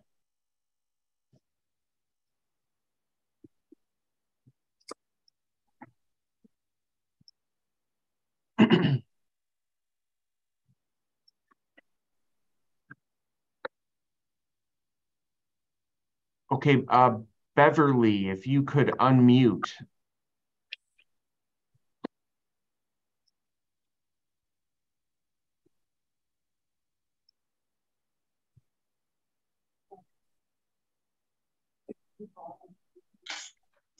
Beverly Bennett, if you can unmute, please. Mute. I unmuted. Ah, there you go. Are you here in support or objection? Objection. Okay, could you state your name and address, please? Beverly Bennett, 1133 South Wabash, apartment 708 60605. Do you swear or affirm to tell the truth in these proceedings? I do. Thank you. Okay, Councilor McGuire, I want to turn it over to you, but I have just one kind of housekeeping question before you start that I just want to confirm on the record, and that is with regard to the address, because on the agenda it said 1147 South Wabash / 48 to 58 East Roosevelt Road, but am I correct that the application only applies to 58 East Roosevelt Road? Mr. Chairman, yeah, Katrina McGuire, Thompson Coburn, for the record. That is correct. The technical building address is 1147 South Wabash. The Potbellies is operated at 48 East Roosevelt as the address, and CDOT has assigned us 58 East Roosevelt, although it is the exact same tenant space. So that is correct, Mr. Chairman. It is only applies to that storefront. Okay, all right, thank you. With that, please proceed to put on your case in full. Okay, thank you, Mr. Chairman, members of the board. Again, for the record, Katrina McGuire from Thompson Coburn with offices at 55 East Monroe. It is my pleasure to be here on behalf of Family Roots LLC in this special use application for a cannabis dispensary. As noted, we are here with several witnesses and we intend to go through them as expeditiously as possible and as efficiently as possible, understanding that there are members of the public that want to testify, and you also have a very long agenda after us. First, I'm going to put our architect on just to address some of the standards very briefly. Then I'll have Matt Brewer as the representative Family Roots essentially walk through the operations, the floor plan, et cetera. Then we're going to turn over to Ed Farrell, who's going to discuss security. After that, Luay Abuna, our traffic consultant on the issues of traffic and parking. After that, Peter Poulos, who's a real estate appraiser, on addressing the standards as to impact on property values. And then finally, Mr. Kissel, our land planner. With that, just briefly by way of introduction, this is the proposed dispensary is the location of the former Potbelly restaurant that you see in the photo on the screen right now within the existing building, which houses a Trader Joe's grocery store and some office tenants on the second floor. The site is within subarea B of Plan Development 815 as amended, and it is outside the cannabis exclusion area. The plan development was amended in September of 22 to permit cannabis dispensaries subject to special use approval. In conjunction with that approval process, a community meeting was hosted by Alderman King back in August, and Alderman King supported our application and its advancement through Plan Commission, Committee on Zoning, and ultimately City Council. Upon approval of the PD amendment, we proceeded to file the special use application, and the community meeting as required by city ordinance as well as ZBA rules was held with proper notice, et cetera. Our findings of fact and affidavits of all of the supporting materials as to notices and publications. That required community meeting was held back in November, on November 29th. In addition to the two formal community meetings, the applicant has met with Near South Planning Board and as well as with a group of neighbors in the Columbian, which is the 1160 building, directly across the alley from us to the east of the alley. With that, I'd like to call our first witness, Jamie Magaliff, please. Ms. Magaliff, you're on, I believe, right? I can't see. Yes, yes, yeah. I'm here. Great. Could you just please state your name and business address for the record, please? Yes, Jamie Magaliff, 333 North Michigan Avenue, Suite 2600, Chicago, Illinois, 60601. And you are an architect licensed in Illinois, is that correct? That's correct. And you are the project architect for this project, is that correct? Correct. And you're familiar with the site and the surrounding area? Correct. Can you briefly describe the project? Yes, so it's an interior build out for an adult use cannabis dispensary. Upon entering through the main entrance, you come into a small waiting room where your ID is checked. At that point, there's an access controlled door that admits you into the sales floor. Within that space, you have the opportunity to view product, to speak with sales associates. Once you make your selections, you move to the POS counter, make your transaction, and then you enter out of a separate door from the waiting room. So everybody kind of keeps moving quickly in an orderly, kind of linear station-based fashion. There's a customer restroom available off of the sales floor. On the first floor, additionally, we have our secured product vault, an intake area, a small server and office room. And there's also a secured delivery off of the alley with parking spaces provided specifically for that. Great. And no exterior alterations are contemplated, is that correct? That's correct. And the proposed exterior lighting and identification signs will be compatible and consistent with signage and lighting of other area businesses? Yes, any new signage will be very, very consistent with what is there now. It'll comply with all Chicago zoning code requirements for signage. Great. And does the Chicago zoning ordinance require parking for cannabis dispensaries in this district? It does not. However, 3 spaces are provided on the property for delivery purposes. If the special use is granted, will this building and the proposed build out conform to all applicable requirements of the Chicago zoning ordinance? Yes, it will. And in your professional opinion, is the proposed use compatible with the surrounding area as to site planning, building scale, and design? Yes. I have nothing further of this witness, Mr. Chairman. Okay. Matt Brewer. Good afternoon. Great. Mr. Brewer, could you please state your name and address for the record, please? Matthew Brewer, address is 119 North Peoria. And could you briefly describe your professional background? Sure. I'm a lawyer and also the CEO of Family Roots. Pleased to announce that we opened our first dispensary in Chicago just over a month ago. And so now I spend a good portion of my time helping the rest of the team run that business, but we're operational as we speak. Great. And who are the main owners or members of Family Roots? Me, my mother, and brother. And Family Roots is an independently owned social equity cannabis business. Is that correct? That is correct. And what does it mean to be independently owned?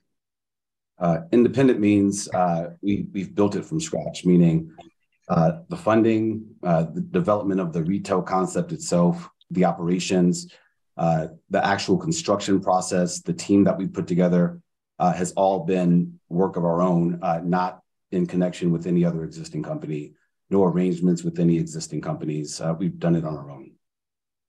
And beyond your sort of immediate experience in the cannabis industry as now as officially operating a dispensary, you have some prior experience in the cannabis industry as well. Is that correct? Correct. Back in 2014, I was able to be a part of teams that applied for dispensary licenses and was a principal officer of a dispensary as early as 2015. Great, thank you. So you're familiar with the state of Illinois regulations governing dispensary operations, is that correct? I am. And you're familiar with the subject site and the plans for this location, correct? I am. Okay, so on the screen, we've marked up the access plan and I'd just like you to walk through the various areas that we've numbered just for ease of, for viewers' purposes. If you could please talk about what we've noted as Area 1, that secured entry. What happens there? Area 1, which is at the bottom on the right of the screen, one of the only pieces that's not colored. It's the entrance to the building, and there'll be a queuing area in there. We're committed to making sure we house all of our queuing inside, and so it's an area where we'll have queuing. And then I can just keep walking through if it's helpful. Yeah, that would be great. Area 2, which reads secure vestibule, It's green. Technically, it's a public area in the sense that someone from the street can walk in there. But it's a secure vestibule. We have our staff and security in there. That's where we check IDs to ensure that no one under the age of 21 is able to enter. Once someone is properly screened and we verify their identification, they're able to move into area 3, which is the sales floor. This is a limited access area denoted by the yellow. And that's where customers will come in and have a conversation with our staff about what products they want to order. That's where they'll, we have a sales team that will be on the floor helping customers determine what type of product they'd like to purchase. And then there's sort of a hockey stick looking shape in the middle between the red and the yellow. That's our POS counter where sales transactions take place. Everything behind that counter, this is now area 4, is a restricted area. But it's worth noting that our payments will have, people can use their debit cards to make payments. And it's important because we see that a majority of our transactions are no longer cash, which is a progress in the industry. We've moved a lot more towards digital payments. And we think our cash, we know from operating our existing operations that cash is a lot less than it used to be in dispensaries. The only other thing I'll note is that we will have online ordering available, which has the effect of reducing transaction times, allowing people to schedule a pickup, and that reduces any pressure on lines that we might otherwise have. And then the other sections, 4 through 10, are all restricted area. Number 9, right above it, is the secured product storage. That's a vault where we'll have products stored. Next to it to the right is section 8. That's a receiving area for product as we process it before it goes into the vault. And above that is 10, where the deliveries actually come in from an actual deliverer. And then lastly, there's more back of house, IT server, janitorial closets in sections 5 and 6. Great. And what are the hours of operation proposed to be here? Here, we are going to operate Monday through Friday from 10 to 9, Saturday from 9 to 9, and then Sundays from 9 to 7. Great. Let's talk a little bit about sort of area 10 and 11 and the deliveries. Can you just describe the delivery process and how that's going to operate? Sure. I'll start by saying a lot of the delivery process is dictated by the state's regulations. And so we're obviously compliant with that. And this process is informed by that. Deliveries happen predominantly during off-peak hours. And the time is always different intentionally. The state requires that there's some randomness to our deliveries just for security purposes. But they typically will happen during the day, during off-peak hours.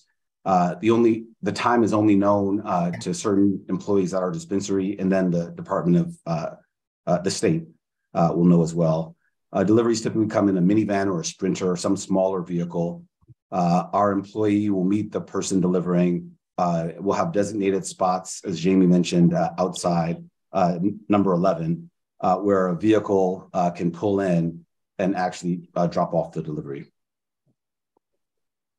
And in fact, just while we're talking about that parking area, you don't intend to allow any customer parking in these spaces, is that correct? That's correct. We've made that commitment, and so we think that'll ease some of the tension in the alley, but also just allow for smoother deliveries. Great, thank you. And how many transactions do you realistically expect, on average in an hour? We're anticipating 15 to 30, and that's a big range. Obviously, there's peak times and non-peak times. And how long does an average transaction take? It could range again, I'd say between 3 and 6 minutes, depending on whether it's an online order versus someone coming in and choosing something while they're in the store. Right. And your online ordering system with scheduled pickup times will allow you to control the number of customers in the dispensary at any given time to some degree. Is that correct? Correct. And how many employees will you have here? About 25 to 30 is our guess. Staffing is very important, and even with our current location, we're fine tuning that model, but we anticipate about 25 to 30, some part-time, some full-time. Right. Okay, can you talk a little bit about cash management? You mentioned that with online ordering as well as the debit card payment that your cash usage is greatly reduced, but can you talk about cash management a little bit? Sure. We have couriers who come and pick up our cash. We schedule the couriers at least a day ahead of time, a business day ahead of time. We have a couple that come. They're in and out of the dispensary within 5 minutes. It's a very quick pickup. They sign a receipt, and as does our manager, and then we can adjust as necessary to increase the frequency of the pickups. Great. I want to touch on a little bit on the community engagement process. I mentioned it in my introduction. There's been several meetings that were held. This has been sort of in the public domain and discourse since probably August of last year. Is that correct? Yeah, so what I'd say is, obviously, we had to go through a longer process than many other dispensaries in the sense that we had to amend the permitted uses of the plan development. And so with that part of the process, we had our first community meeting back in August. And we mailed out notice of that in July of last year, and then had our community meeting in August. And that's not a meeting that's required by law, but we wanted to, even at the early stage, engage the community with our plans. And did so in partnership with the aldermen. And frankly, it was first at that point that we were able to really get feedback from the community, including 1160. I know that a lot of the people here to object are from 1160. It's great to see many of you all again. And that was the first meeting. Obviously, we've gone through this special use process, and as required, we had the required community meeting. That was in November. And we also heard a lot of feedback from the community in that meeting. And what we did with it was a number of things. First, we sat down with Trader Joe's, the large tenant that we share that building with, who has the parking lot that abuts the alley. Arguably, much of the traffic in that alley comes from Trader Joe's customers who are exiting the parking lot. And we had a conversation with them. They agreed, based on this conversation, to adjust their security vendors, to bring in security that has training and traffic control. They have made a number of different changes to their personnel and to their strategy in managing the alley based on our conversations with them. And we're committed to maintaining that conversation. We have talked to the alderman's office, and even just as recently as this week, as many of you know, City Council just a couple of days ago approved this pilot program for cameras to issue tickets, parking tickets for cars that are double parked in certain areas. And the alderman's office has requested that pilot include the block of 11th and Wabash to help address some of the congestion and double parking issues that we've heard about a lot during this process. The other thing we did, we spoke with nearby garages who've agreed to allow us to do some parking validation of customers to ease any tension or concerns about parking in that alley. And then lastly, we ourselves have made commitments with respect to our own security monitoring that alley, because that seems to be the overwhelming concern we've heard from 1160. And so I'm only fronting that all now because I'm anticipating that to be a dominant objection we hear, and just given the number of people from 1160 and their spouses who signed up to comment. And then the last thing, I forgot one, is that we have our expert here. We did a transportation study. It's a 44-page detailed report. He went into the alley and counted cars, and I won't steal his fire, but it's a very detailed report that's intended to really help us understand the issues and work with everyone, including 1160, to solve it. So I'll stop there, but that's been generally our process for community engagement. Great. Thank you, Matt. I have nothing further of Mr. Brewer at this time. Okay. Mr. Farrell. Could you Good please afternoon. Good afternoon. If you could please state your name and business address for the record, please. My name's Edward Farrell. My business address is 3601 West Algonquin Road, Rolling Meadows, Illinois, 60008. Could you briefly go through your professional background? Yes. So prior to moving into private security, I was a supervisory inspector with the United States Marshal Service. For those that are familiar with the U.S. Marshal Service, we secure a lot of things at a very high level, to include all the federal courthouses. We do all their security. We do security for Supreme Court justices, other justices, foreign dignitaries, as well as running the witness protection program. So my almost quarter century there, I was able to obtain a lot of skills to secure things at a very high level. And then upon my retirement in 2019, I moved into private security. Okay. And Silver Star, that is your company, is that correct? Correct. I own Silver Star Protection Group. Right. And that is a licensed Illinois security contractor? Yes, it is. And can you describe Silver Stars and your experience with Illinois cannabis establishments? Yes. So we got our start in the cannabis space back in 2014. We were approached to write a security plan for a group called Revolution Cannabis. We wrote their security plan, and back then it was very competitive. Was 65% of the points, I believe, and we wound up with the second highest score in the state for security plans. And from there, a business was born. People started calling us to write applications for them as well as doing physical security. So in 2015, we started doing physical security and consulting on design and build out of cannabis facilities. And from 2015 forward, we've developed into a full service company that works with cannabis companies from application all the way through the life cycle of their facility. And these things consist of not only design, but also developing their security infrastructure, developing security plans, developing security protocols, working with them on compliance issues in the state, transporting cash and transporting cannabis. So right now we do security in over 100 facilities, cannabis facilities across 4 states.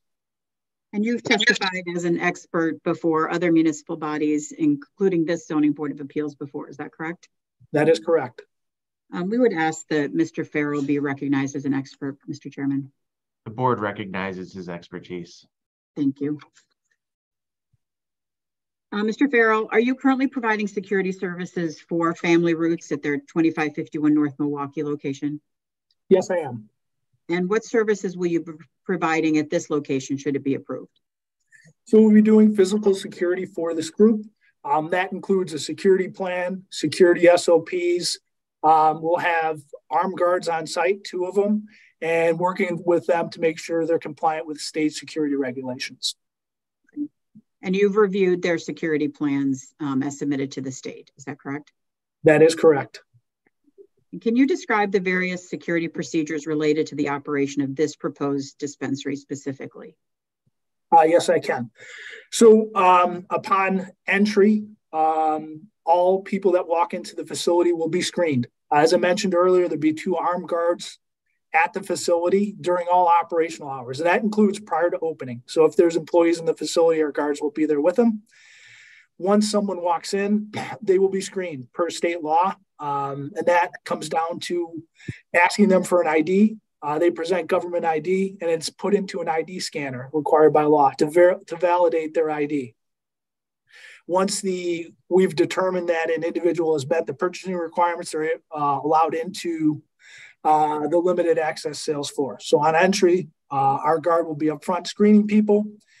When it's inside the limited access floor, we'll have a second guard posted, and that second guard will do a lot of functions. He'll be able to monitor the sales floor. He'll be able to monitor, he'll do randomized patrols around the facility, and he'll cover deliveries. As deliveries come, he'll be out securing those deliveries. Additionally, the officer that's front is going to be able to sit at a podium with a bunch of cameras that are in front of him, and he'll be able to monitor all exterior cameras, being able to see the curtilage outside the facility, making sure there's no unauthorized parking, no one's blocking the alley, and making sure our customers come in and come out safely. Additionally, our guards will be doing randomized patrols of the facility and around the facility daily, probably once every hour or so, maybe better frequencies. And one of the other things I think is probably worth noting is the security infrastructure. So there's guards on site, but when the place is closed, there's tremendous security infrastructure per state law. At a very high level, there's a very robust camera system. That camera system captures all footage of the entire facility except the bathrooms. That camera footage is stored for 90 days. Family Roots has agreed to allow Chicago Police Department Office of Emergency Management to tap into their cameras live, which would be a huge benefit for the community. CPD will be able to go into those cameras as crimes are happening or preventing crimes, making sure they don't. So it's a robust camera system. There's also an alarm system if someone tries to break in. I won't go into the components.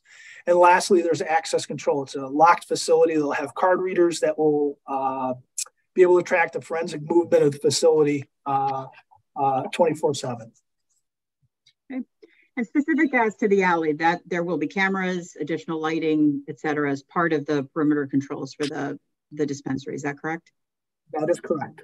And our guards are highly trained in managing traffic and being able to resolve those issues. So in your professional opinion, does the company's security and operations plan for the proposed dispensary meet or exceed the state standards for security as set forth in the Illinois statute? Yes, it exceeds. And in your professional opinion, will this dispensary be operated such that it will not have an adverse impact on the surrounding area as to security and crime? That is correct. Can you briefly describe the elements of this dispensary's operations that support your opinion? Okay. So as I kind of went over earlier, we have a robust security infrastructure. So you're going to have guards that are going to bring security to the area, cameras that will bring security to the area. I've reviewed their security plans and SOPs. I can tell you they exceed all the state's guidelines. Also, peace of mind, the state comes in once a month to ensure that this dispensary, and they do an inspection to ensure they're meeting the state guidelines with security. IDFPR does it quarterly. And all the security, there are a lot of statistics, I can present them later, that show if you add a dispensary to a neighborhood, crime either stays the same or goes down. And I think this dispensary will be a benefit to the community. And just last question for you, as to the adjacent alley specifically, is it your opinion that with the lighting, cameras, and security controls that this alley will be safer as a result of this dispensary? Definitely. Thank you. I have nothing further of this witness, Mr. Chairman. Okay. Mr. Abuna, could you please state your name and business address for the record, please? Good afternoon, Louis Abuna, 9575 West Higgins Road, Rosemont, Illinois. And could you please state your professional background, please? Yes, I have a degree in civil engineering and a licensed professional engineer in the state of Illinois. I've been practicing traffic engineering for over 35 years.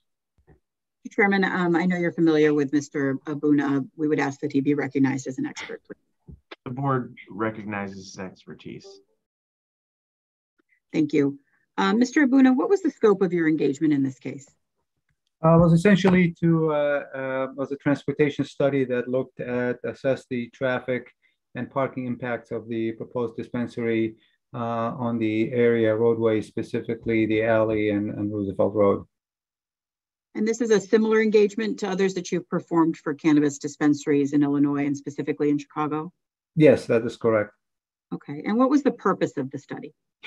We looked at several aspects in the traffic study. One of the things we did, we inventoried the existing transportation conditions in the area, all modes of transportation in terms of vehicular traffic, available public transportation, the walkability, other alternatives mode of transportation. We determined the characteristics of the proposed dispensary in terms of the amount of traffic it's going to generate and the other types of modes of travel that the facility would generate. And then we looked holistically in terms of the evaluation of the traffic and parking impacts of the dispensary. Great. And you specifically reviewed the traffic and the conditions of the public alley adjacent to the proposed dispensary. Is that correct? Yeah, that is correct. And what did you do as far as that assessment went? We did field observations, and we did traffic counts over an 8-hour period on a weekday to understand the flow of traffic, direction of traffic, the amount of traffic that is coming in and out of the condo building, amount of traffic that is turning in and out of Roosevelt. So kind of a holistic assessment of the traffic flow and the amount of traffic that uses the alley. Thank you. Can you describe the area public transportation conditions? Yes, the area is very well served by public transportation. There is a CTA transit, red, green, and orange lines at the Roosevelt station, approximately 300 feet west of the site. So obviously this makes this a transit served location. And there's also multiple bus routes along Roosevelt Road, Michigan Avenue, and Wabash Avenue that provide a good service for this area. So besides the robust public transportation options, what alternative modes of transportation exist in the area? Well, the site is very walkable from the standpoint of availability of sidewalks, as well as crosswalks at signalized intersections with countdown timers, so it makes it safe for pedestrians to traverse these intersections. There is a protected bike lane along Roosevelt Road, so that's another alternative mode for customers to come to the facility. And there's also a Divvy bike station that is in close proximity at Wabash and Roosevelt. Thank you. And can you discuss the parking options in the area?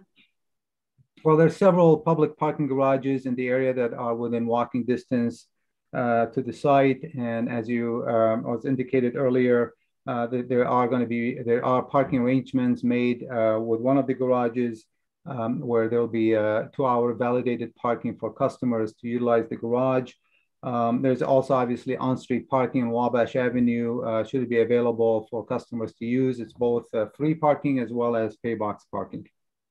Great. So based on your review of the area and your understanding of proposed operations as this dispensary, what percentage of customers, in your opinion, will visit this dispensary via their own vehicles? Based on available data, we estimate approximately 30% of the customers would potentially drive to the facility. Is that a conservative opinion? That is a conservative opinion. It's based on the census data. So, we believe that's probably on the high side, particularly given the other alternatives, modes of transportation that I indicated earlier that would be available, the walkability of the site, the availability of residential areas in the area, and so forth. So I anticipate that that the percentage of auto usage would be less than what was assumed in the transportation study. Great. So we've talked about the dispensary is going to will have 3 parking spaces off the adjacent alley, but will limit use of those for deliveries and occasional employee parking. In your opinion, how will this impact traffic in the alley? This obviously will minimize the impact on the alley. It will reduce the turnover in terms of the usage of those parking spaces, given that there will be for employees, so the cars will be sitting there for extended period of time. So from that standpoint, it will minimize the impact, and it will not alter the existing characteristics of the alley.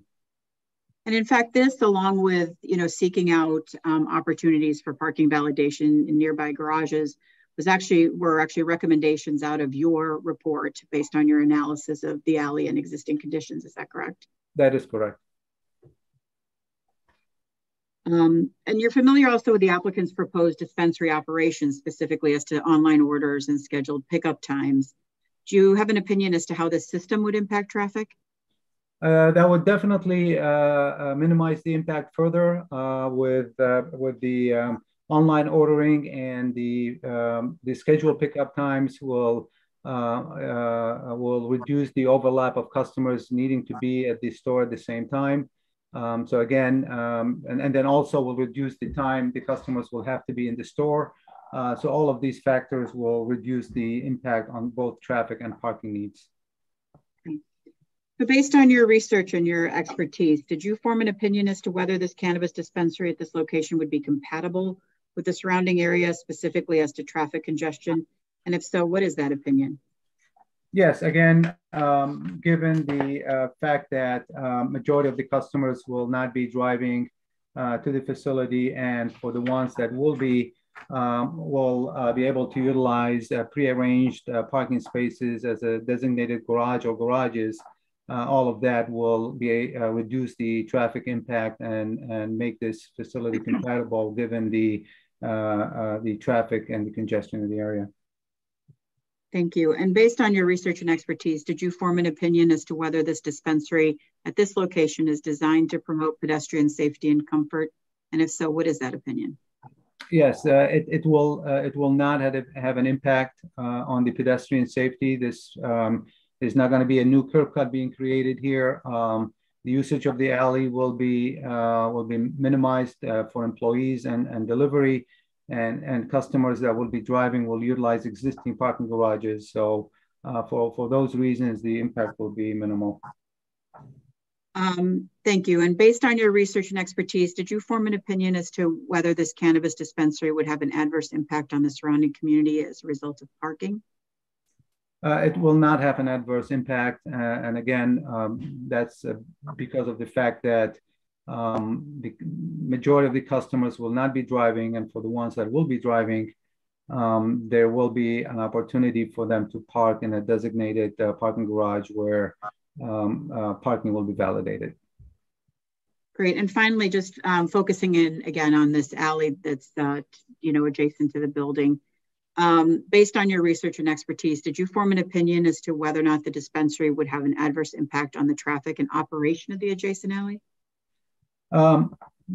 Yes, I did, and we pointed that out in the transportation study. And the opinion is that there will not be an impact on the alley, primarily because of the fact that those 3 parking spaces will not be used by customers, be used for delivery and by employees. So the turnover of those spaces will be low, and there is no reason for customers who drive to be in the alley, considering that parking is going to be available at an off-site garage within walking distance of the site.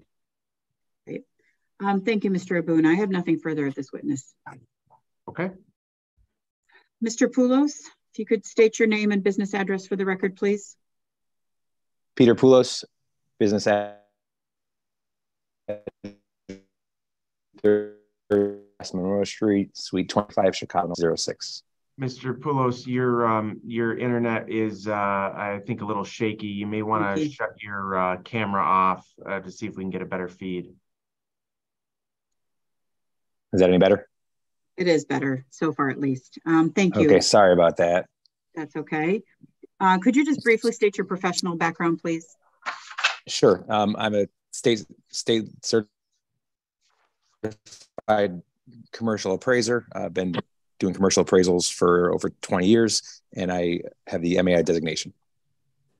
Great. And you have appeared before the zoning board numerous times. Is that correct? That's correct. Mr. Chairman, we would ask that Mr. Poulos be recognized as an expert. The board recognizes his expertise. Thank you, Mr. Chairman. Mr. Poulos, what was the scope of your engagement for this particular project? I was retained for the purpose of determining whether the proposed use conforms the criteria of a special use, and also to determine if there is an adverse impact on the general welfare of the neighborhood or community. And what actions did you take as part of this engagement? Well, reviewed the zoning ordinance, conducted a site inspection, conducted a review of the immediate area and surrounding neighborhood. I reviewed the applicant's operations and security plans just to assess the proposed use compatibility. Reviews and various market data and studies. I also researched changes in property values in areas that have established, cannabis dispensaries as well. Okay, and what was the result of your research into property values adjacent to existing or nearby of existing dispensaries? So we didn't see any adverse impact in property values. As a matter of fact, we did see appreciation of values. We conducted researches. We looked at cannabis dispensaries, and we researched properties in the immediate vicinity to see before and after the operation of the cannabis dispensary if it had adverse impact, and it did not. Great. And so based on your research and review, did you form an opinion as to whether or not this dispensary would be compatible with the surrounding area as to hours of operation, lighting, noise, and traffic congestion? Yes, it would be compatible. It's a very commercial area. Also, the proposed use would be similar to a retail store, which is otherwise permitted, but with just more control over customer flow and heightened security.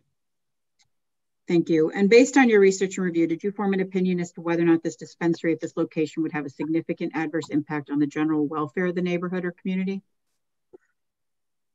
Yes, I did. And my opinion is that it would not have an adverse impact on the general welfare of the neighborhood or community. Great. And finally, the use and the operation is consistent. Sorry, go ahead, Peter. I'm sorry, I was gonna say the use and the operations are consistent with the neighborhood. Great. The use and the operations are consistent with the neighborhood character. Thank you. Sorry, you're a little glitchy, so that's why I keep interrupting you. So I'm sorry about that. Sorry. Yeah, I'm sorry. That's okay. And then just finally, based on your research and review, you did form an opinion as well as to whether or not there would be an adverse impact on property values. Is that correct? That's correct. And same thing, there's no adverse impact on property values. And that's also in the report that I submitted. Great. I have nothing further, Mr. Poulos. Okay. And our final. Sorry for the choppiness, everybody. I'm sorry, I didn't catch your address. So could you please repeat that one more time? Sure. 230 West Monroe, Suite 2125, Chicago 60606. Thank you, Peter. My final witness is Mr. Kissel. Mr. Kissel, if you could please state your name and address for the record, please. Certainly. My name is George Kissel. I'm the president of Okrent Kissel Associates with offices at 141 West Jackson in Chicago. I'm a licensed architect and a certified planner with over 40 years of experience in the field of zoning and urban planning. Mr. Chairman, we would ask that Mr. Kissel also be recognized as an expert before this board. The board recognizes his expertise. Thank you, Mr. Chairman. Mr. Kissel, you are retained by the applicant to conduct an urban planning analysis of the proposal to establish the adult use cannabis dispensary at this location. Is that correct? That is correct. And you prepared a report detailing those findings and conclusions. Is that correct? Which was submitted? That is correct. Could you please briefly describe your findings and conclusions? Sure. So in arriving at those conclusions that are contained in the report that was submitted, we examined the broad and local land use context, including a detailed inventory and analysis of the uses within 500 feet of the subject property. We analyzed the land use characteristics of the proposed use. We evaluated the proposal with respect to the standards of PD 815 as amended and the DX12 downtown mixed use zoning district, and evaluated the proposal with respect to the additional criteria for approval of special uses and those that are related to adult use cannabis dispensaries. As the report that was submitted has sufficient detail and evidence in support of the conclusion, I'm going to try and be brief and just touch on some of the major points. So first and foremost, no schools are present within the 500-foot distance from the subject property as required by section 17.9, 129.3 of the zoning ordinance. The closest schools to the subject property is South Loop Elementary, which is about 825 feet away at 1212 South Plymouth. The South Loop Montessori School, which is about 1,450 feet at 47 West Polk Street. All of these are located well beyond the 500-foot ordinance buffer, and the subject property is not within the downtown exclusion zone for adult use cannabis dispensaries. The proposed development's a build out of a tenant space in an existing structure that complies with all zoning standards. We heard it was previously occupied by a potbelly. The proposed use will be located in this existing building that was constructed in 1928, renovated in 2007. The existing 1- and 2-story structure is in character and scale with the surrounding mixed-use neighborhood in which it's located. No significant exterior modifications are planned, and the building will remain largely unchanged. And as such, it is consistent with the character of the surrounding area with respect to its physical attributes, particularly the smaller commercial buildings that are immediately adjacent to the subject property. The proposed use itself is in the interest of the public convenience, and that the steady increase of retail cannabis sales in Chicago indicates significant demand for additional adult use cannabis dispensaries. The provision of additional dispensaries is certainly in the interest of the public convenience for retail consumers, as the only currently available facilities for the 10 existing medical dispensaries that have been granted licenses, plus 16 additional dispensaries that have been recently approved for a total of 26 outlets over the entire city of Chicago. So with the city's population of about 2.75 million, that translates to about 0.7 dispensaries for 50,000 people. For reference, Denver, Colorado, with a population of about 715,000 has 15 dispensaries for every 50,000 people. So with a resident population of about 33,800 within a half mile of the site, considering this would be the second dispensary within the area, we know that previously one was approved just south of here at 1233 South Wabash. That would slide out to 3 dispensaries for 50,000 people. That's nowhere near the citywide concentration of Denver or even any of the top 30 cities in per capita data. It was in a study that was published by Verilife in 2020. Recent reports also indicate that the lack of retail outlets is one of the causes of a leveling off of cannabis sales in the state after significant year-over-year growth. Providing adequate facilities to satisfy demand is also in the public interest, given the amount of additional tax revenue in general that is generated by recreational cannabis sales. Revenue generation is particularly advantaged in this location as it's increasingly drawing tourists and out-of-town business travelers. Subject property is part of a high-density, mixed-use South Loop neighborhood. It's a mixture of street-fronting retailers, bars, restaurants, high-rise residential, office, commercial, and hotel uses, make it a highly desirable neighborhood for multiple types of uses. The location is well served by regional expressway system and public transportation, as we heard in testimony from Mr. Acuna. The addition of a complementary use, such as an adult use cannabis dispensary, will draw more consumers from around the city, as well as tourists from out of town. It serves a local daytime population as well as local residents, again, all in the interest of the public convenience at this location. The proposed use is relatively modest in size. Cannabis dispensaries are typically between 4,000 and 6,000 square feet. Those are relatively small. Retail uses in general are compatible with other commercial uses, such as office, restaurant, entertainment, and service uses, and do not constitute a land use conflict, particularly in a vibrant mixed-use area like this one. Any issues arising from the proposed use, as with any other use in the vicinity, would be due to issues with management of the operations, not the land use itself. Adult use cannabis dispensaries, unlike other retail uses, are highly regulated, as we've heard from a security consultant. They have requirements for enhanced security and defined procedures for deliveries and loading. These additional requirements, which include trained on-site security personnel and robust surveillance systems, provide a benefit to the area in enhancing safety during hours of operation, as well as after hours. The applicant anticipates somewhere between 350 and 400 customers on a daily basis. All transactions take place wholly within the proposed dispensary. As we've heard again, there was ample on-street and off-street parking facilities available nearby, and the applicant will utilize security personnel to manage both vehicular and pedestrian traffic as necessary. Given all of this, there'll be no adverse impact on the general welfare of the neighborhood or the community, significant or otherwise. In fact, the proposed use, drawing additional customers, will benefit the other nearby restaurant, retail, and entertainment uses.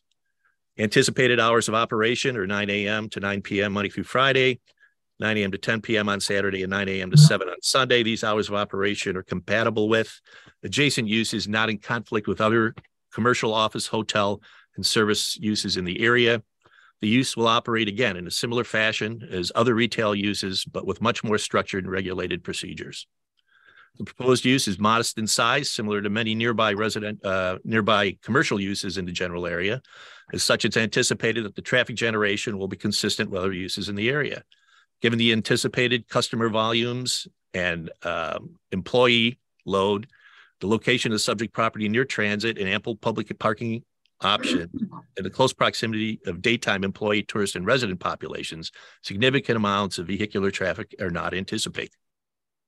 Outdoor lighting will be consistent with pertinent ordinances and will not be out of character with the adjacent and surrounding uses.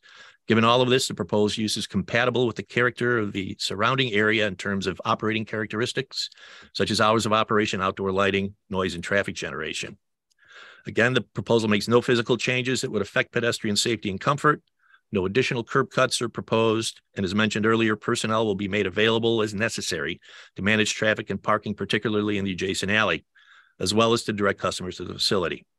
The enhanced security requirements referenced earlier will provide an added measure of safety and security to the pedestrian environment. And given all of this, it'll enhance and promote pedestrian safety and comfort. Given all of this, it's respectfully submitted that the proposal is consistent with all the applicable standards for special uses and the additional standards for adult use cannabis dispensaries. The proposed land use will have no adverse impact and no public purpose of any kind would be served by its denial. Thank you, Mr. Kissel, for your detailed summary of the standards there.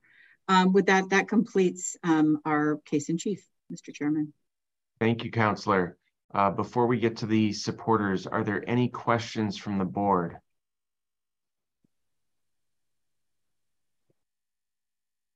Okay, I think we're going to move to the supporters now.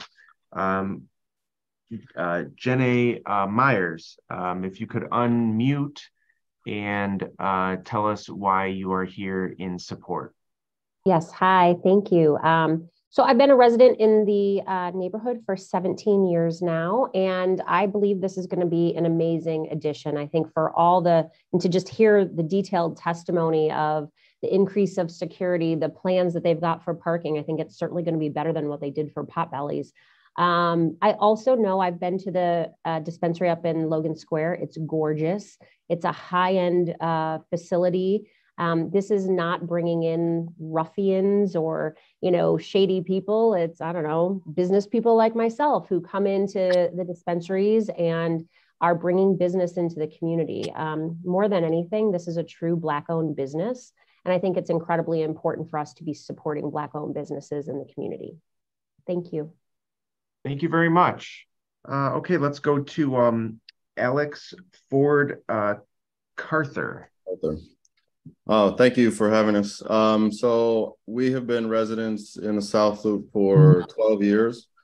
We're actually right around the corner right now.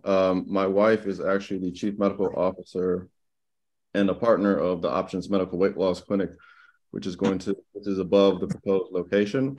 So we have a vested interest in this project, just from our business standpoint and from our family and just being in the neighborhood. And we're super excited about the project. I don't think we could have a better individual in Matt, who's bringing the project to the community.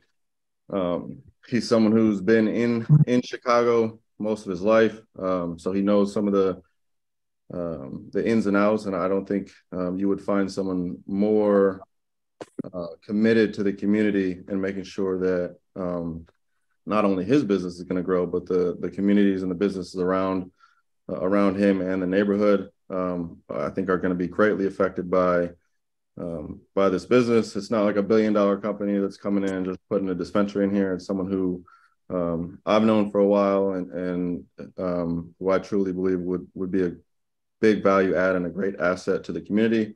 As I think Janae just mentioned, so the Logan Square location, if you guys haven't seen it, super high end, it's well designed, it's super classy. So the clientele and the type of individual that's going to be coming to this location is someone who we want to have in the community. We want to be having spend dollars not only at the cannabis, but we want to bring them to our restaurants, to our weight loss clinics, to our Trader Joe's in the surrounding area.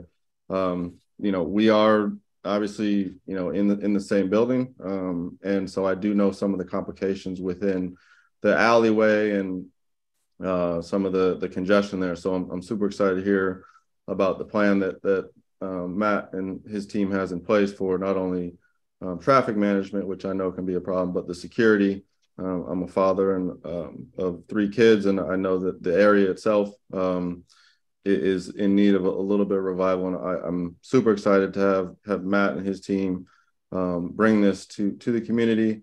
And I think it will be, you know, it'll boost the security, but it'll also boost the profile and allow more businesses to come to that area and make it thrive like it used to be.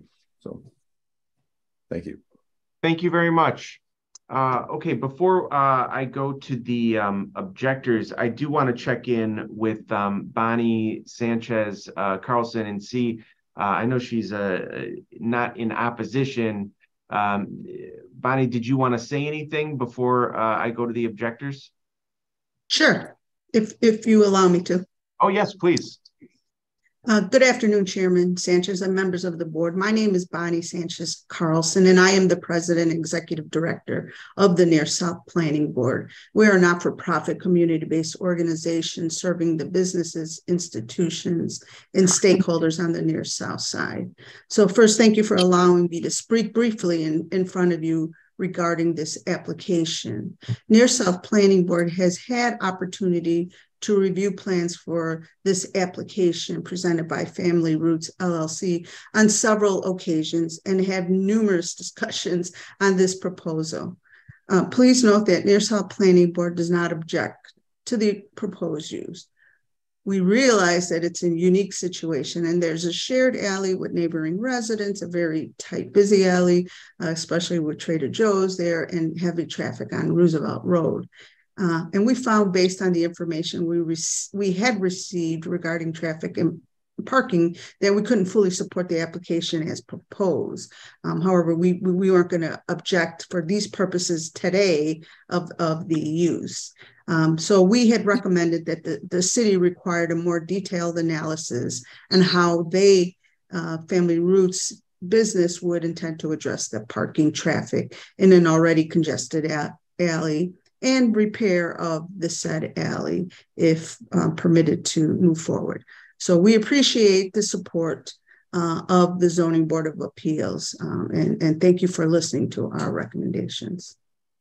Thank you very much. Okay, at this time, we are going to go to the objectors.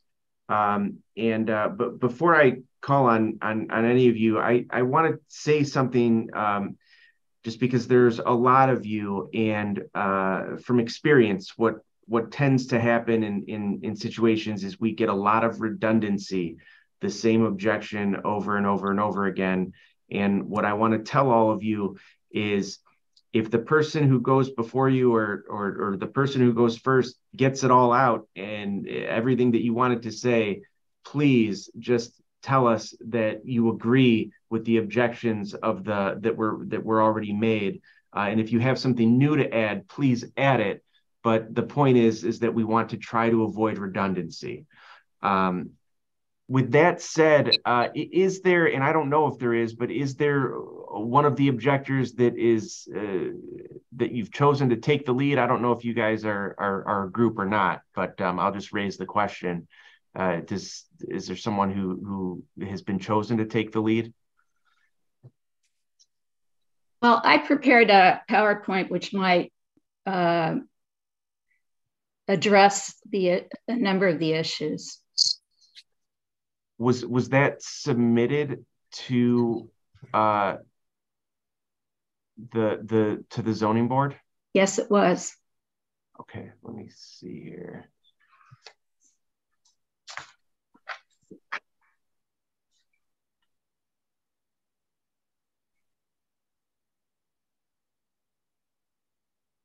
Here, 1 second.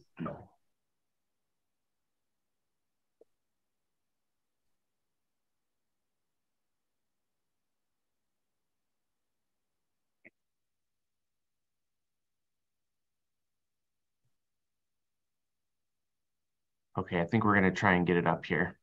Thank you. Here we go. This is it, right? Okay. Right. Okay. So Susan, do you want to take the lead then? Unless someone else wants to, I will. I'm not hearing anybody. By silence, you've become the one. Okay. So go ahead. This is Jim Karajanis, and I just wanted to say that I would take the lead for 1133 South Wabash. I'm the board president of the Condo Association. Okay. Yeah. Okay, well, good afternoon. I appreciate the opportunity to raise objections to the proposed site. I'm not sure how to go to the next slide. Will you do that for me? Yes. Okay, thank you. The cannabis ordinance has a downtown exclusion zone built into it because of the unique character, configuration, and congestion of downtown Chicago. The proposed site is subpart B of PD 815. Subpart A is the 1160 South Michigan building. Only a 25-foot alley separates the two. I would urge board members to take into account the reasons that a downtown exclusion zone was created and consider those reasons as reason to not approve this application for special use. It is so close that I think you should take judicial notice of that. Next slide. According to the IDOT website, on the block in question, 23,200 vehicles pass by per day.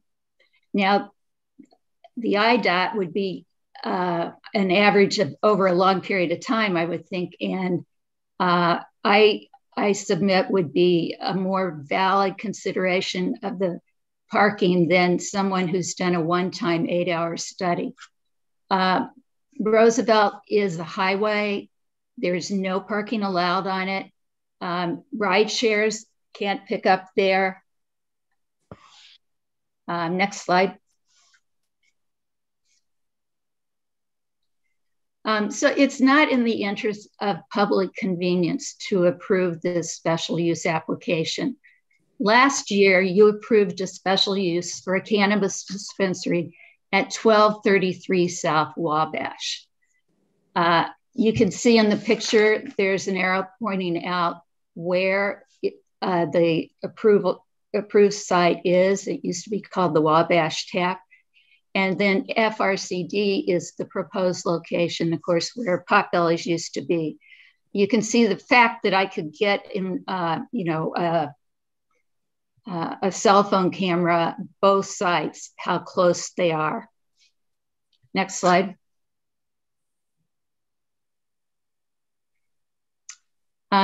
This proposed site would significantly adversely impact the general welfare of the neighborhood and the city.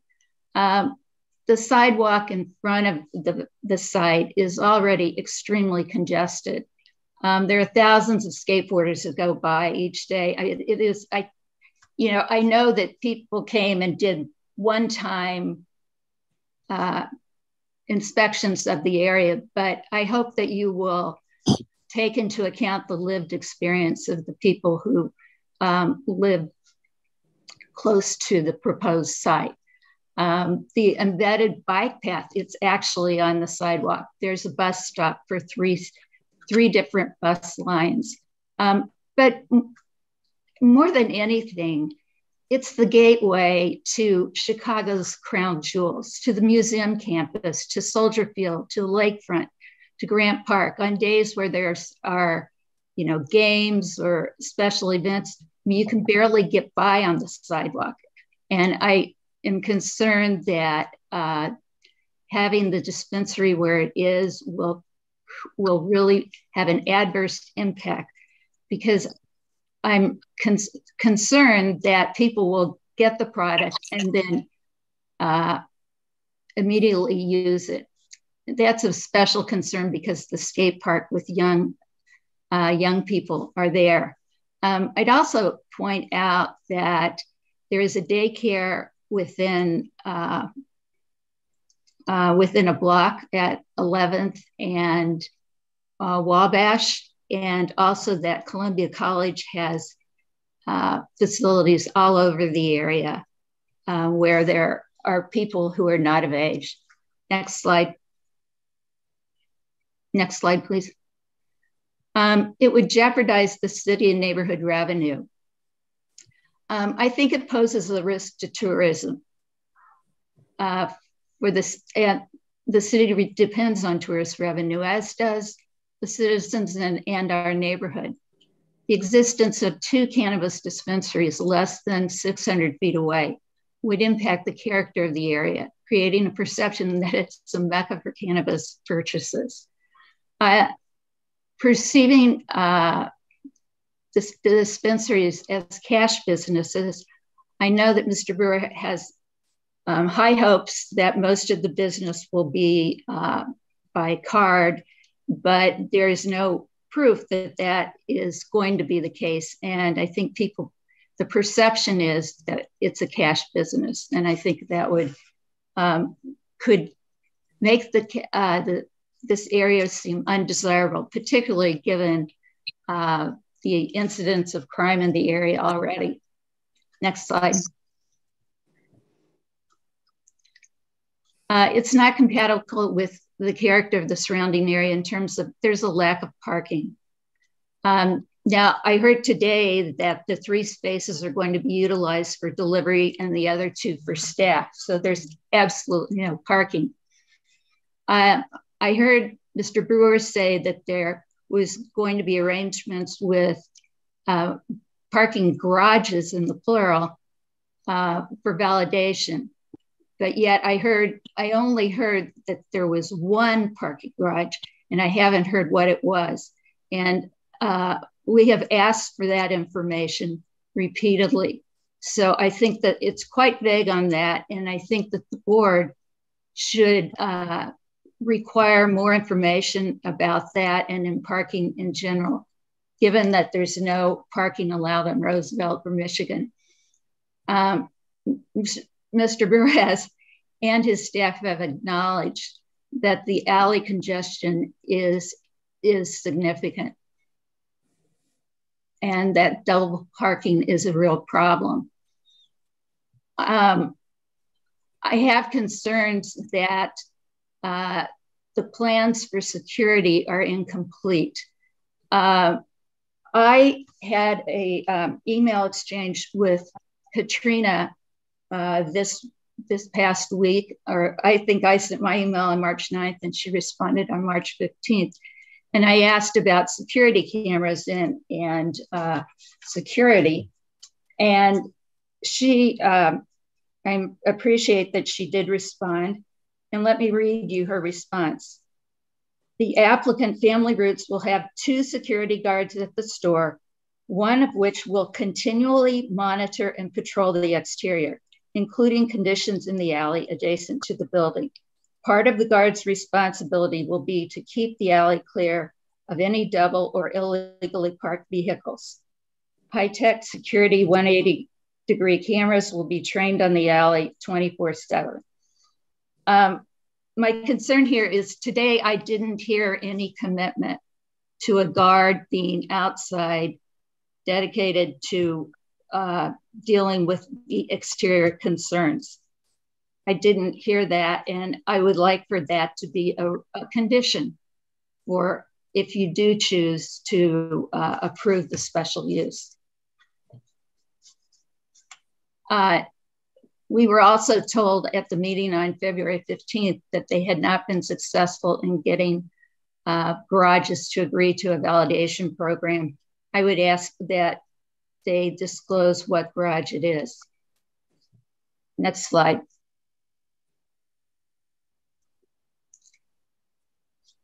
It would overwhelm the adjacent alley. You'll see a picture here of, I would say it's typical, although many times it's much worse than this. You can see the parking. Now, I found it interesting that on all the diagrams presented today, the power lines and poles were not included. And this is another problem with the alley and with the double parking problem.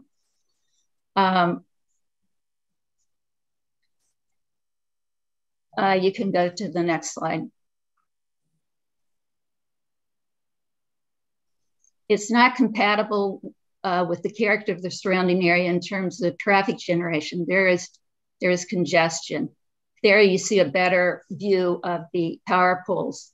And on the right, far right, you can see the side of the 1160 building and get a sense of how close it is.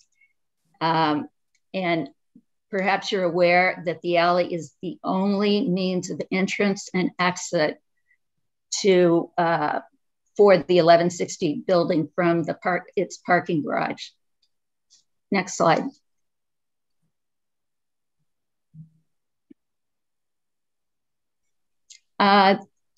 The site is incompatible because of flawed design. The site has no garage for delivery of its vehicles to pull into. Unlike other cannabis dispensaries that I've observed throughout the city, deliveries here will be made through a doorway. And I think this gives you a sense that the forklift that you see next belongs to Trader Joe's. The large garage belongs to Trader Joe's. Then you see just a regular doorway and you can see one car. That's the space that they say they're going to do deliveries in. It would seem that in terms of security and also congestion, that this should be designed so that there's somewhere that the vehicle delivering product can go inside. Next slide.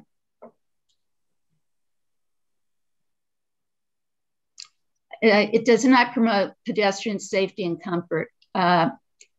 This picture shows the sidewalks. As I said, it's heavily used. We're concerned about the lines that will surely form to get into this dispensary. I think they have expectations that they're going to be very successful and that this is a good location because so many people will be coming by. The area, it looks to me on the diagram that they've said people will enter into, I just question if that's big enough.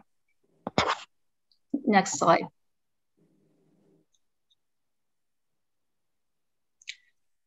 Finally, I hope that the board will reject the application because the location is inappropriate. I don't have any problem with cannabis dispensaries, and I'm pleased that there is a social equity part of the law, but I don't think they've met standards. I just don't think this is the right location.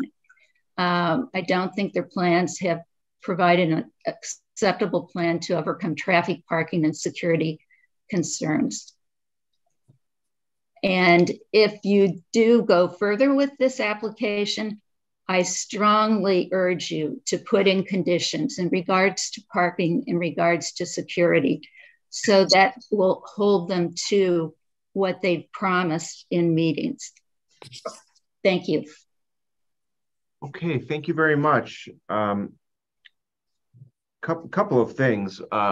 First of all, Susan, as far as a way to concisely make objections within our standards, you did it exactly. You hit our standards, and I appreciate that because not everybody does. So I appreciate that you made your arguments within our standards. The second thing I wanted to say is because you do have the opportunity, if you want, to ask questions of the applicant. And I know you did mention a question about the security and the garage. Did you want to ask those questions of the applicant now before we move on? Because once we move on from you, we're going to move on to the next person, and we're not coming back. Oh, okay. Yeah, I do have some questions. Well, in terms of the garage validation, I'd like to know what garage they have arrangements with, and do they have a written agreement with that garage? And will they confirm that they only have a validation program with one garage? Yeah, Chairman Sanchez, I think we'd like to have Jessica Lee from Family Roots answer that question, as she's the one who has been making those arrangements. Okay. Ms. Lee, if you could please state your name and address for the record. Yep, it's Jessica Lee. My address is 545 North Dearborn Street, apartment 3505, Chicago, Illinois, 60654. Go ahead, Jessica, if you can just name the two garages that you've been in discussions with and discuss those arrangements. Sure. As Susan had alluded to, and by the way, nice to see you again, Susan. As she'd alluded to, we had a fair amount of trouble previously in securing validation in nearby garages, despite attempts with a lot of different locations. We've continued working on it as per our commitments to 1160, as well as some of the other neighboring buildings. And in probably the last week or two, we finally were able to secure 2 garages. One would be at 1212 South Michigan. The other one is at 1101 South State. Both have committed. We've been going through arrangements, but both have committed to allow us to do parking validation there for up to 2 hours at a time. We are in conversation about actually entering into the formal agreements because it's a little too early from their perspective. We still have, we have to get through zoning, et cetera, and are still many months away. But those are pretty much determined, and they've committed that we can do it with them. Okay, I would hope that would be part of any decision about this. It does. Go ahead. Thank you. Let's see, I had a couple of other questions.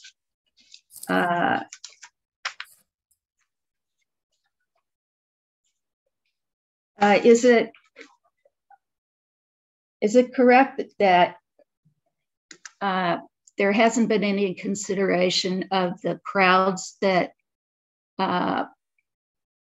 frequent the area, like Lollapalooza, like the games and that? I mean, I heard people talk about traffic looking at the area like one time. I'd like to know when they did that, and if they've considered these large events and the impact. I can at least take a first crack at the answer, because it also, you commented on people just looking at it once. You and I have talked. I lived in the South Loop at 1111 Wabash, and then at 15th and State. And so I know the area very well, and through the different cycles of activity, as do our experts.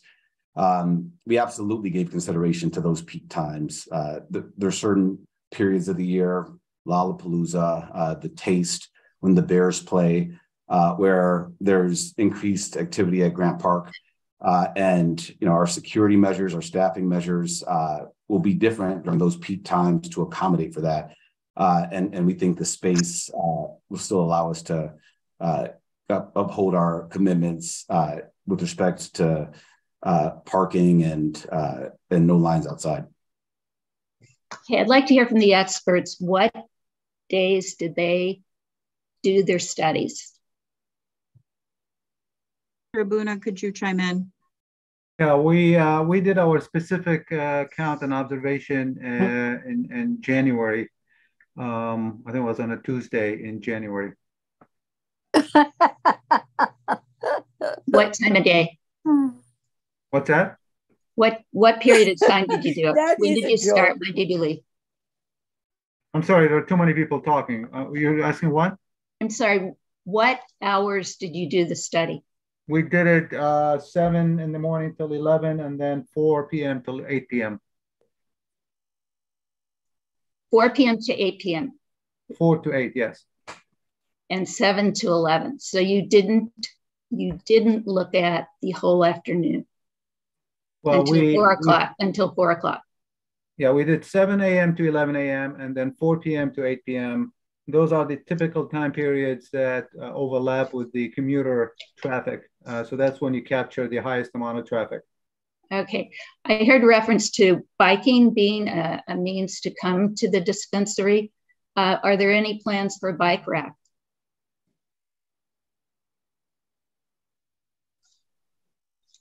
Is that in your written plans? Katrina, I'm going to defer to the architect or someone else. I'm not sure if there is going to be any provided. Yeah, I'm not aware either. I don't know, Jess, Matt, Jamie, if there is a Divvy bike station nearby for people that want to take Divvy. I'm not aware of the bike park.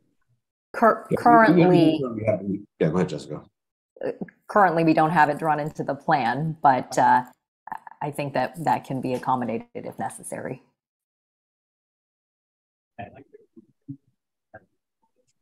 I would urge that be a condition as well.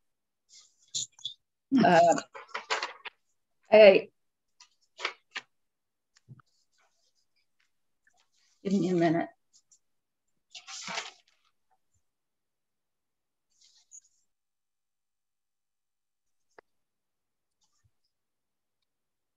I would, I would like to see this matter continued so that we could review the multi-page reports that have been referenced here today. I also note that aldermen have been involved with the zoning board in terms of weighing in. In fact, I think the process requires, and in our situation, the current alderperson is not going to continue. And so I think it would be great if this could be continued until the new alderman is in place, because it's only going to be he, I guess, two male candidates, will be the one that will have to live with this. The request for continuance is denied. Okay. And finally, I just would like to urge you to listen to us as people who really know the area.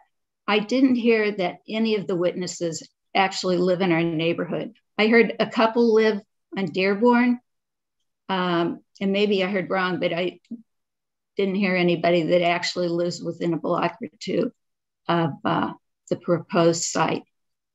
Thank you very much.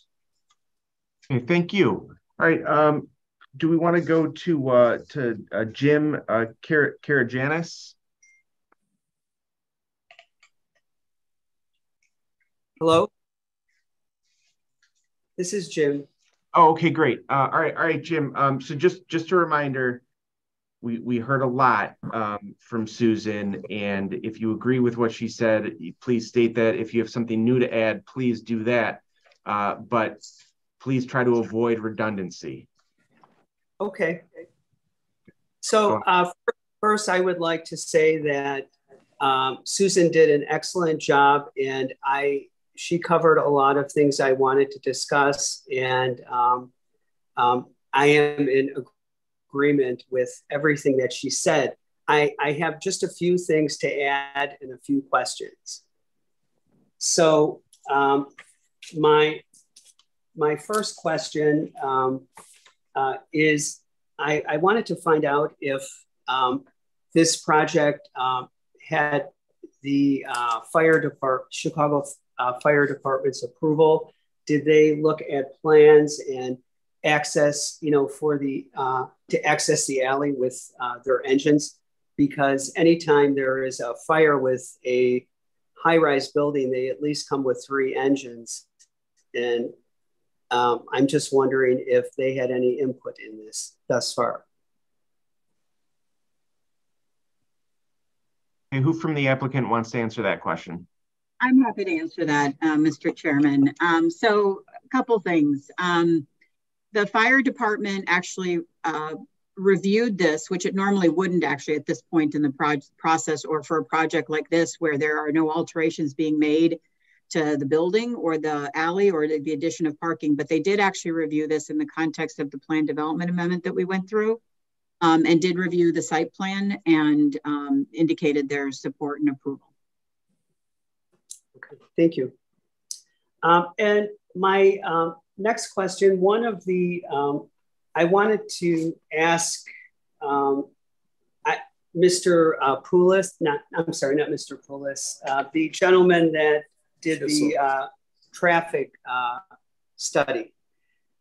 My question was, I did not hear that they did an observation of Wabash between 11th and Roosevelt, and that is an area that we deal with double parked cars, like 10 at a time on both sides of the street, 7 days a week.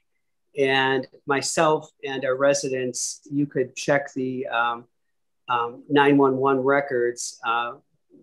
People are calling daily, with this problem. So I would have hoped that that would have been observed or taken into consideration as well, because it's a huge problem.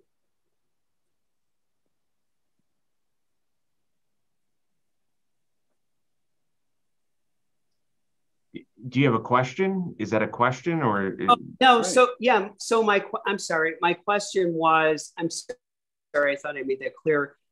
Did the study take into consideration Wabash Avenue between 11th and Roosevelt? Yes, this is Louie Abuna. We looked in the general area in terms of the traffic flow and operations. The focus obviously was the alley. We recognize that there are congestion issues.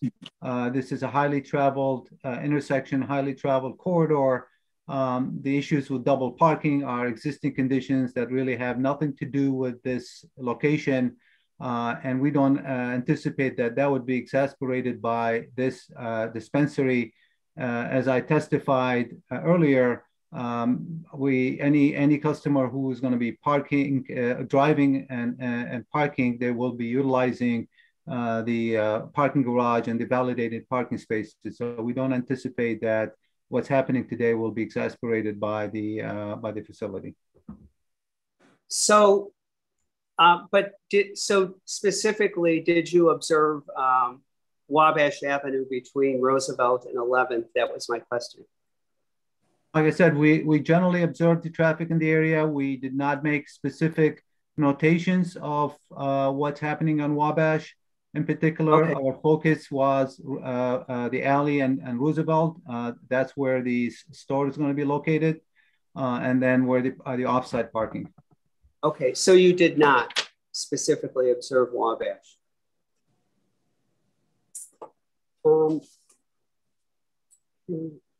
Object, Mr. Chairman. Mr. Boone has already answered the question.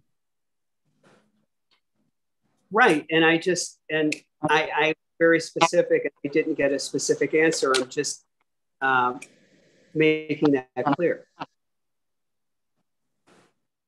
So the question, can you pose the question again? Oh, sure, of course.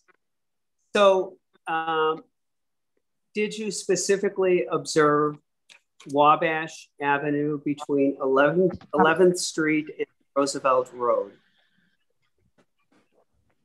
We did not specifically do any counts or observations along Wabash Avenue, no. Thank you for the answer.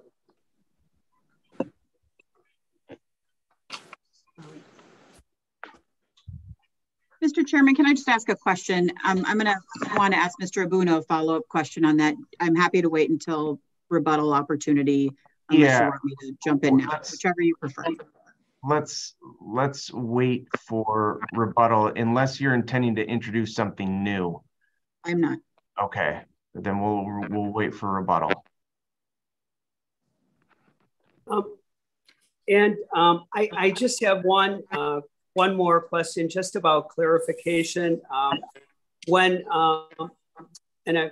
I'm looking at my notes. When Mr. Brewer addressed the hours of operation, it was Monday through Friday, 10 to 9, Saturday, 9 to 9, and Sunday, 9 to 7. And I noticed when Mr. Kissel, the architect, was speaking, he had said Monday through Friday, 9 to 9. So I just wanted to get clarification on that.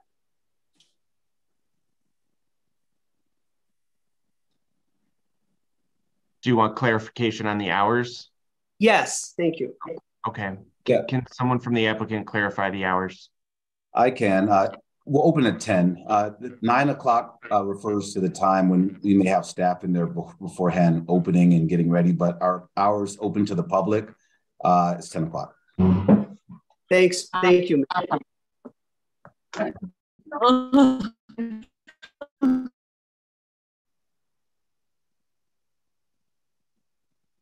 Hello.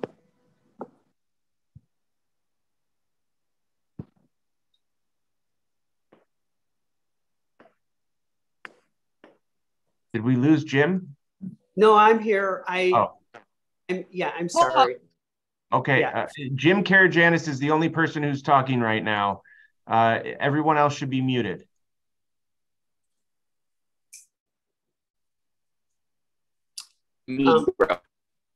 Okay, yeah, I believe those were my questions. Actually, I'm sorry, and I'll be brief. One last thing is that there are benches along Roosevelt Road, and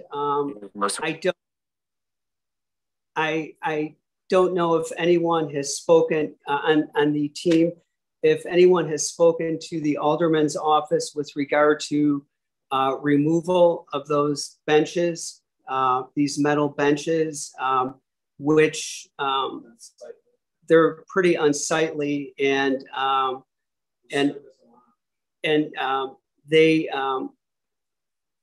they're not just used.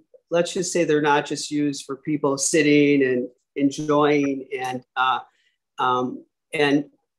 I know that we personally have had a discussion with the alderman's office, and I just wanted to know if Matt and his team, if they had any discussions, and if not, would they be willing to? I can answer that quickly. We have not had any conversations about benches, but we're happy to talk offline and see if there's a conversation to be had. Okay, great. That would be great. Thank you. Of course. I have no further questions. Thank you for giving me the time to speak. Okay, thank you very much. Okay, next we're going to go to Tamina, who has had her hand raised, and then we'll go to Javad after that. So Tamina, if you could unmute and state your objection. And again, we want to avoid redundancy. So please, if you agree with the prior objections, you can state that. And then if you have something new, please add. Okay. The two garages that were mentioned, and they're agreeing to accommodate the customers.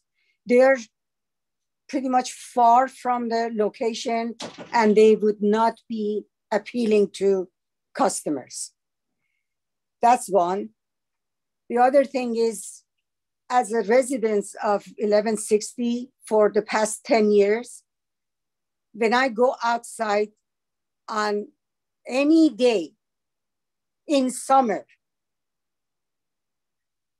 not even considering the holidays and special days, games, Lollapalooza, name it, I cannot walk in the pedestrian walkway because of congestion.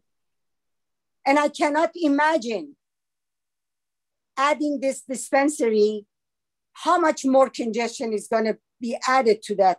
I can't make it to my grocery store.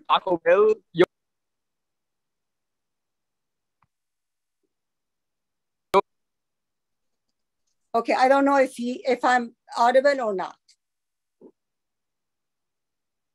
There was someone interfering, Chairman. I moved them back to attending. You're muted. Okay. So do you want me to speak?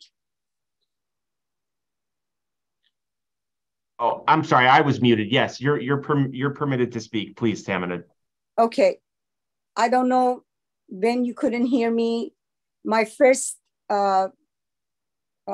statement is the two garages that they have mentioned. We got that. It was okay, just there was somebody who came in and started talking for you. But the other thing is the pedestrian walkway is always congested during every day of late spring through late fall. And this is not considering the special days, the games, the holidays, Lollapalooza, just name it. There is always something going on in this part of the city, as you know. And as Susan mentioned, the skateboarders.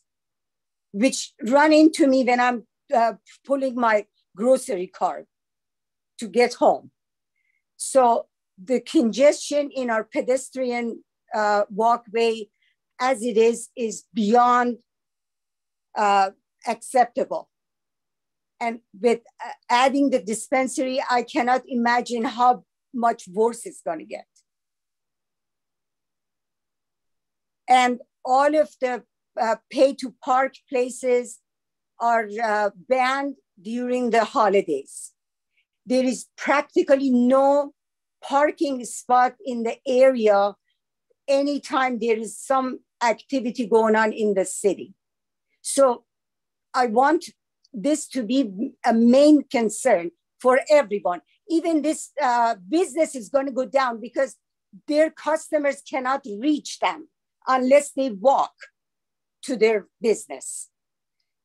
There are so many days like that throughout the summer, beginning of fall, and during the end of spring, when the weather allows, people are willing to come to the city on car, and they do not have a place to park. There were many times I have an emergency to get out of my garage, and there is total blockage of the entry or exit. That's all I have to say. Thank you. Okay, thank you very much. All right, we're going to go to Javad. If you could unmute. And again, state anything new. If you agree with the prior objections, you can state that. Just try to avoid redundancy. Thank you. Yes, to avoid redundancy, to stay brief, let me recap it in a nutshell that Family Root presented a comprehensive plan that seems reasonable to convince us that everything going to go okay. And it got testimony from experts, again, to convince us that through their analysis and through their modeling, everything going to be fine. I agree with everything my neighbor Susan said. And at the end of her very good and nice analysis, she said that we are requesting the condition to be attached to the license. My question to the board, I have many questions from the board actually. Number one is, in their license, is there anything in the plan that's attached that will be attached to their license? In other words, if they don't execute that plan, what would happen to us? Number one, because we're going to be people who end up holding the bag. Number two, with a parade of many experts in the area, through their modeling and analysis, everything seems to be okay. I'm a professional with 40 years of modeling. The proof is in the pudding. My question is, and also we just heard testimony that poked big holes in the analysis, at least in one of the experts regarding the Wabash and regarding Roosevelt. Their analysis very limited to a weekday in cold January with nothing going on, which I don't think, I wouldn't ever buy that sort of analysis, but that's not for me. And so my question is there going to be any condition attached as far as the plan is concerned? Any condition would be attached as far as the result of the plan is concerned? And the next question to the board is, my neighbor, Susan, asked that this is going to be delayed until we can review these things. And all I heard, the board says request is denied, but I didn't hear any reason for it. And as a professional, somebody whose job the past 40 years with model, I can model anything, much more complex things to come with any outcome that they want. The question is how many people are going to review it and poke hole in it. So as somebody in this field, I don't going to rely on the result of the expert analysis for the future, what's going to happen. As we saw, some of the assumptions are not valid.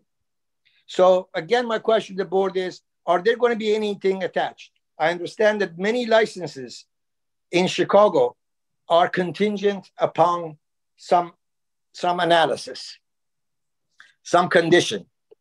Is that going to be the case here? Is this board going to attach conditions to secure the well-being of the residents?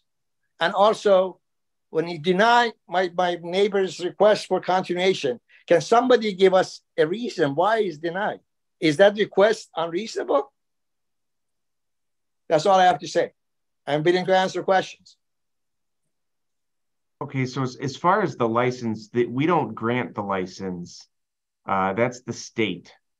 So we don't have anything to do with the license. Now, as far as conditions on the special use, we have some authority to put conditions on. Whether or not there will be any conditions other than what is already in the DPD recommendation is something that the board can deliberate on. Can I rebut that? Continue on that. Mr. Brewer gave a presentation in our building, as comprehensive, as nice, and we appreciated that. And Mr. Brewer, if you recall, at the end of that, I asked the same question. I said, can this license, would you agree to have this license be contingent? Because if you execute the plan that you have, I have absolutely no problem with that. As you guys say, as far as security and congestion, and everything goes the way you say it would go, I'd be one of your biggest supporters. But just to convince me to be your supporters, would you agree to have some sort of contingency in there that obligates you to execute a plan and have a remediation plan if your plan doesn't work the way you said it would?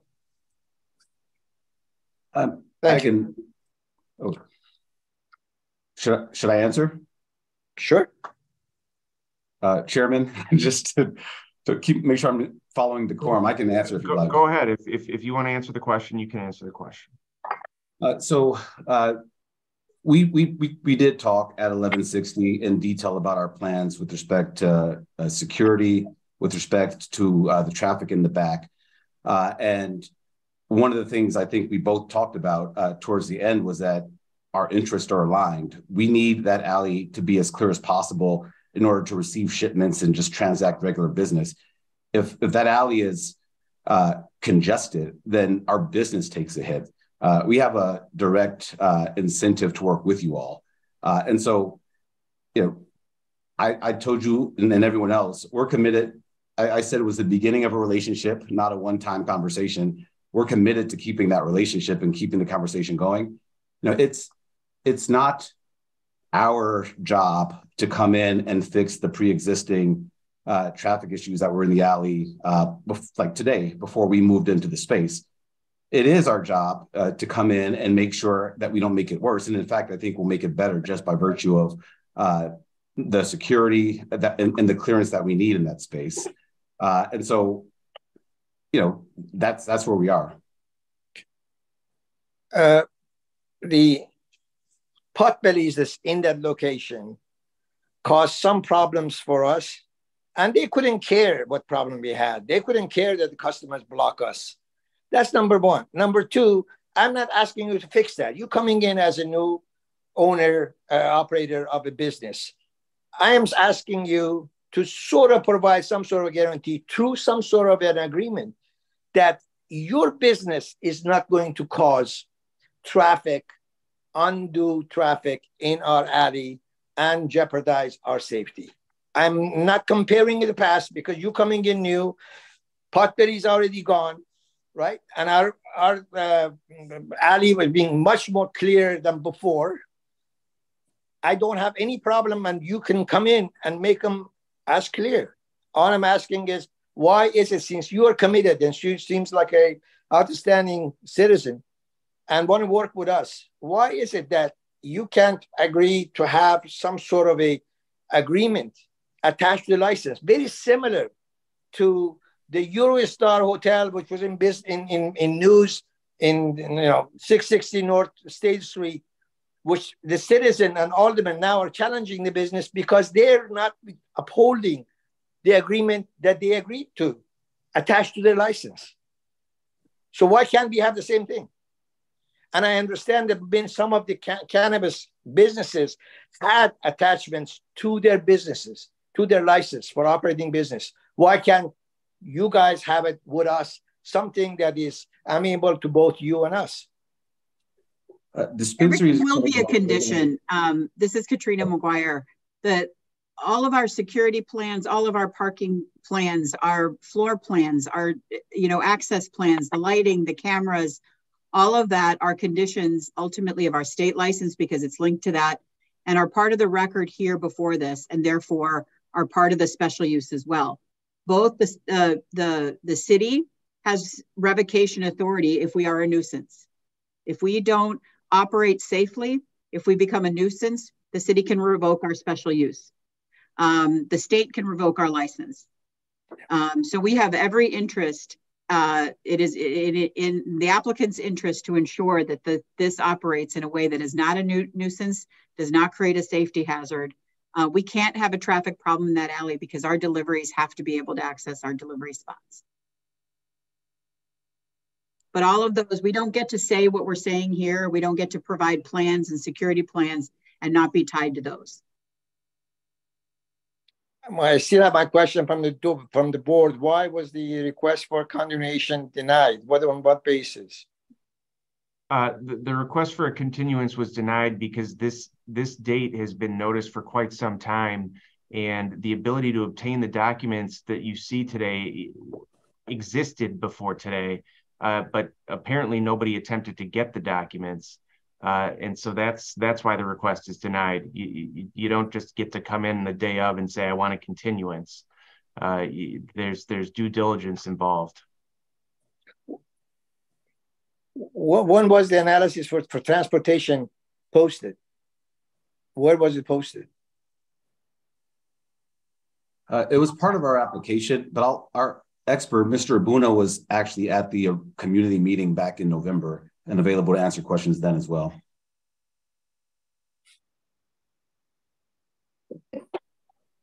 But God,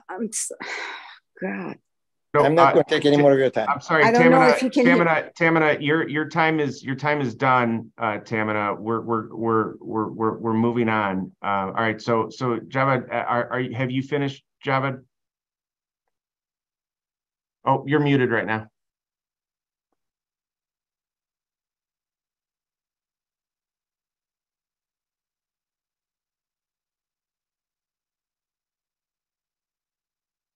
I have a lot more questions, but I'm not going to be a microphone hog and take all my neighbors' time. I'll yield. Okay. All right.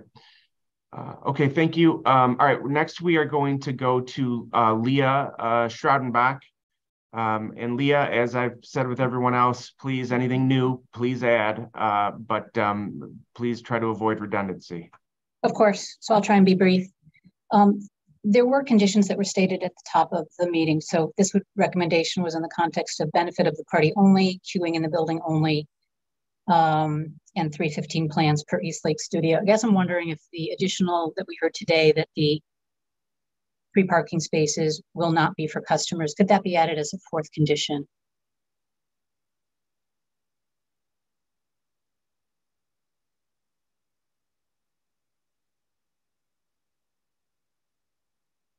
Your question, I'm sorry, is what?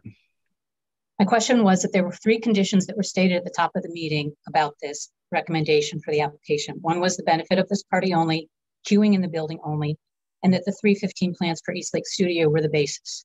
I'm wondering if there can be a fourth, which is that the three spaces adjacent to the facility cannot be used for customer parking. Katrina, is that in the plans? It's certainly been discussed. It's in our traffic study as a response. It is certainly based on a recommendation from our traffic consultant that's how we would limit it. Certainly if that is the board's will, I tend to be reluctant about additional conditions simply because it doesn't allow sometimes for flexibility about what sort of future conditions may warrant.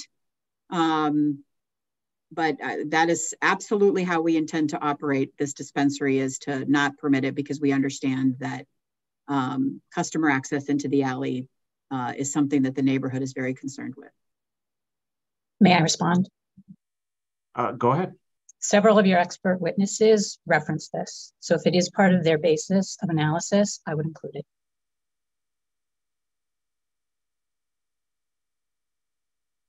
Okay, do you have any? I do. Go ahead. I do.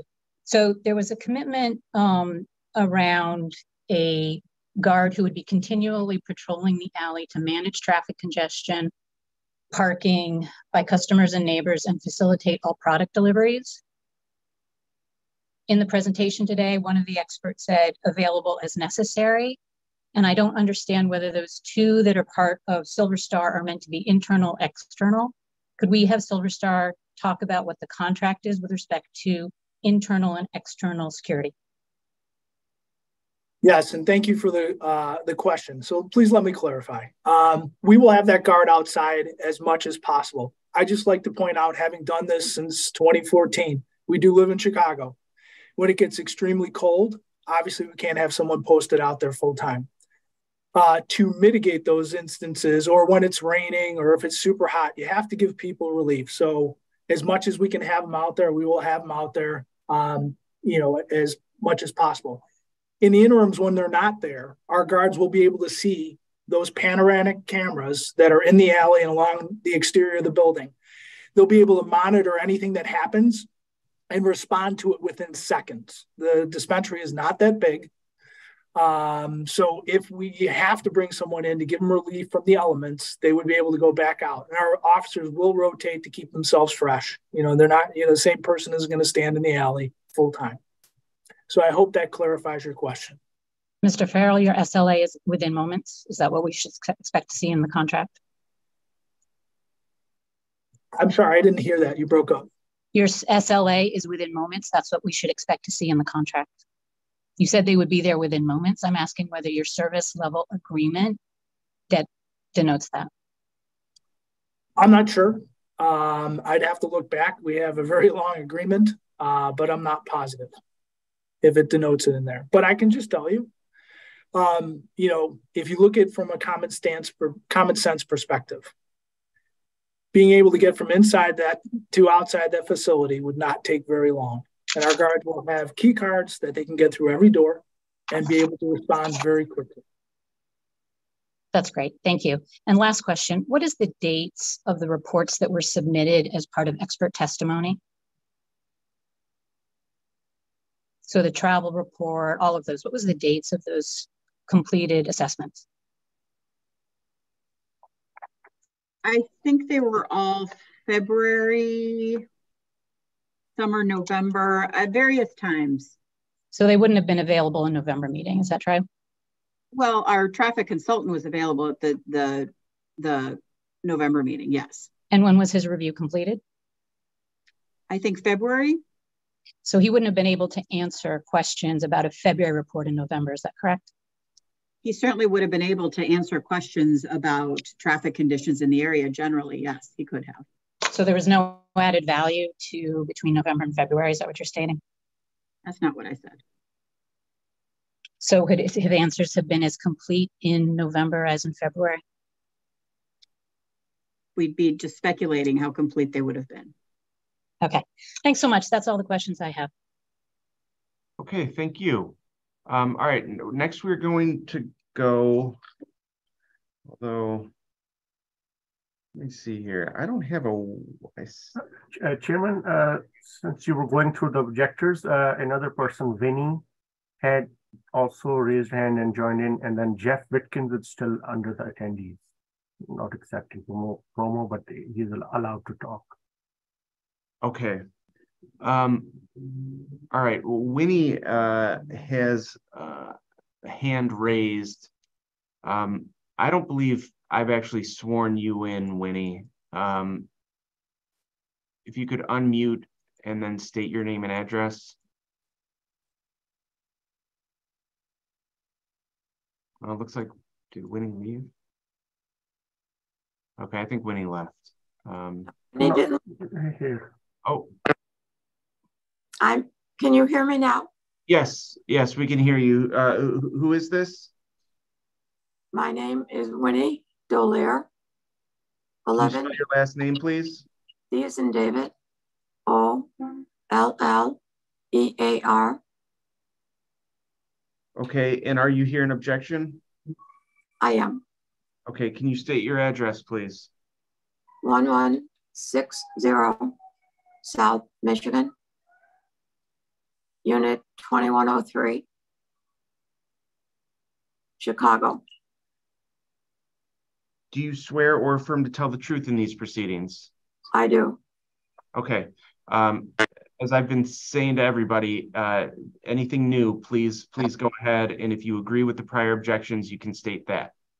Right. Well, just to remind you that the promoters were also redundant. So this might be slightly redundant, but I'm a nurse in public health and the health and safety promotion of people, all of us.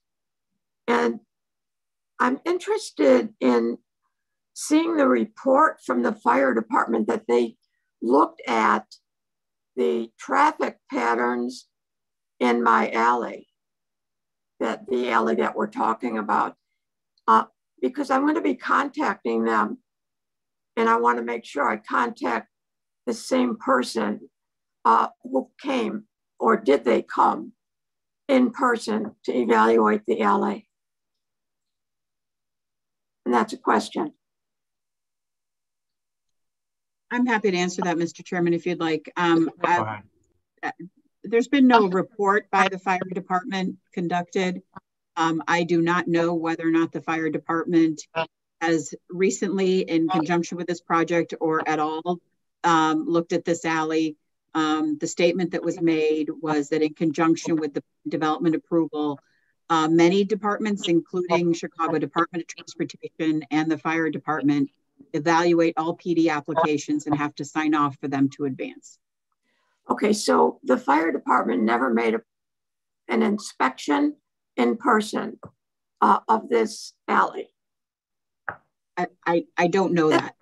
Well, one would not have been required as part of this application. Okay, and I'm suggesting that that's one project that I'm going to have.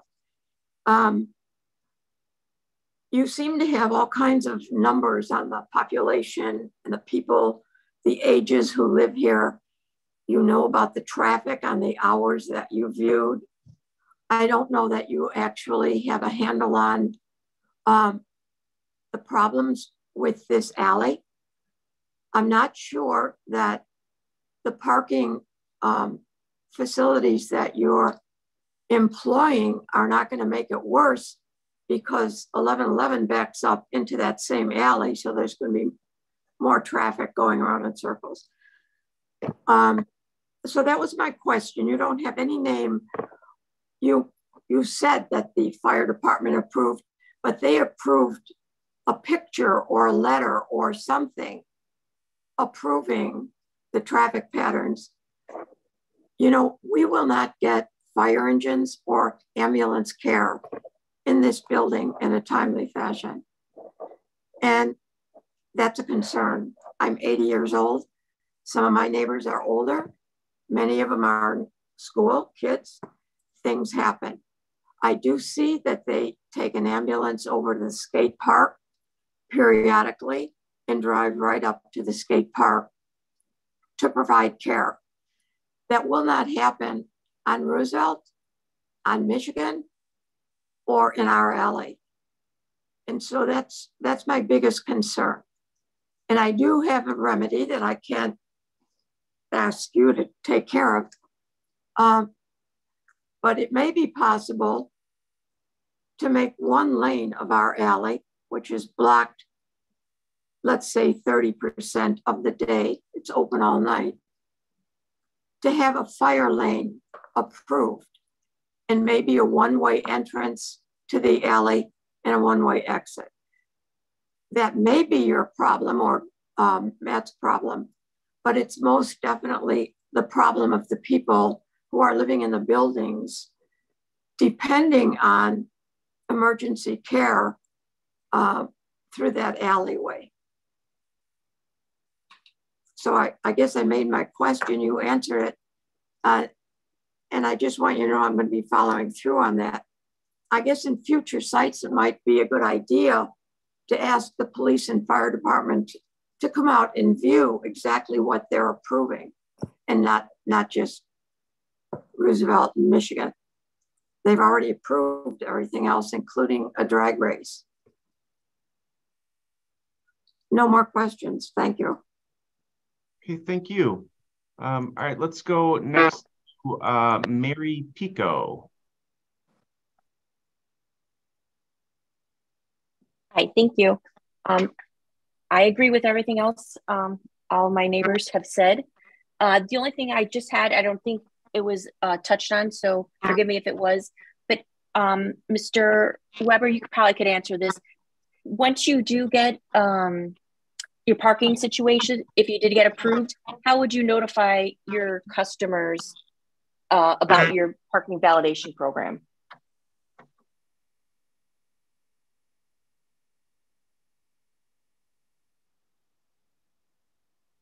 Mr. Weber, or was that for me? A Brewer, I'm sorry. I'm sorry. Oh, Yes. no problem. Sorry. Sorry about that. No problem. And I'm looking at my notes. No worries. I mean, the same way we communicate, we have the benefit now of actually being operational. And the way we communicate with customers, we can communicate with them through email. We can have in-store notification, the same way a lot of other businesses do that offer that kind of service. Okay. So probably just post it on your website or whatever. You could. Okay. And I do appreciate you speaking to Trader Joe's, but I just living next door to them for so many years, and I'm sure some of my neighbors would probably agree. We really can't count on Trader Joe's to do anything. I mean, they don't pick up their garbage or shovel their snow. So you'll have to forgive me if I don't believe that they will help you with the parking situation or the flow of traffic. I hope you're wrong. We're optimistic. We've had good conversations. I'll say that. Okay. All right. That was all I had to say. Okay, thank you. Let's go next to Tom Triantifilo. Hello. Thank you for having me. I'm a resident at 1160 South Michigan, 3702. I've been living here for about 9 years. I will mention I do not live in Denver. I live at 1160 South Michigan, and I do pay taxes. I practice geriatric medicine, and I have been trained in public health. It is stated, and I realize this is a zoning meeting, that it's a commercial area, but the reality is there's residents 30 feet away. I am opposed of the cannabis dispensary at 58 East Roosevelt. Again, a location 30 feet away from my children. It is not clear to me that security or traffic congestion is fully addressed, or it could be sustainable looking into the future, connecting in an agreement on my side of all the recommendations in terms of commitments. I believe the dispensary will affect the nature of the neighborhood adversely in depth of time. And I realize short-term, it could be of some benefit, but we live here, I plan to live here for a long time. The solutions or approach is not clear, again, that will be sustainable, sorry. I wanna maybe share a thought about, if it's a nuisance, we could take action. There is an asymmetry in resources that a company would have with legal counsel to pursue nuisance. So me as a resident, you have to picture us, we're here just with our voices. On the expert testimony from experts hired from the family of Roots, the reality, it's paid for.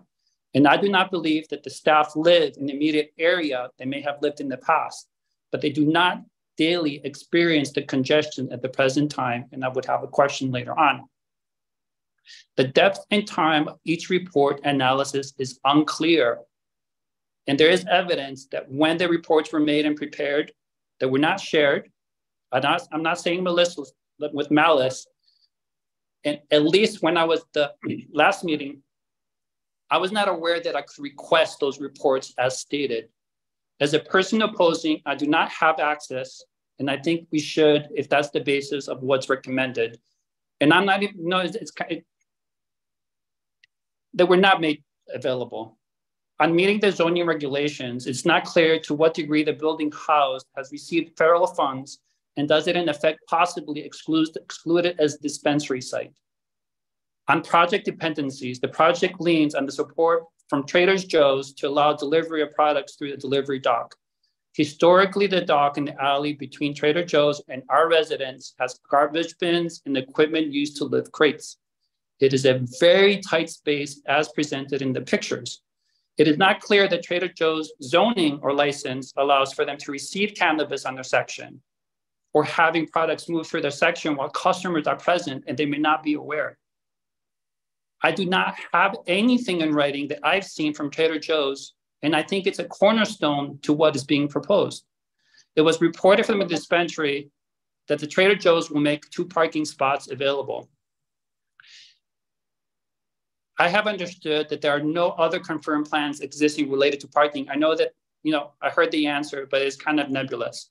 Moving on to a dispensary next to Trader Joe's along with 1160 across will result in unmanageable traffic congestion that I expect it will be made worse by dispensary that cannot be mitigated. For example, as the pandemic fades, one is to expect foot and car traffic will increase. And I did not hear in that report. As an example of the traffic congestion and the risk to safety, a person was run over and killed on Roosevelt and Wabash 2 weeks ago, killed. It is not clear the proposed cameras mentioned by Mr. Brewer, which we all like, for tickets will be available for the parking. And my understanding at the present time, that's not the case.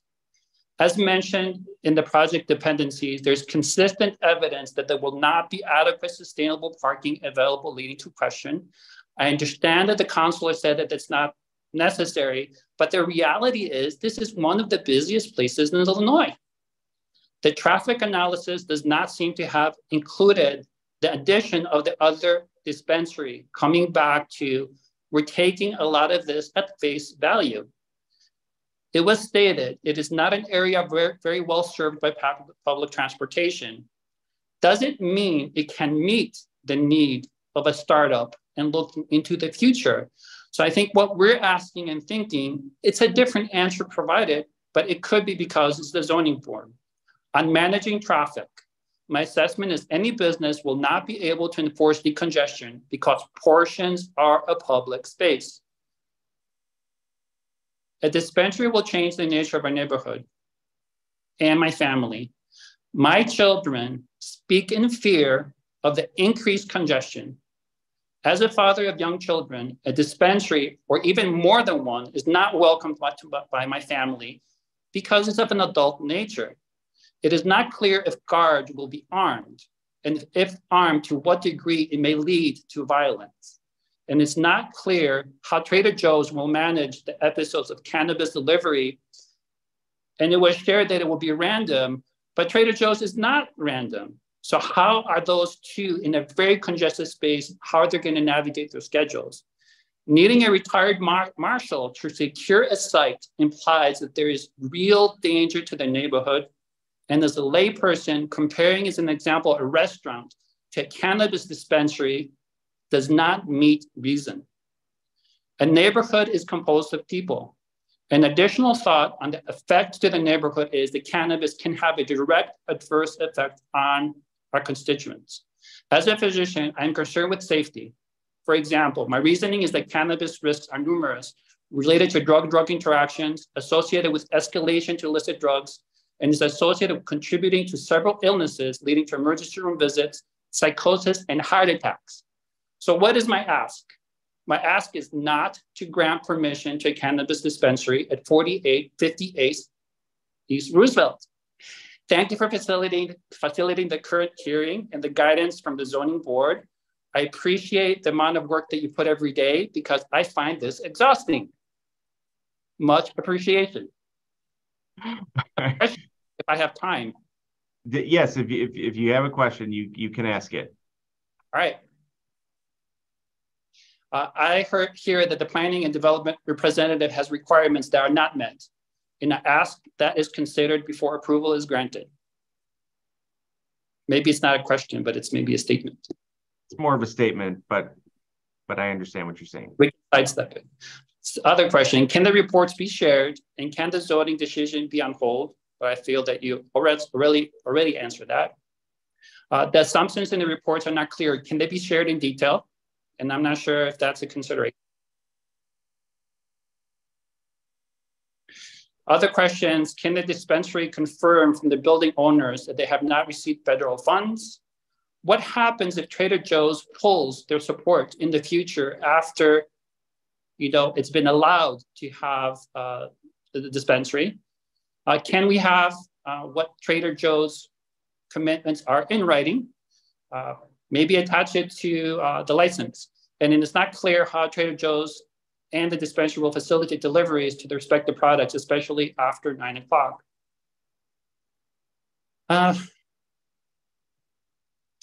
In the traffic analysis, was the other dispensary included? And does it include also development of Starbucks? Starbucks is not that there any longer. What is the need projected and how will the dispensary not add to the congestion? Yeah. And maybe last question, I know it's many. How can the dispensary impose on someone to move along, be it on foot or in the alley in public space? It's blocking us, of course, is standing for 10 minutes or so. I feel their estimates are just unrealistic.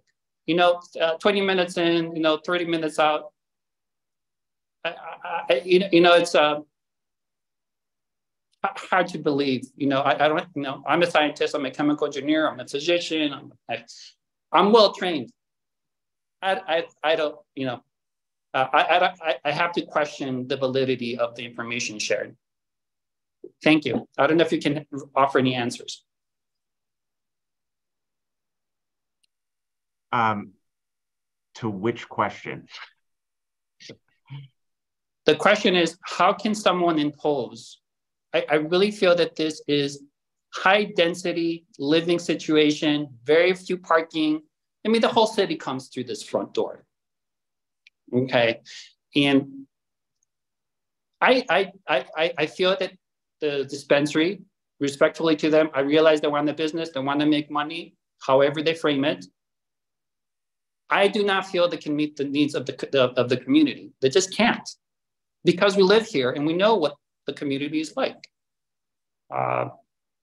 You could say, well, they have information. We don't have the information, so we're not convinced in the community. So that's my question. How is this truly going to be translated and sustainable? Can they answer to that? And they're welcome to answer any question I ask. I can at least try to answer some of them if it's helpful. Please. So first off, one of your assumptions, Trader Joe's is not our landlord, and we don't have any control or partnership with Trader Joe's. And so we can't, the idea of having requirements of conditions, Trader Joe's conditions placed on our special use, I think wouldn't work. And then secondly, the only other thing I would say is the estimates. I feel very confident in our team. They have a lot of experience in the space in general, and particularly with respect to dispensaries. And I can tell you now that we have almost 5 weeks of anecdotal experience. Right now we have a location in Logan Square, which is effectively the main of Logan Square, right on the park, which I think I've heard is one of the intersections with the most traffic accidents in the city. And so traffic there is a big issue. And we operate a dispensary there and have a lot of data points on dealing with operating a dispensary in a high trafficked area. And so some of the assumptions in terms of the amount of time people are going to spend in the dispensary, et cetera, come from that as well. But Mr. Brewer, then we're saying the same thing, that you're not in control. Not only now, in the future, they can just turn at any moment and change the. I don't think that's what I'm saying. Well, I'm not sure what the agreement is, for example, and I don't have that data available to me. I don't know to what degree the zoning board is, and at a certain level, it could be like dotting the T's and whatnot, but we're talking about real communities. We're talking about, people. You with your own words, essentially you do not have control. And what happens a year from now? And if you're so confident, why not commit to what people are asking for? I appreciate the answer.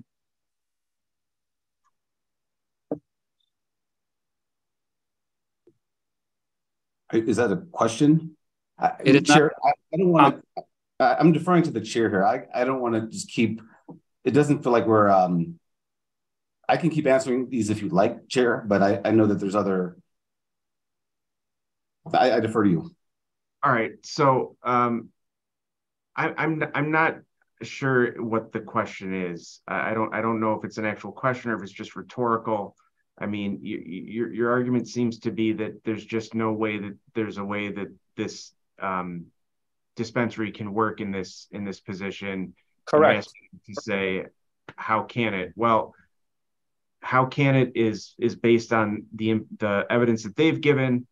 You know, we're going to deliberate on all of this and make a determination as to whether the applicant has met its burden or not.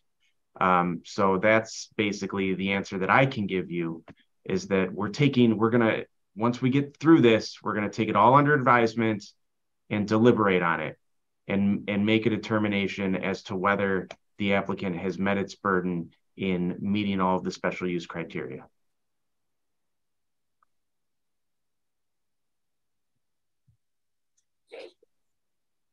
Okay.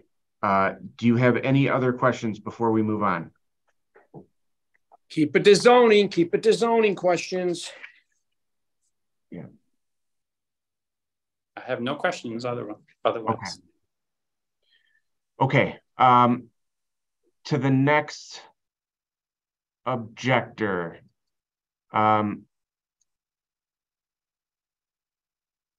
Austin Stradenbach. Did you have anything to say, Austin Stradenbach? I know you're related to Leah Stradenbach. I didn't know if you had anything additional.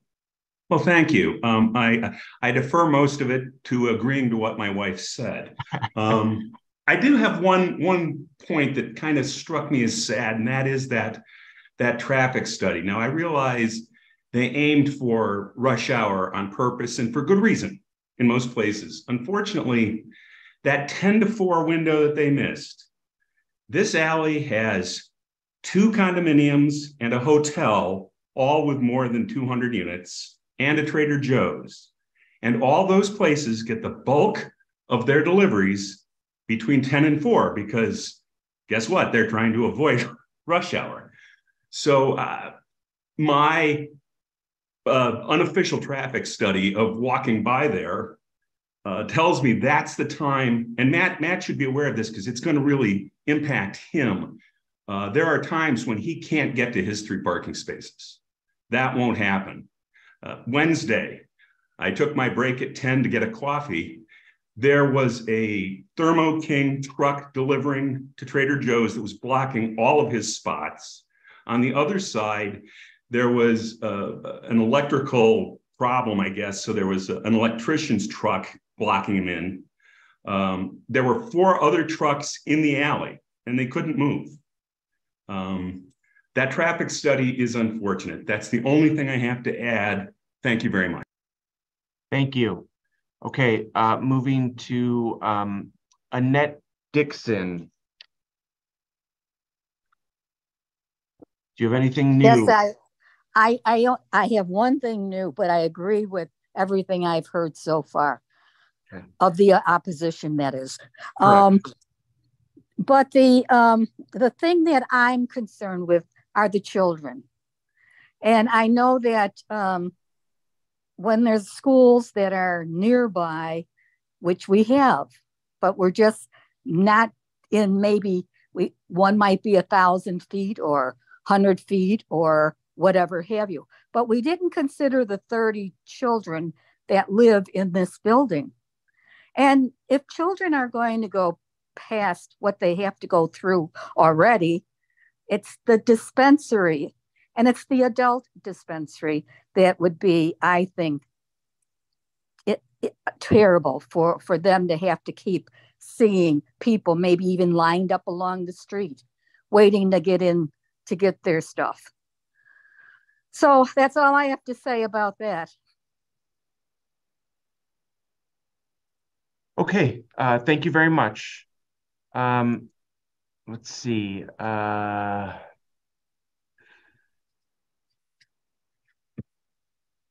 Catherine Mowry. Thank you, Chair, and thank you, members of the board. We've lived in the South Loop neighborhood for 42 years. We raised 3 children here, and we live at the Columbian as our 3rd residence. And we know what this neighborhood looked like when it was Skid Row. And it came up to be the gem of, I think, the city's lakefront. And now we see it diminishing. We know from police statistics that in beat 123 of District 1, we have the highest crime. And there have been identified areas already in this neighborhood at the Jewel, the BP. There's a parking garage at 8th and Wabash, and in Grant Park, where drug sales are already common. There is a statistic, and you can look at what's happening in California, where illegal sale of drugs takes place in areas where state sales are exorbitantly priced and undercutting those sales on a street traffic basis. So I think we should consider the escalation of crime in this particular area, because it does draw an exceptionally diverse neighborhood of people, both visitors and people who come in to see just from the city to see the lakefront. And of course, we have 1,236 residents in a square block of this dispensary. So we are predominantly a residential community. And this is not a regular residential retail site. It's already been underscored that we are adult use. And the zoning requirements for adult use, if it happens to be a sexually oriented adult use, is 1,000 feet. You cannot have that kind of adult use, commercial special use business within 1,000 feet of a residence. And if we were a grower, an infuser, or a producer, we could not be living as close as we do. We live 50 feet from this particular establishment. I do have a couple of questions. When we heard, and these might be addressed to Mr. Brewer, when we heard the February 15th presentation, we were told that there would be 2 guards outside looking, trying to control the traffic, and would be trained in traffic management, but would be stationed outside. One would be dedicated to the transport of substances and cash into the backdoor area, and the other would be ancillary to that. Now we're hearing there are no people in the alley to direct traffic, and having talked to Sergeant Fleming and B123, he says that there are no security has the authorization to direct traffic. So Mr. Brewer, how can we address this traffic direction component that you're suggesting in the alley that's already congested? I feel like this question has been answered several times already. I think they've stated, you know, how they're going to try and keep the alley free of traffic, and I've just heard it so many times. I mean, do you have another question? Well, there was a promise that there would be security outside, and it seems like the plan has changed. And I am going to underscore that I made a FOIA request for all the documents that were submitted today, and I did not receive those documents. So I want to reiterate that we need a complete set of documents in terms of what's being presented as reports in the testimony that was presented before I think the zoning board can come up with a decision based on this particular request. There are too many open questions. Okay. Do you have a question? I don't have a question unless somebody can acknowledge why the plan for security guards changed between the February 15th meeting and what we're coming through today, 2 months later. Okay, so the question is, why did the security plan change? Right. So that is the applicant can answer that question if that's the case. Did the security plan change from then to now, and if so, why? Thank you, Chairman. The security plan did not change, and in fact, I know you all recorded the meeting, and you have a copy of the slides. I encourage you to go back and look at it. It's consistent with what we've said today. There's an audio recording and you have a copy of the slides. I have the audio recording and I also have the slides and I have looked at them, and I do want to have my FOIA request fulfilled so we can get the filings that you submitted for this testimony today, all the reports. When did you submit the FOIA request? Thursday. The other thing was we never got notification of this meeting. As residents that are in close proximity that's had 3 community meetings, we never got notification of this hearing today. Okay, well, you're here, so a notice argument is waived as to you. Okay, did you get a response to the FOIA request? I did not. Okay. That's probably because you just sent it. Thursday. I sent it last Thursday. I'm sorry, I sent it this Thursday because. So yesterday. Yes. Okay. No, that's why you haven't gotten. No, I think the FOIA request was sent last Thursday. I have to check my notes. Okay. Okay, do you have any other questions? I do not. Thank you for your time. Thank you. Okay, how about Beverly Bennett?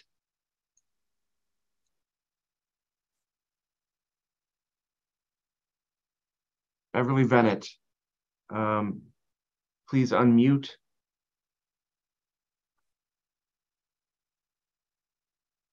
And state your objection. Anything new? Beverly Bennett, you're still muted. There we go. Am I unmuted? Yes, you are. Please, anything new at this point? I really don't have anything new at this point. I think everything was pretty well covered by most people. I agree with the prior objections, and I think they did a great job issuing the complaints that we have. But I will say that I don't think that this cannabis business or dispensary belongs in our neighborhood. Thank you. Thank you. Jeff Whitkin. Do we still have Jeff Whitkin? I don't even think I see him anymore.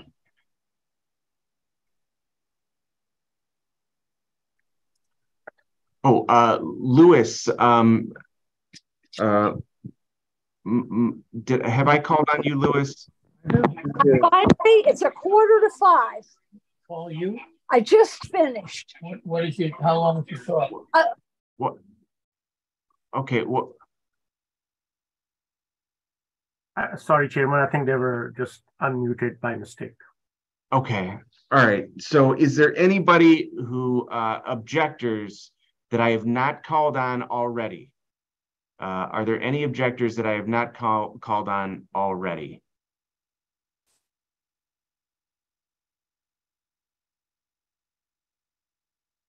Okay, all right, so we are now done with the objectors. I do see that a Liz Butler joined the call. And so I'm going to ask Ms. Butler to unmute and let us know, are you here in support or objection of this matter? Good afternoon, Mr. Chairman. I'm joining to speak in support of this matter. I'm a neighbor. I live directly across the street. Are you? Sure. Can you state your name and address? Yes, for the record, my name is Liz Butler. I reside at 1210 South Indiana. Do you swear or affirm to tell the truth in these proceedings? I do. Okay, go ahead and express your support.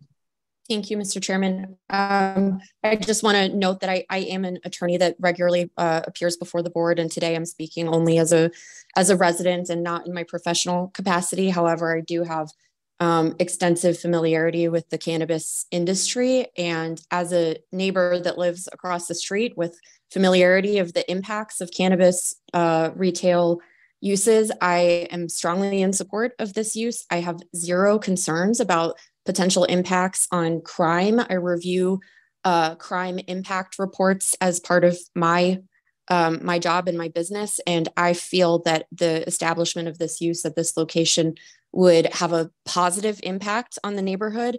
It's a highly regulated and secure retail use that would make me personally feel more comfortable walking home from the CTA station at Roosevelt. I also, this is a highly pedestrian oriented and well-served transit-served location.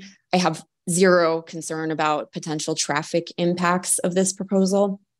I would really think that this would be in the interest of the public convenience. I think it's something that the residents of the neighborhood would benefit from. So wanted to jump in and share a few comments and support from somebody who has the perspective and insight into the cannabis industry.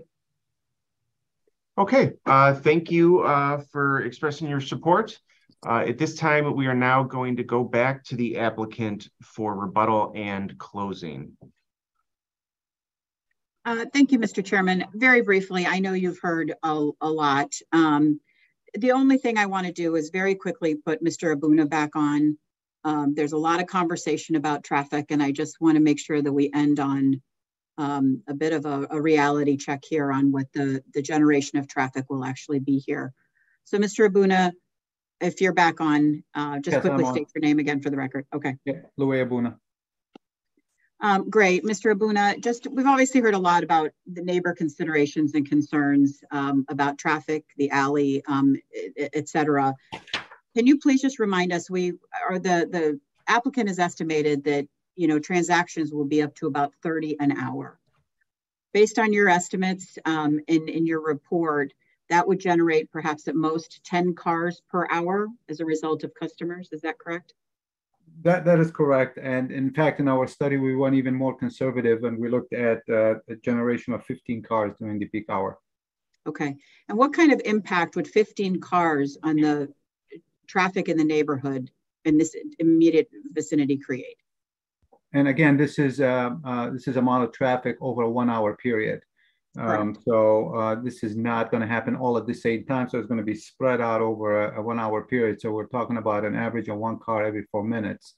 And that is a very minimal impact. And even if you assume all that traffic happens to travel on Roosevelt Road, which we know is not going to be the case, we're looking at an increase of less than 1% over what Roosevelt Road traffic is currently experiencing.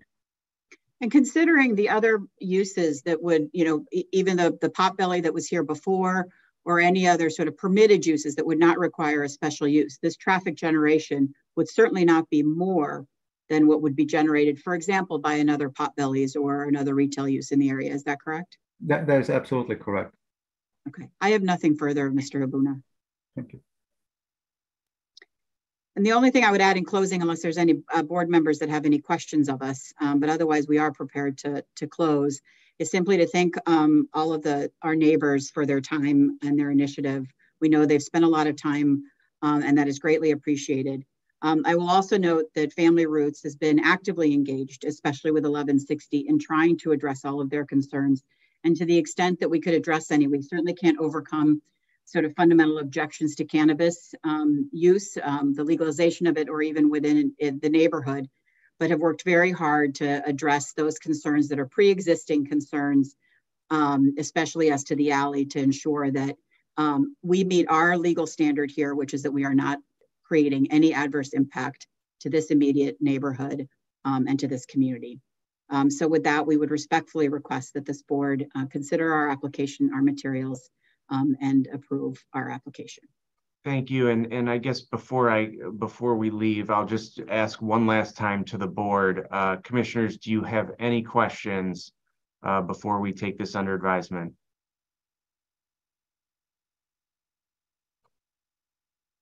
Okay, we are going to take this matter under advisement. Thank you, everyone, for your time. Thank you very much for your time. Okay, at this time, we're going to call a recess so that the board can get, well, call it a late lunch or an early dinner, however you want to put it. But we are going to recess until, I move that we recess until 4:30. Commissioner Toya seconds. Commissioner Brooks? Yes. Commissioner Esposito? Yes. Commissioner Toya? Yes. I vote yes. We are in recess until 4:30.